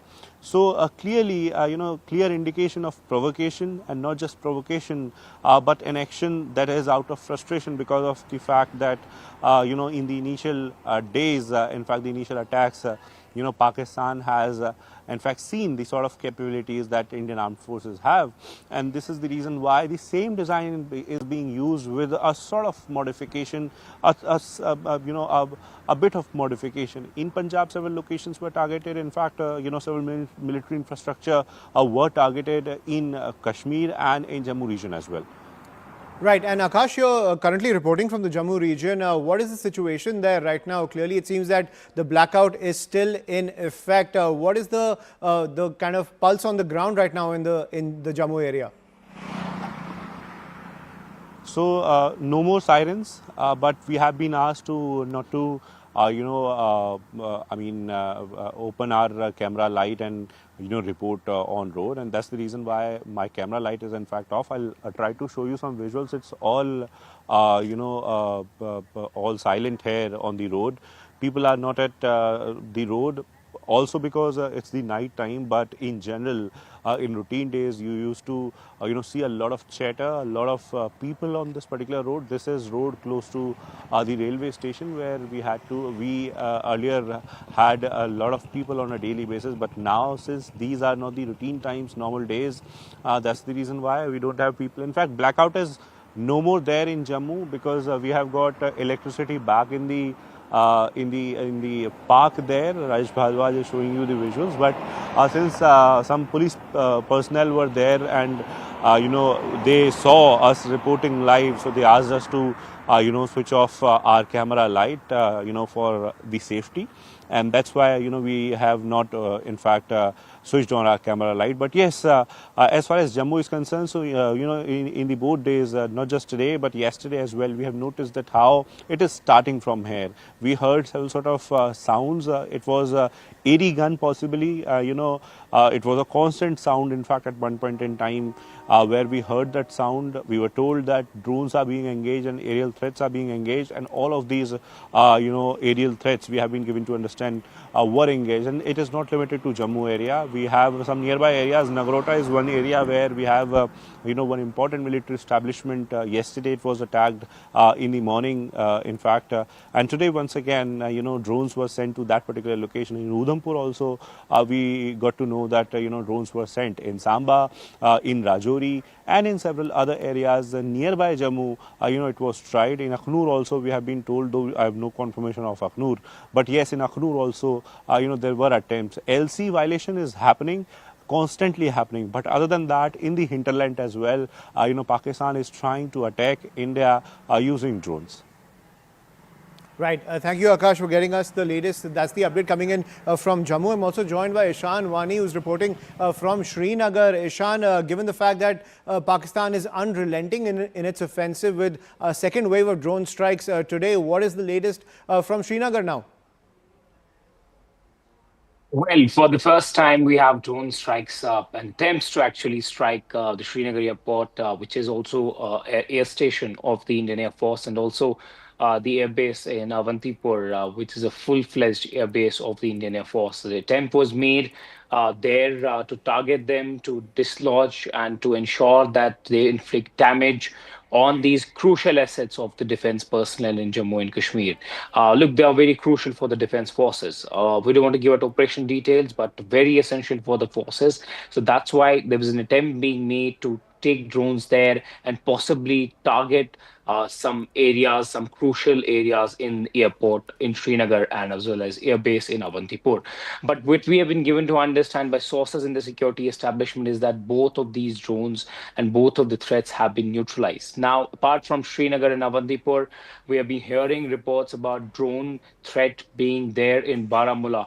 A lot of videos emerged. Our colleague Tejinder is also stationed in Baramulla. He also reported that there was a shake of their houses when the anti-drone system was launched to counter these drones and to bring them down effectively. But we have been given to understand that 6 to 8 is the number by the sources telling us that where the drones in Srinagar, Avantipur, and Baramulla, which were brought down, it is still blackout, no lights outside.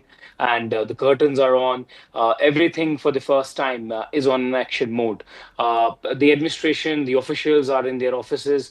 As a precautionary measure, we are told that the highest level of alertness is being maintained to ensure that if there is any challenge that can arise through the use of these drones, that is immediately eliminated. There are reports that multiple places in Baramulla have also had drone sightings. There can be a possibility of them not being present there, and then people suspecting that it's a drone. But the establishment has readied its air defense system, that whenever in their radar there is any drone which flies in the important and crucial zones, that they are completely destroyed and decimated. We saw that yesterday, the government of India, the MHA, the Defense Ministry said that none of the drones was allowed to actually end up, come down or attack any place whatsoever to inflict any damage or casualties. Whether it's Pakistan testing India's waters, whether they are trying to play tricky games, that is something that the government, the police, and the security agencies are keeping a very close, tight eye on. But on the line of control, Aishman, the ceasefire violation is continuing relentlessly. What we have been given to understand that even before the sunset today, they opened indiscriminate fire. There was massive mortar shelling that was seen and witnessed in Uri sector, in Kupwara as well. Artillery being used, and which has actually resulted in many families being uprooted. But yesterday was the most intense shelling part. Yesterday was intense shelling. People were thrown out of their houses. One lady died. It's a very sad story that she was trying to escape from the shelling. They were in a car, and then one shrapnel from the entire artillery that fell somewhere close to their vehicle came in from the top and just pierced through her neck and killed her later before she reached the hospital. So it's a sad story that people are dying on the line of control or are getting dislodged from their houses. They are being uprooted. They're being moved out. Several people have left on their own, while the government is also providing them accommodation, food, and shelter to ensure their safety. The ambulances have been kept there, but it's hard to actually lift anyone when there is massive artillery shelling taking place.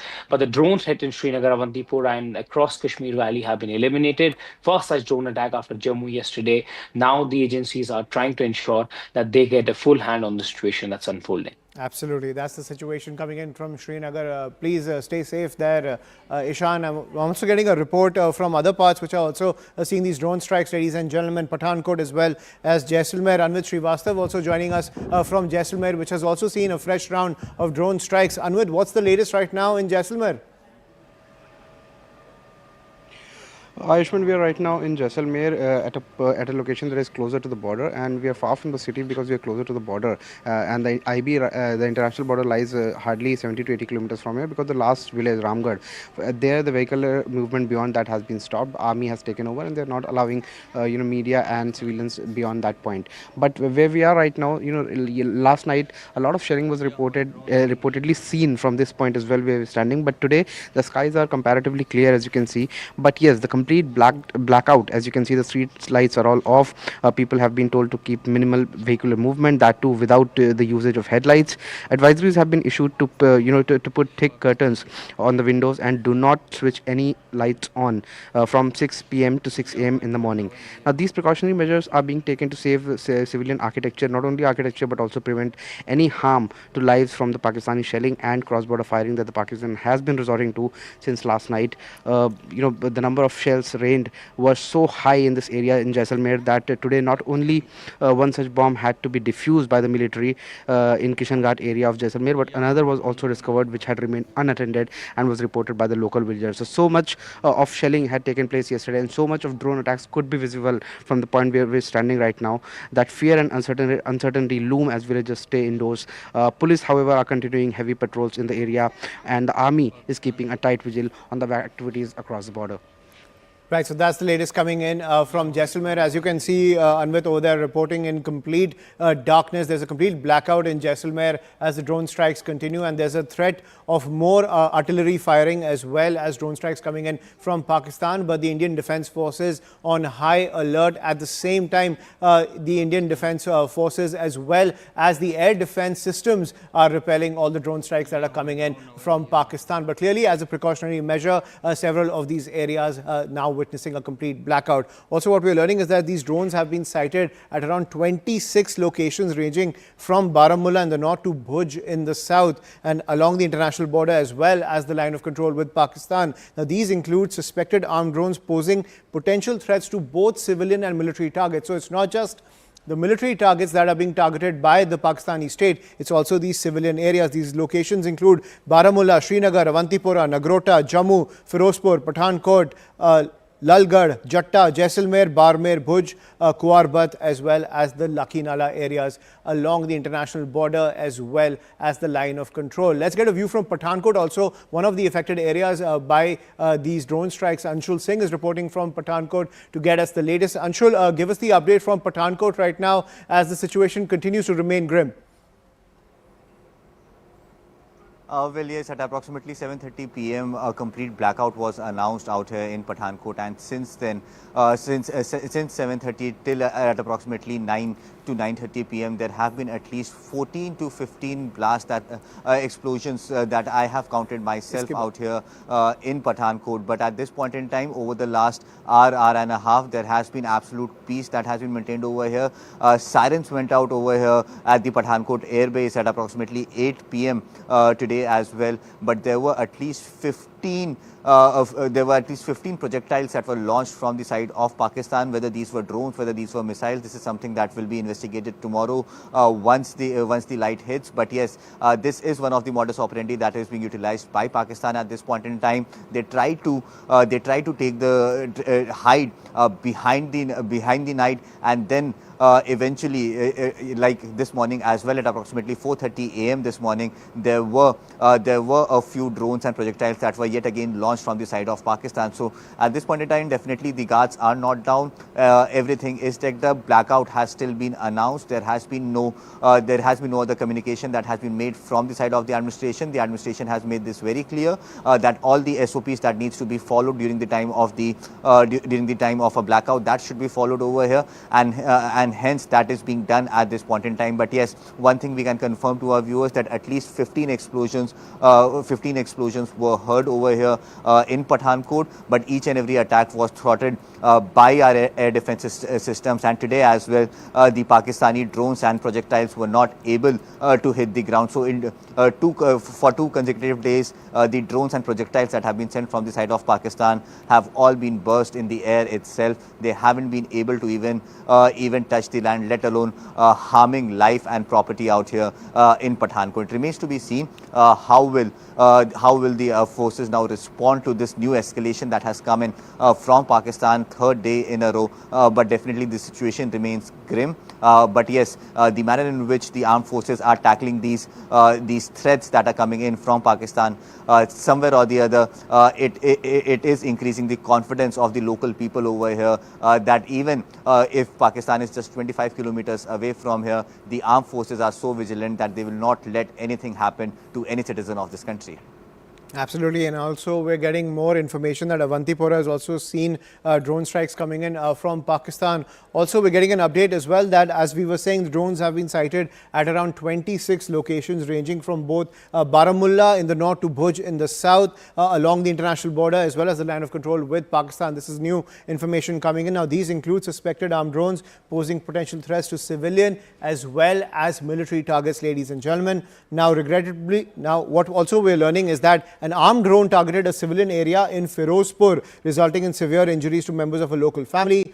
The injured have been provided medical assistance and the area has been sanitized by the security forces. So that is more information that's coming in, where civilians are also in the crossfire when it comes to these attacks coming in from Pakistan, the drone strikes. Now, this armed drone targeted a civilian area in Firozpur, resulting in severe injuries to a local family. And other areas, as we are showing you on our screens, including Baramulla, Srinagar, Avantipora, Nagrota, Jammu, Firozpur, Pathankot, Lalgarh, Jatta, Jaisalmer, Barmer, Bhuj, Kuwarbat and Lucky Nala have also been targeted by these drones. Akash is also with us on the broadcast when it comes to these new developments which are coming in, where civilians are also in the line of fire from Pakistan, because Pakistan is not discriminating between military and civilian targets. Akash. Yes, and in fact, these 26 locations, you rightly pointed out, these 26 locations have seen the drone attacks in the last 2 hours, specifically starting from 8 p.m. last evening. And in fact, we saw that how even before the sunset, the ceasefire violation was started, in areas like Uri and in Kupwara, and then we saw the air sirens in different areas, including Jammu, Baramulla, and others. Starting from Baramulla in the north, you rightly pointed out, and to Bhuj. In fact, the entire western border, was active. And yes, in Firozpur, one civilian target was there, and in fact, one family, in fact, the members have sustained injuries. They have been getting medical assistance, but this is somewhere showing, the intentions of Pakistan. These are, somewhere the act that they can get involved in.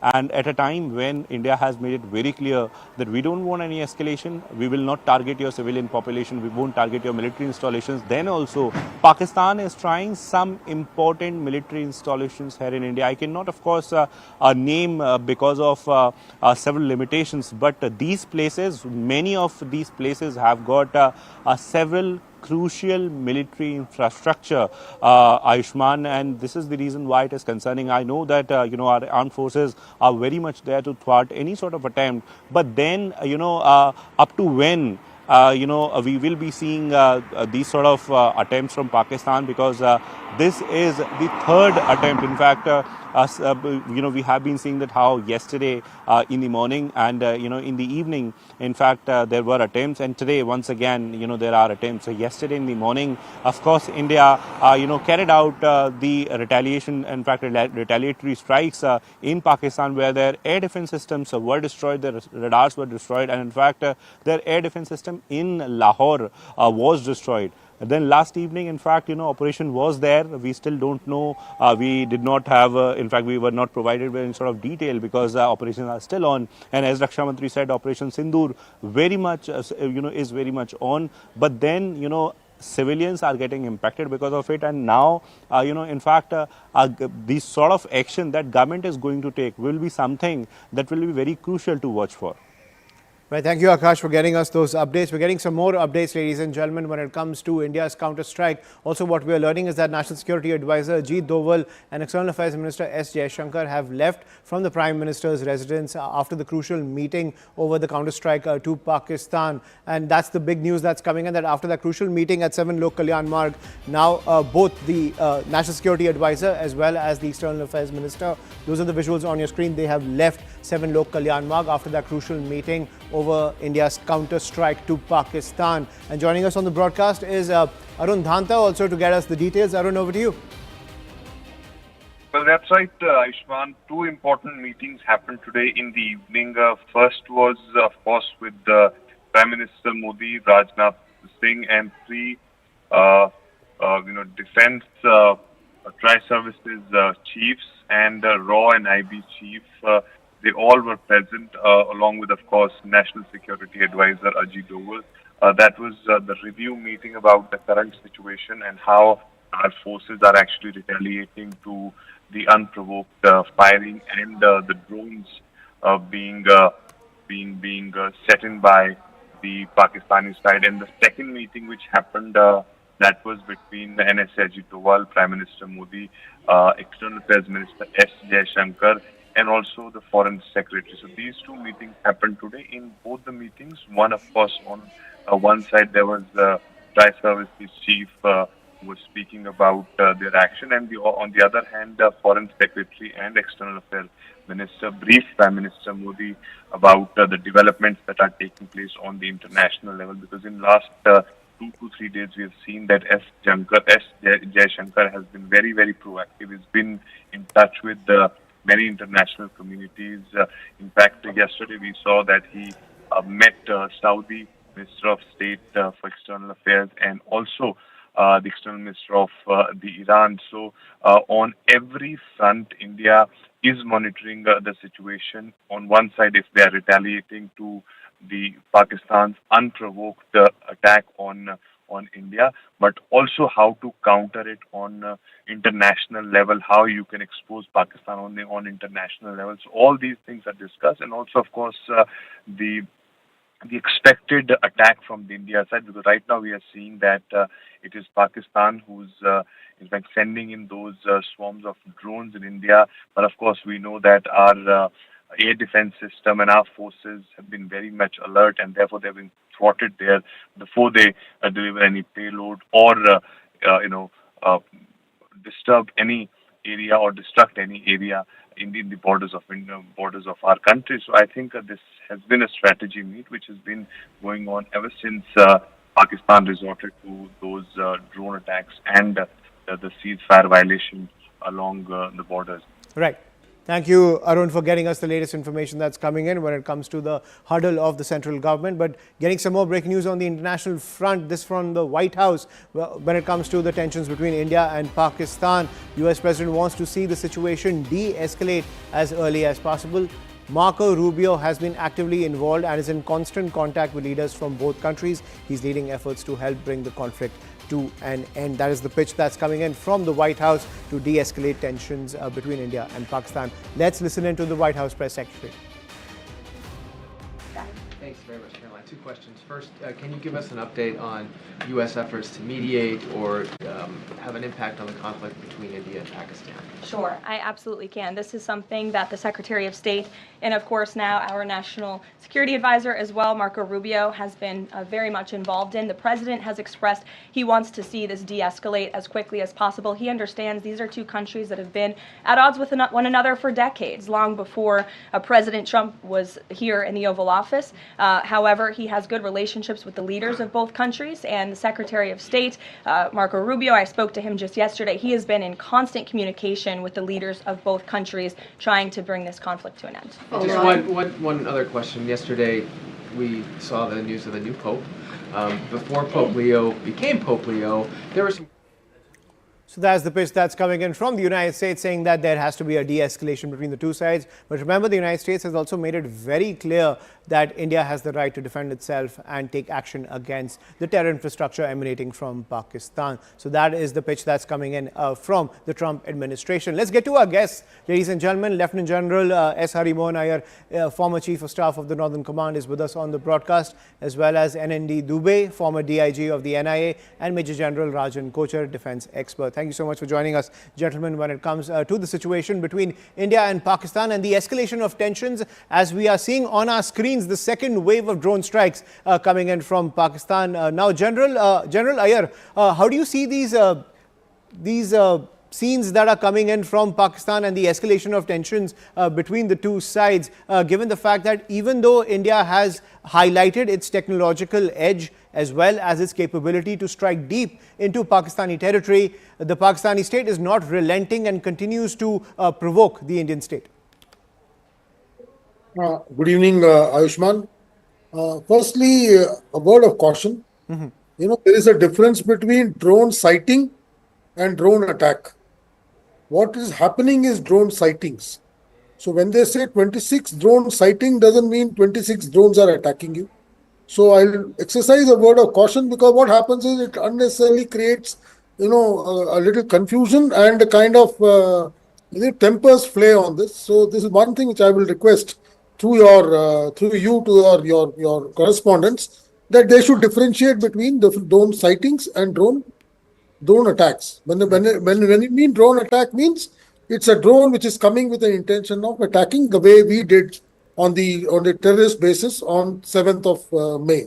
So that's the first thing. Secondly, what has happened now, we have had 2 days since we targeted those 9 sites. We have given him a bloody nose. And you all know that in Pakistan, it's the country owned by the army. Mm-hmm. So when you are striking him so hard and you've given him a hard nose, to expect him to buckle down just on that, when he's got such a large standing army, such a well-equipped Air Force and a very decently equipped Navy, he controls the economy, he controls the politics. So for him to cow down just because you hit 9 sites and, come to a negotiating table without, doing something, is asking for the moon. So that is first thing. We should be assured, you see our AD is doing a fantastic job. Mm-hmm. We are knocking down everything that is coming from his side, right? And Rest be assured, most of these drones have been taken out by our, AD guns, which are vintage guns. We have been able to make them counter-drone capable because of our Atmanirbhar capacities. And that is something we should be very proud of. These guns, by and large, should have been in museums by now, but we have made it so good that we have ensured that not a single aerial thing that the enemy is sent across has been able to achieve its targets. So that is the first thing we must assure our citizens, that the Indian Army is abreast with the situation. We are in full control of what is happening.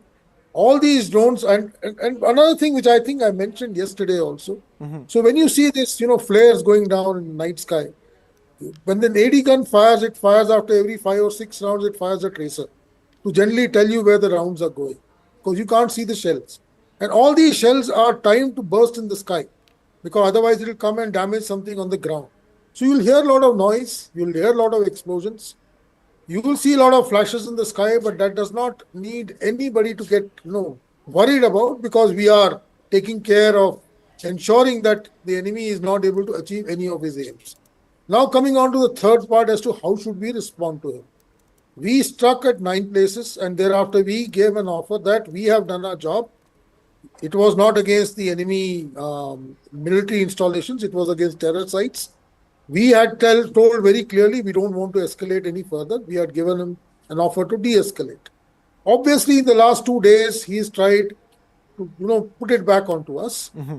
The options are very much that there could be a revisit.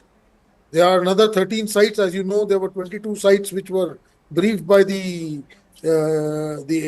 foreign secretary the other day. We have only struck 9. There are still 13 of them available to us. For all there may be a case when we will revisit. Possibly, when you see a boxing match, if he doesn't get knocked down by the first punch, let's give him a second one. Possibly escalate it a little further. You may find us targeting, other than terrorist site, some other infrastructure site which forces him to come down to the negotiating table.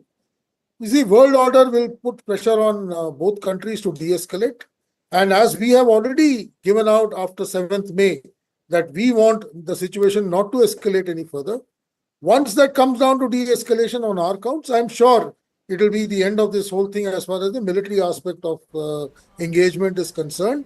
I am extremely positive that the way our armed forces have stood by us, we have still not even actually, I will say we haven't put on our boots. Our formations are still not mobilized, unlike him. The day he decides to, push the envelope a little larger, then possibly he's asking for trouble. I'm sure we have multiple options to ensure that he has not just a bloody nose, he doesn't survive. He also knows that he doesn't have the money to last for more than 4 days. He also is fighting a case of far and few resources with him. So I am very sure he'll come to heels at a due course of time. Right. If not, then the population in Pakistan will ensure that they can't suffer anymore, and they'll bring him to heels. And that is what we should do. We should be prepared for a long haul. We should be patient. We are a stronger country, both economically and militarily. We have our aims correct. We are on the right line. We are not the aggressor here. He started this whole game by launching that event in Pahalgam. So he should be sent home at a time and place of our choosing. And it is not something that he can extract out of us. We should be patient. Like I said, usko thakao. Itna thakao, he is not able to stand up. Right. But jis din wo uthega nahi, the day he is so badly exhausted, I am sure he'll be more than willing to accept the terms that we laid out. Right. But General Iyer, that gives the impression that we are now in it for the long haul when it comes to wearing down the Pakistani state. Major General Rajan Kochar, what is your analysis of the situation? Do you think that now we're in a situation where we need to wear down the Pakistanis, increase the cost for them to wage even these small skirmishes that we're seeing along the line of control and the international border? Because even an unstable Pakistan where the people don't have faith in the civilian administration and the military leadership, that's also a dangerous paradigm for India. Yeah, thank you for getting me into the discussion. I think the present level of action from our part is the deterrence is not enough as of now. And that's why he's attempting to do this again and again. He is tending to escalate, and don't be surprised if the next action will be a bigger one. And what is he trying to do? Let us try to understand. He's trying to test and overwhelm our air defenses. He's deploying hundreds of drones, and he's trying to saturate our own systems. He's also trying to identify the gaps wherever he can and gather intelligence. See, it's a drone is a double-edged weapon. It is not only you are arming the drone to carry out a strike, it's also used for intelligence gathering and reconnaissance. So what we are actually allowing him to do is that once his drones get inside our own positions, our defense layouts do get exposed, and that is one danger you know it is available. Then there is a psychological pressure on the civil population. See, we are trained in the army. We can withstand these kind of attacks, but not the civil population, because every night they have a fear something will come on their head. And let me tell you, no air defense system is invincible. If we are stating कि हमने 100% drones मार दिए, it's not possible. Some of the drones will get inside and will cause casualties, as we are. You brought out, I think in Firozpur it has happened. Right. Some people have got injured. Then what happens is now he is in the process of collecting information. He is now, the initiative is in his hands, because each time we are reacting to a situation.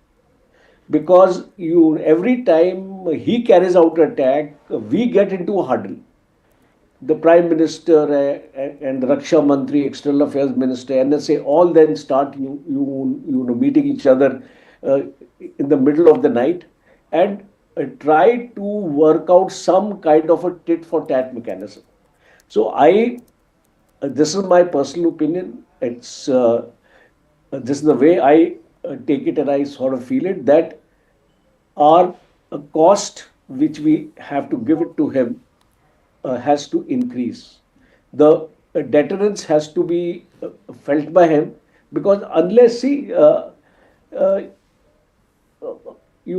are we wearing him out? He is only launching the drones. He is not doing anything. His army, our army is also being there, and his force is also there. Both of them are equally deployed.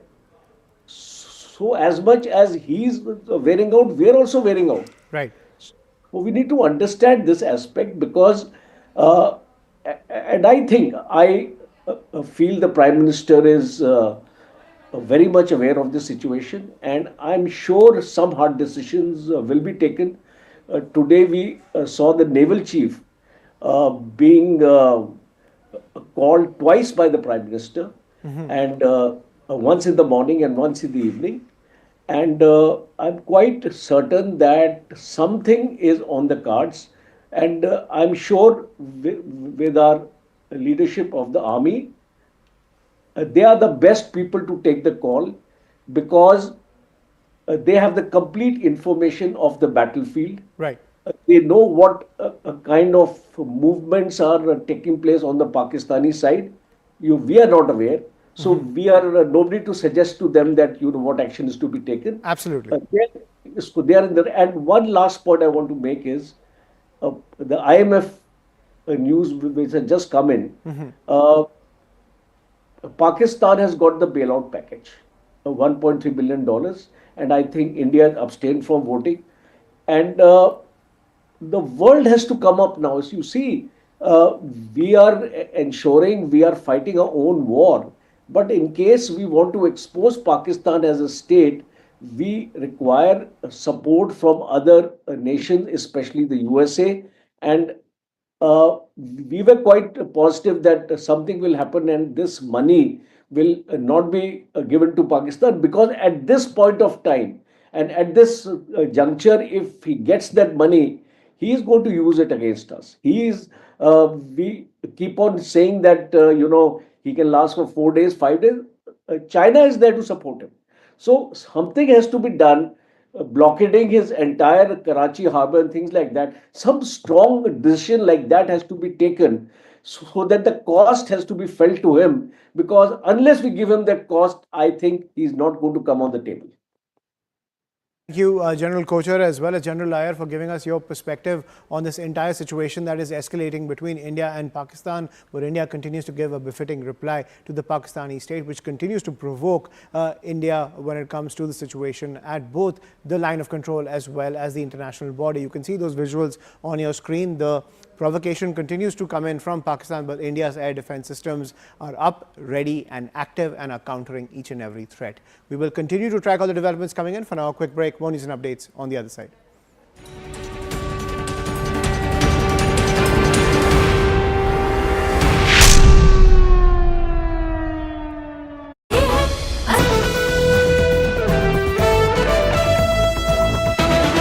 All right, we're just getting some breaking news before we close out the show. There's been a massive blackout followed with siren sounds that have been activated in Udhampur, a complete blackout in Udhampur. Also, multiple ceasefire violations happening across different sectors on either side of the line of control. So not yet quite the repeat of what we saw yesterday, but still heavy artillery firing happening on across the LOC. Akash has more details on this. Akash, so is it restricted to CFV violations and artillery shells right now? Are we seeing any kind of drone activity yet? Is there any possibility of a repeat of what happened yesterday, or it's following a familiar pattern? I'm hearing the sirens. In fact, here in Jammu, I'm not allowed to go outside because of the light and some sort of restrictions that are in place. Zaka, yes, we are learning about one drone attack here in Jammu. In fact, defense sources are telling us, and we have heard multiple firing sounds as well. You rightly pointed out on line of control, we are having ceasefire violations in different sectors, not only in Jammu but in Kashmir as well. In Uri and Kupwara, we have been reporting since evening. And at this point in time, in Poonch and in Samba, we are learning about this ceasefire violation from Pakistan, where they are in fact firing the artillery. Here in Jammu, I have heard multiple sounds. I was trying to count 11 at least. I have heard, and I am learning. In fact, defense sources are telling me that it was, drone once again. It was a drone attack once again. We'll wait for the police to confirm it as well. But I am learning that yesterday it was the airport, and once again it is in the close vicinity, possibly the airport only.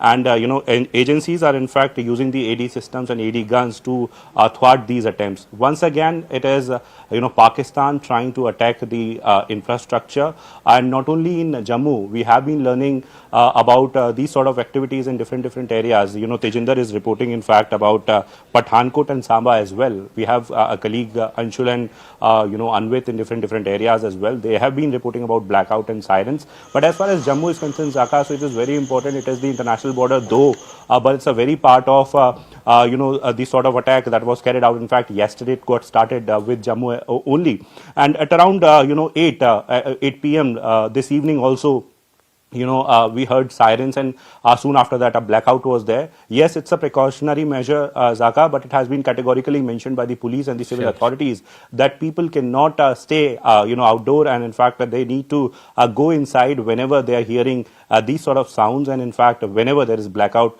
they need to go indoors. Okay, Akash, we'll leave it at that. Thank you very much.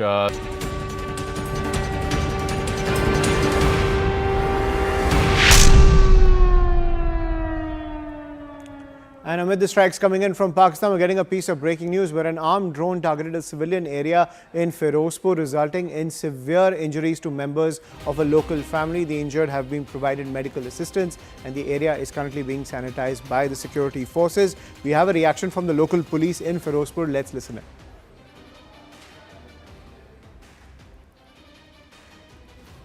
ਚਲੋ ਜਿਹੜੇ drone ਸੀਗੇ ਉਹਨਾਂ ਨੂੰ majority drones ਨੂੰ ਜਿਹੜੇ army ਵੱਲੋਂ neutralise ਕਰ ਲਿਆ ਬਾਕੀ ਜਿਹੜੇ ਕੁਝ ਆਹ ਜਿਵੇਂ 21 ਹੋਇਆ ਜਿਹੜਾ ਇਨਸੀਡੈਂਟ ਜਿਹੜਾ ਸਾਹਮਣੇ ਆਇਆ ਬਾਕੀ ਸਾਰੀ ਸਾਡੀ ਟੀਮਸ ਬਾਹਰ ਹੈ ਤੇ ਅਸੀਂ ਦੇਖ ਲਾਂਗੇ ਜੇ ਕੁਝ ਵੀ ਹੋਊਗਾ And I'm joined by my colleague Anshul Singh on the broadcast to get more details. Anshul, over to you.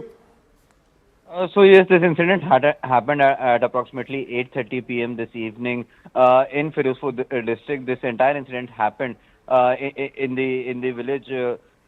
In a village in this entire district, and it is being said that the manner in which Pakistan has yet again attacked and targeted civilians, because remember this was a village that was targeted. 3 members of the family have been badly injured. The woman of the family is actually in critical condition at this point in time, whereas the 2 others are injured. The entire house is in shambles. The vehicle that was parked outside the house, that has also been burned absolutely completely. In fact, this was a poor farming family, farming family who was surviving over there, and their cattle have also sustained injuries in this entire incident that has been done by Pakistan. Now remember, this is the 3rd such incident in as many days, where yet again Pakistan has gone ahead and targeted civilians and made sure that civilians of India who have no way to defend themselves, they are targeted in some way or the other. So definitely the manner in which this coward nation of Pakistan is actually trying to fight with India, this is absolutely shameful, and Pakistan has yet again decided to go ahead and target civilian locations in the country. This was just one drone that was not tackled by our air defense systems, and this is the kind of damage that has happened. But definitely at this point in time, what we are being told that 3 out of the 2 people are out of danger, whereas the woman of the family is still critically injured. So that's a good piece of news, that 3 out of the 2 people who have been hit by this drone are out of danger, and the rest are receiving medical attention. Thank you, Anshul, for getting us that piece of breaking news. We will continue to track all the developments coming in. For now, quick break. More news and updates on the other side.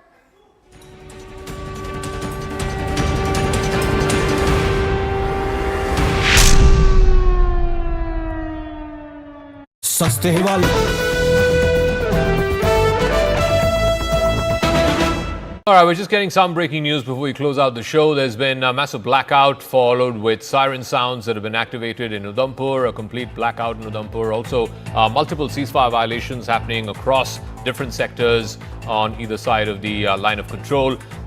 So not yet quite the repeat of what we saw yesterday, but still heavy artillery firing happening on across the LOC. Akash has more details on this. Akash, so is it restricted to CFV violations and artillery shells right now? Are we seeing any kind of drone activity yet? Is there any possibility of a repeat of what happened yesterday, or it's following a familiar pattern? I'm hearing the sirens. In fact, here in Jammu, I'm not allowed to go outside because of the light and some sort of restrictions that are in place. Zaka, yes, we are learning about one drone attack here in Jammu. In fact, defense sources are telling us, and we have heard multiple firing sounds as well. You rightly pointed out on line of control, we are having ceasefire violations in different sectors, not only in Jammu but in Kashmir as well. In Uri and Kupwara, we have been reporting since evening. And at this point in time, in Poonch and in Samba, we are learning about this ceasefire violation from Pakistan, where they are in fact firing the artillery. Here in Jammu, I have heard multiple sounds. I was trying to count 11 at least. I have heard, and I am learning. In fact, defense sources are telling me that it was drone once again. It was a drone attack once again. We'll wait for the police to confirm it as well. But I am learning that yesterday it was the airport, and once again it is in the close vicinity, possibly the airport only. And agencies are in fact using the AD systems and AD guns to thwart these attempts. Once again, it is Pakistan trying to attack the infrastructure, and not only in Jammu. We have been learning about these sort of activities in different areas. Tejinder is reporting in fact about Pathankot and Samba as well. We have a colleague Anshul and Anvit in different areas as well. They have been reporting about blackout and sirens. But as far as Jammu is concerned, Zaka, so it is very important. It is the international border though, but it's a very part of the sort of attack that was carried out. In fact, yesterday it got started with Jammu only. And at around, 8 p.m. This evening also, we heard sirens, and soon after that a blackout was there. Yes, it's a precautionary measure, Zaka, but it has been categorically mentioned by the police and the civil authorities that people cannot stay, outdoor, and in fact they need to go inside whenever they are hearing these sort of sounds, and in fact whenever.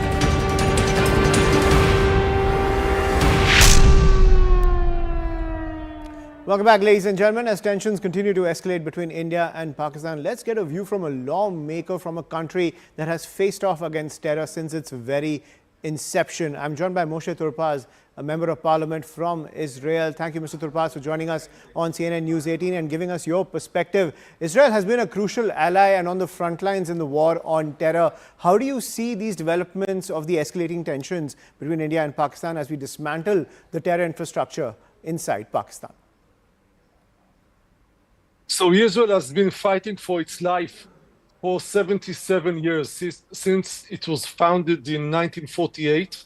And we, the Jewish people, actually have a 3,000 history of fighting for our lives in the land of Israel, and also when we were around the world, scattered and without a country of our own. So I can relate to this situation. And I must say, I think the defense against attacks is something that every country, as small as Israel or big as India, has to work on. I think it's very concerning because as we see it, we in Israel didn't know or are not aware of the fighting between Pakistan and India. And I think every time there is a terror against a country, this is something that we relate to. We understand how you feel when you're attacked like that. Right. Mr. Turpaz, if we look at India and Israel, terror is a major threat to democracies and liberal values, something that both nations represent. Is it time for this to become a global stand of powerful and effective democracies to label terror as a threat to humanity? I think so, yeah. I think it's very important that we democracies stand together and help each other at these hard times. And I must say that the fact that civilians are murdered by aggressors from another country is something that, of course, has to be in concern of all of the world. I mean, I would expect the United Nations to stand with the country, although we in Israel are very much disappointed by the side that the United Nations is taking. And I hope India manages to both redefend its people and show the world how a democracy knows to defend itself, because if it doesn't defend itself, I'm afraid enough that no one else will do it for her. Mr. Turpaz, Israel has been tackling terror since its very inception, something I mentioned at the top. The recent being the October 7 massacre, and India also bears the scars of insurgency. But tackling the threat even now gets mired in politics, both domestically and internationally. What lessons can we take from Israel and how it's dealt with the politics surrounding its action against terror?